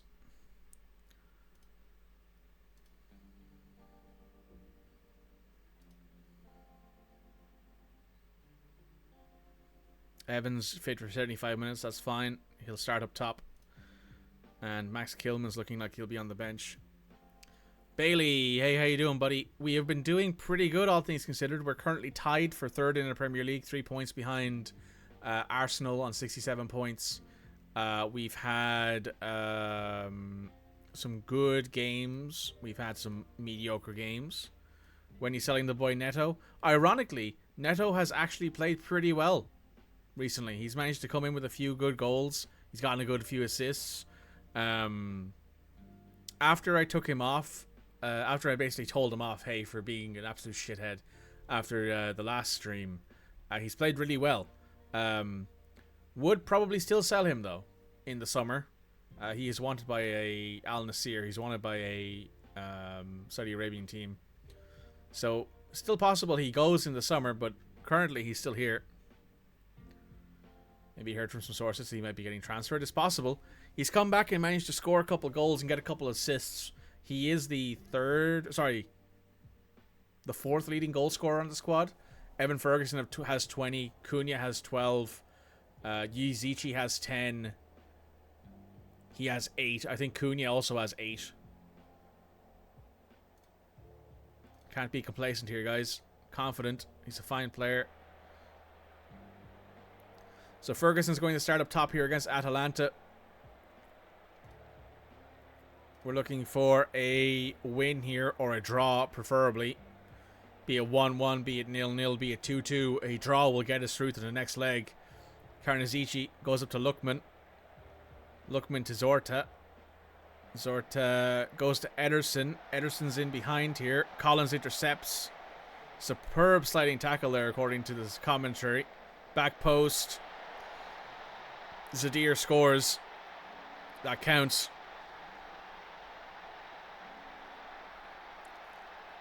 So a 1-1 would mean we'd go to extra time and then penalties, and we don't have a great record in penalties. I don't think we've won a single penalty shootout in this save so far.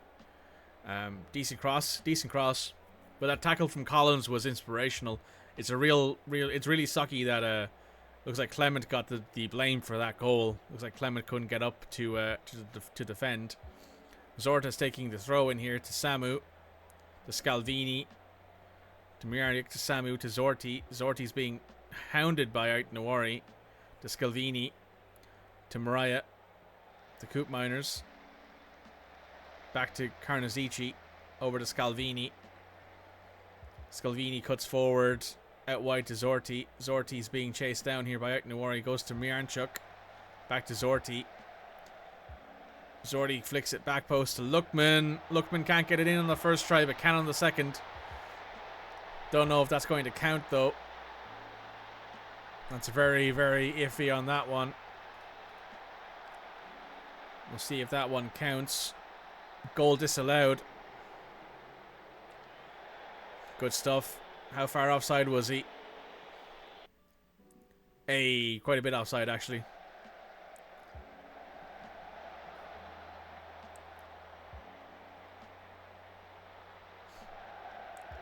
Ferguson down to Zorti. Zorti wins the header, but Ait Nawari's there to pick up the second ball. Pedro Neto goes down at the edge of the box. Don't think that's a penalty. If it is a penalty, however, Yusuf Yazici will be taking it. No penalty to be expected. Damn, yeah. Mateus Nunez back post, though. Lookman picks it up. Nathan Collins is racing him down. Good tackle there from Nathan Collins. Gets the ball out of play so that we can recover. Nelson Semedo taking a throw in here. Semedo going to Mateus Nunez. Back to Nelson Semedo. Nelson down the line. Goes back post to Pedro. Ferguson wins the header, but it goes over the post.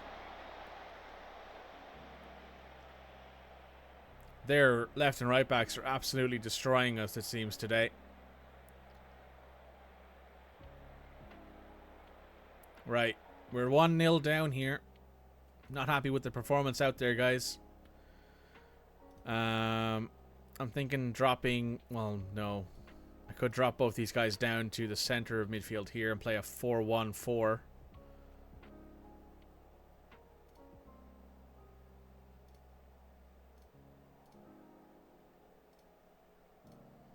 Just to help a bit more with the defensive formation. Nelson Semedo's unaffected by his knock. Pedro's not playing well, but neither is Evan Ferguson, so I can't really be too annoyed at them. I think I'm going to leave the formation as is for now. I'm going to hope that we can do better here. They brought in João Gomez for Ederson, who was tired. Collins with the header. Is that going to count? I think that counts. It is. It's in. Nathan Collins has brought us back to 1-1, meaning we're now currently winning off the Irishman's header. Not the first Irishman to score a header for Wolverhampton Wanderers in this stream, but that's a big one. Big up for Nathan Collins there, scoring that at home. 55 minutes in here. Another corner. Yusuf Yazici over it. Whips it back post. Collins is there. Omari wins the header. Down to Rooney. Rooney cuts forward. Shoots. Puts it into the side netting.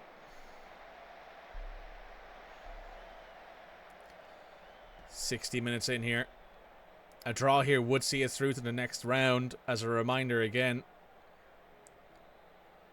Karnazici would like to see Evan Ferguson score though. Boots it up. Bargnani heads it down to Samu.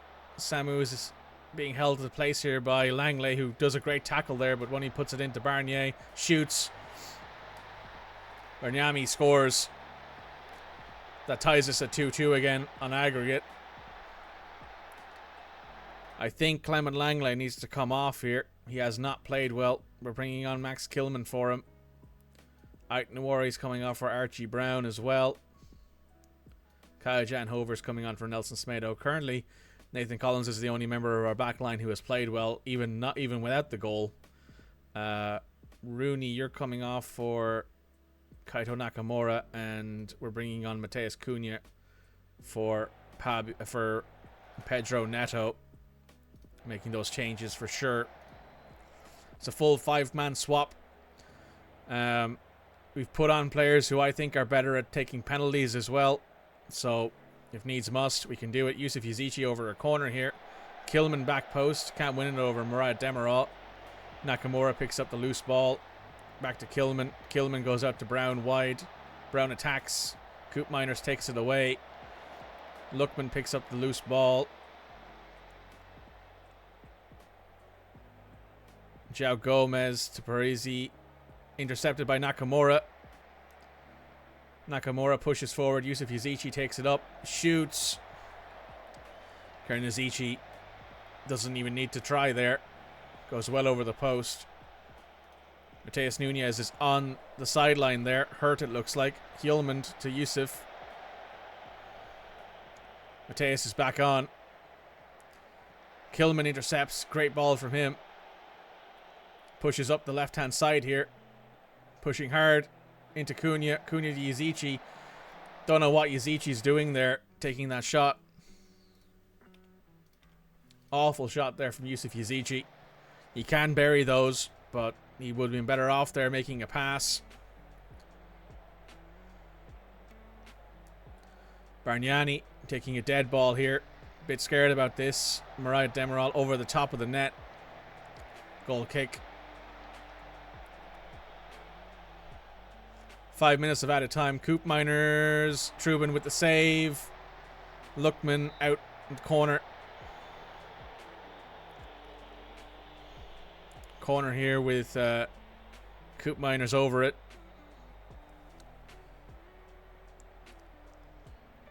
Coop Miners will be looking to hit Mariah Demiral here. Lookman, Brown, great little header there away. João Gomez, nowhere near. 4 minutes and out of time. We're now into extra time here. Not happy with the performance out there, guys. We can take off a player who has not played well. Nathan Collins will be staying on. So will Kai and Kilman and Archie, because we don't have any subs for them. Mateus Nunez has played well. I could take off Evan Ferguson for Fabio Silva, but I think Evan gives us the better chance of winning. I will switch him to a complete forward. And take off Yusuf Yazici for Drewsbury Hall, I think, here. Just to give us some more fresh, creative legs in the middle of midfield.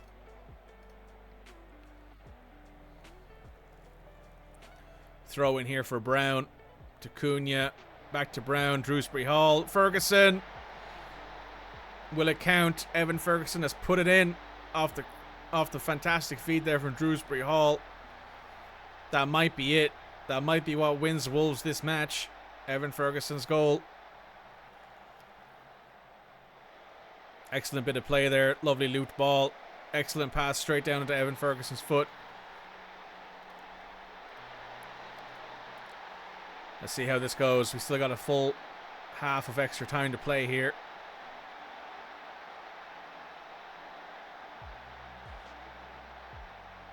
There's the first half of extra time. Second half of extra time here. We're going to move back from attacking here for the last half to balanced. And we're going to throw in as much time wasting as we can get. We're going to slow the pace down as well. Brown to Cunha. Back to Brown. Brown to Cunha. Cunha to Drewsbury Hall. Drewsbury Hall to Mateus Nunez. Misses the pass, but Hjulman picks it up. Shoots, can't get it in. But that is it's a good wire there from Hjulman. Corner here from Mateus Nunez. Wasting as much time as he can here. Whip. Back post. Karnazici takes it down. Nakamura picks up the ball. Runs forward. Shoots. Kaito Nakamura has just scored the winning goal of this match, which means Wolves are going through to the next round of the Europa League knockouts.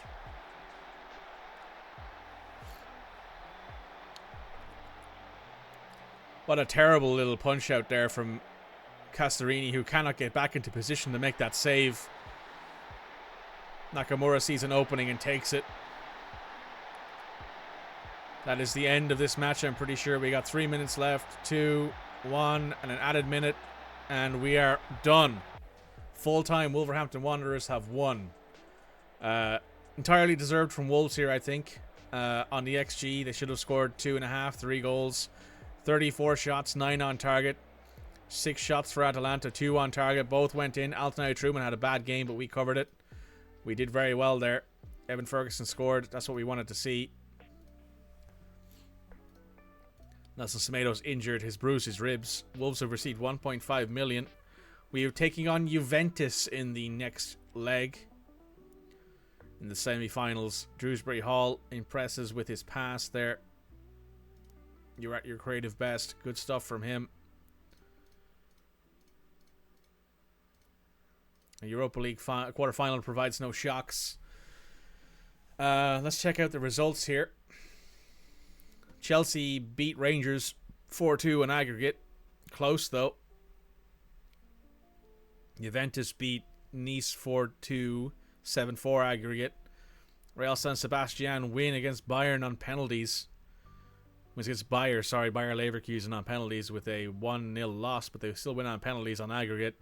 We had to go to extra time, but we still managed to get it done against Atalanta. That first leg win, very important here.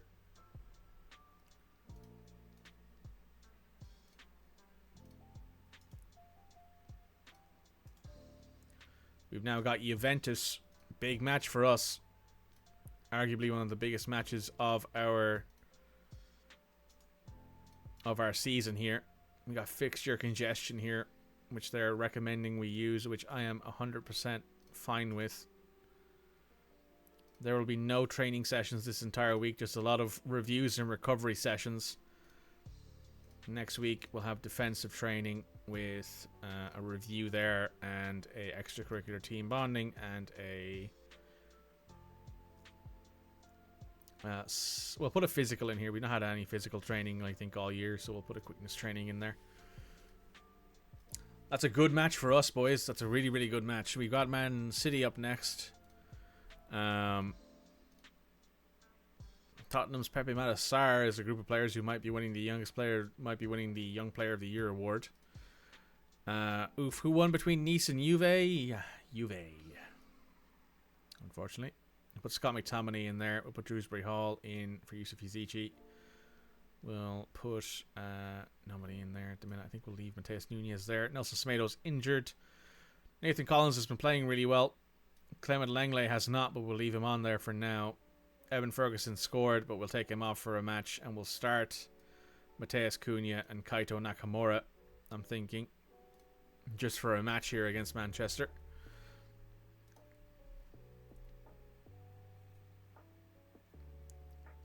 Manchester City. Right, how many matches do we have left in the schedule Premier League wise? We have 1, 2, 3, 4, 5 matches left in the Premier League, and then the semi-final against Juventus. So what I'm going to do here is I'm going to do this Manchester City match, and then we're going to end the stream. We're going to raid out to somebody. This will be the last match of the stream, last match of the episode on YouTube. Max Kilman's back from his full training. Evan Anto Riley has scored another goal. How many goals does he have? He has 19 goals in non-competitive games with 4 assists. Good Lord, Anto. Absolutely destroying it there in the U18s leagues. And to give him credit, he has a professional goal. He scored a professional goal against who am I thinking of? Levante. Scored against Levante.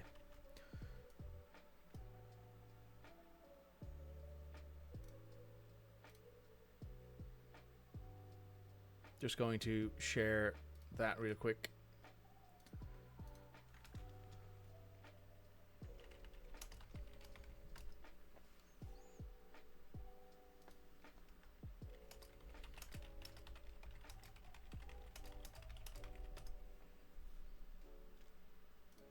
Cool. So Alfonso has got himself another assist. Yeah. This is what I was saying earlier, Bailey, right? Because I think we already have a replacement for Pedro Neto in Alfonso Moreira here, who is more intelligent, younger, growing, and can play at both positions really well. He's not quite as fast, I don't think, if I compare him to Pedro Neto. No, actually, yeah, Pedro Neto's a bit faster, but he's not as good physically. He's not as good mentally. He's a bit better aerially, which isn't surprised. Alfonso is like shorter. Well, actually, no, Alfonso's taller, but he probably can't jump as high. Technically, attacking wise, Pedro is technically better, but I think when it comes to like his growth, I think Alfonso can get there, especially crossing and dribbling wise. Maybe not finishing wise. Maybe he's just a pure winger. But otherwise, I think he has every single option that Pedro doesn't have. He's got better passing. He's got slightly worse technique, but he's slightly better intelligence wise, and slightly better physically, which I think will be important in the Premier League. I think Pedro's biggest problem is that he just isn't physically strong. If he was physically strong, if he was like 12, 13 strength, I think he'd probably be one of the better wingers we have. But since he's just not capable of like bodying people off the ball or holding up the ball at all, he's decidedly a ball on the move kind of player, and that's just not what we get a lot of the time. He's a very good on the counter player, though. He always seems to do very well on the counter. Chelsea lost to Norwich. That's very good. And Nottingham Forest beat Brighton. Brighton are now in the relegation zone. With Bournemouth in 17th. Ipswich are down, I'm pretty sure. 3 matches left, which means 9 points, which means 30. Yeah, Ipswich have been relegated. If I go to here and then scroll down. Yeah, Ipswich have been relegated. If I go to players, who do they have in their senior squad? Anyone in here who I would consider bringing in? Caden Jackson apparently played really well, but he's quite old. And Tariq Fasu is old and not very good either. Jordan is a lone player from Union Berlin. Cameron Burgess is a 29-year-old Australian. Not a bad player, but definitely not what we're looking for. And Anel Abenzek is a young player who we could probably get in, depending on does he have a relegation release clause. If he has a relegation release clause, I'll bring him in. He'd be a good replacement for Clement Langley. Okay.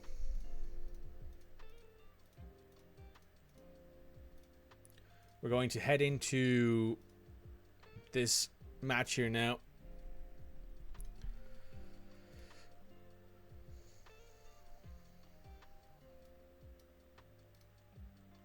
Ferguson hotly tipped it for UEFA Europa League Young Player of the Season, with Kian Yildiz, Jeremy Doku, Pero Hitpana, and Nicolo Rivera. Who are you? I don't know who you are. You're a centre-back playing for Bayer. Nicolo Rivera, centre midfielder playing for Juventus. Kilan Yildiz, Turkish centre attacking mid. And Jeremy Doku is obviously Jeremy Doku. But we'll see. I, for one, I'm looking forward to this match against City. And then we have Liverpool. Oh, boy, that's going to be tasty. These two matches are tasty. So we're going to end this stream once we finish up here with City. And then we're going to start next stream with Liverpool away, which is going to suck. Collins is growing. Yeah, very nice. Very good to see. His off the ball is going up somehow. And his leadership has gone up again. As captain of the team, he's improving a lot in his leadership. His vision is shooting up. His work rate's gone up. His strength has gone up. His pace has definitely gone up. His jumping reach and his agility and balance have improved. He's become more intelligent. He's become better with the ball at his feet. Very nice. So we want to check before we forget here, actually. Oh, oh, hang on. I've filtered here for on trial or loan. There we go. So, anyone here who we can consider bringing in? Will Sweet's probably the only one who I would consider signing, given that he has the capability to be a player for our U18s. Louis is center attacking mid. Angansh, not really what we play with. Cameron Ishmael, a left back. Yeah, you'll do. You'll definitely be helpful for us next year in the U18s team. You're probably wondering why I'm signing these players. It's because it's actually kind of hard to bring in youth players who can help you win every year. So having some teams, having some players from other teams who you are willing to just sign for dirt cheap, because these guys don't really want any money. I'm more than happy with. So I, for one, are fine with that. Right, Man City, big match here.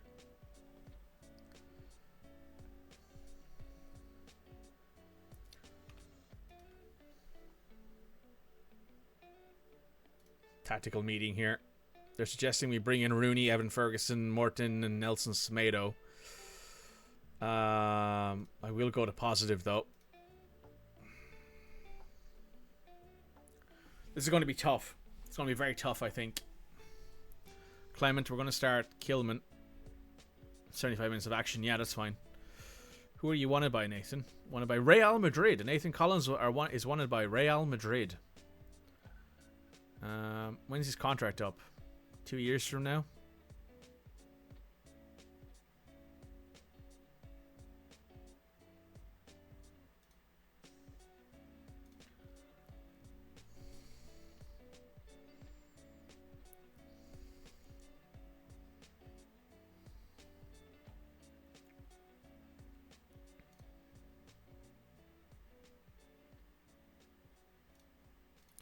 I'm going to kind of cut my own deal here, and I'm going to offer Nathan Collins a extension here.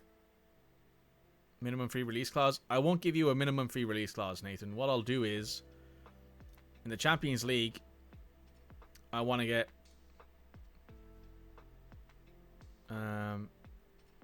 100 million for you if a club in the Champions League is willing to pay you. We'll also give a £0 relegation release clause. I'll add a assist bonus and a goal bonus, which won't be too highly effective in your contract, given you only score about 4 or 5 goals a year. But hey, 5 goals a year is still 5 goals a year. As a ball player, you might get an assist or two. Team of the year bonus for sure. International cap bonus for sure. If you get to team of the year, I'll give you $1 million. I'll give you a clean $1 million. Every time you play for Ireland, I'll give you 4.5k. If we... Oh, the Europa League has already been included in there. Oh, if we win the Europa League, I'll give you 500k. No question. If we... What else can we give in here?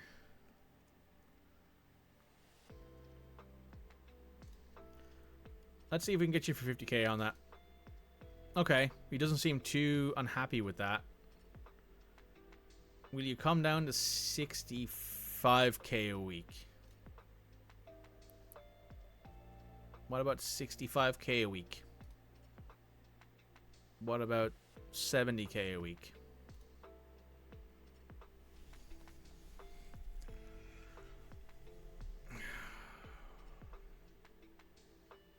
Yeah. Yeah. I don't want to lose him. Also, what do you mean recent decline? Russian Lightning's tackling and technique. I mean, they don't look like they've declined, but okay. So yeah, we're offering Nathan Collins a new deal, which is a really strange thing to get into at the end of a match there, but I think that I think that's good. Nobody's expecting anything here from you guys.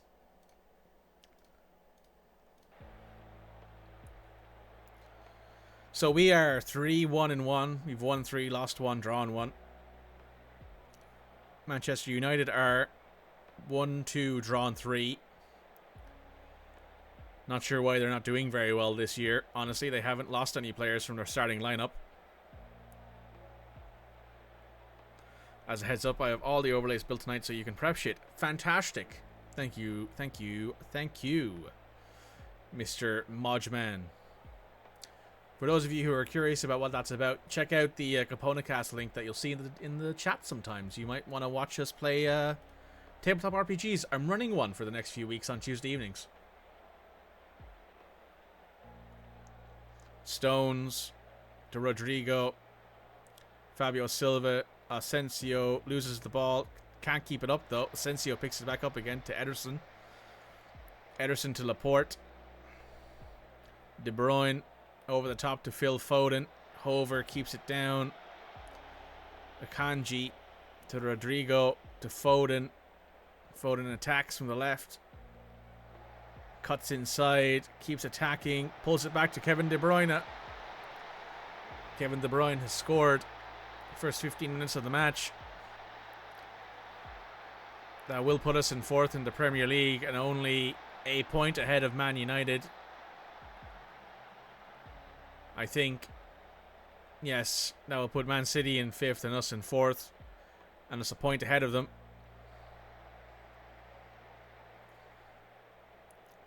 Almeric Laporte here. Being pressed by Nathan Collins. Goes back to Emerson. Emerson back to Laporte. Laporte turns. Passes it to Foden. Foden back to Emerson. Emerson out wide to Laporte. Laporte still being pressed pretty heavily here. Bernardo Silva to Foden. Foden pushes forward. Ruben to Haaland. Haaland's out wide here. Not dangerous there. Foden. Bernardo. Being pressed heavily here. Rodrigo to Haaland. To De Bruyne. Out to Asensio. Into Haaland. Erling Haaland has scored his 34th goal of the season. I think that's going to count.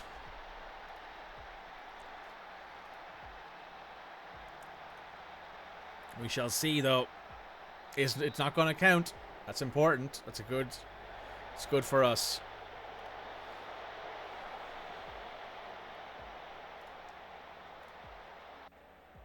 I'm going to encourage the team here. We want the guys to keep their heads up high. We want to see if we can scrounge a goal here. Also, no, it's Fabio Silva pressing, not Nathan Ferguson. Sorry, Evan Ferguson. I keep getting those two mixed up.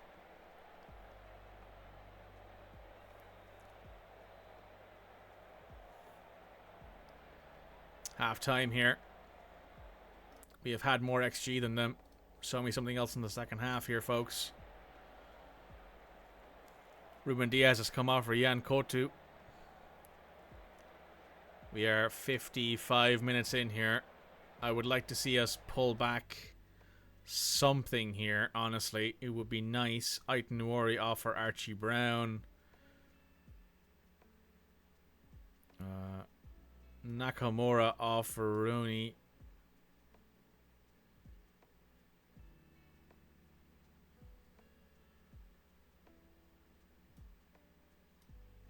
Sami Tomine into the middle. Mateus Nunes off for Hillman. And honestly, Fabio Silva, you can come off for Evan. Evan, we need you to come in here and give us something different. 60 minutes in here. Akanji with a throw-in to De Bruyne. To Rodrigo. Back to Laporte. Laporte to Ederson. Ederson to Rodrigo. Rodrigo to De Bruyne. McTominay wins it off of him. Cunha out on the left here. Cuts forward. Stones trying to get to him. Can't. Cunha shoots and Ederson saves it. Probably could have pulled it back there to Evan Ferguson, who was in the middle.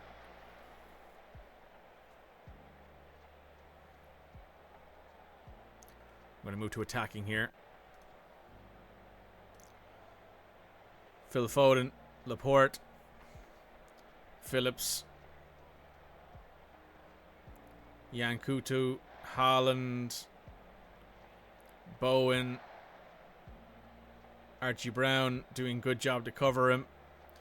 Tries to go into Haaland with Evan Ferguson winning the second header there, but can't win it down to anyone. Stones to Bowen.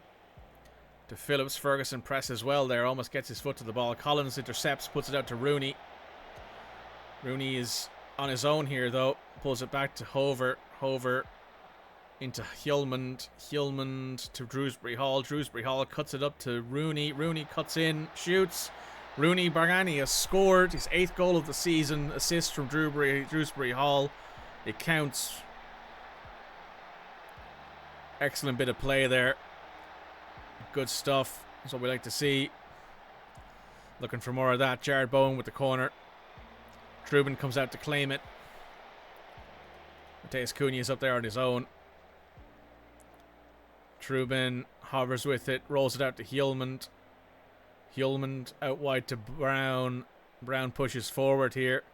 Cuts inside. Goes across to Rooney. Rooney out to Hover. Hover pulls it back to Hjulmand. Out to Drewsbury Hall. Drewsbury Hall to Ferguson. Ferguson's offside there, I'm pretty sure. I think Ferguson's offside there, guys. I don't think that's going to count, and that makes me sad. That makes me very sad.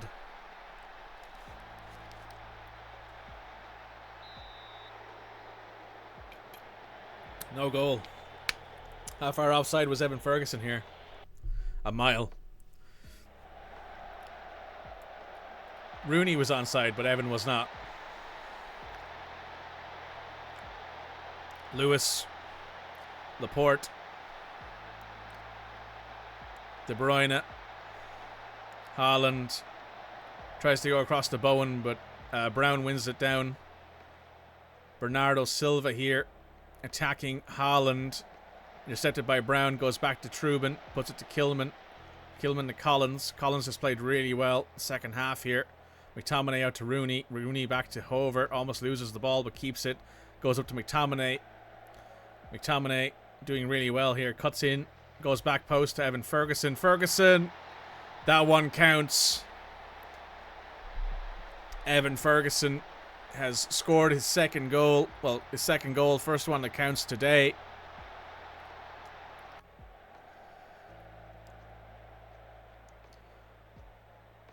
It looks like I'm looking to kill off the rest of this game now. That puts us at 70 points, ties us for second in the Premier League, keeps City and United away from us.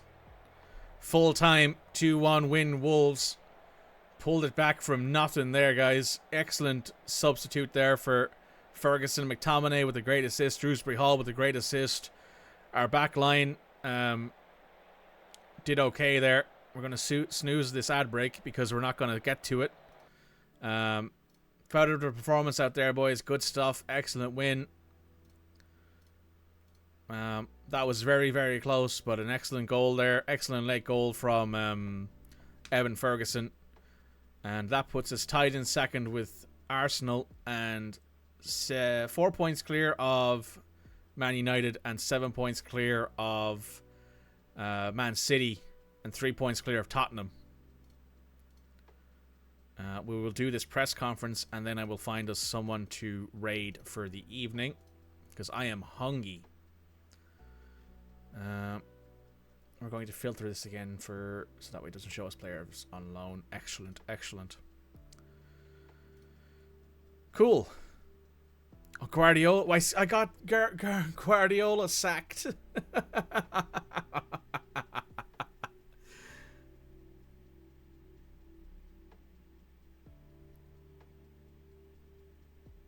Wow. I got him sacked. I got Pep Guardiola sacked. Mention in the chat with let's go. Let's fucking go.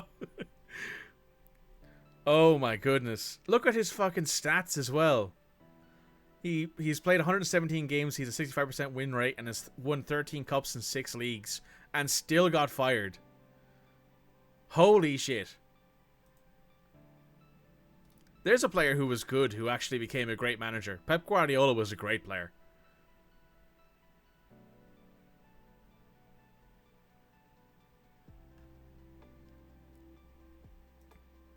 Man. Well, I got Pep Guardiola sacked. There we go.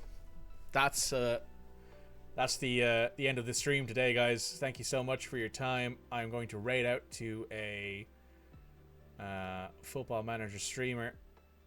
Let's see if there's anyone in here who is freshly off the start here.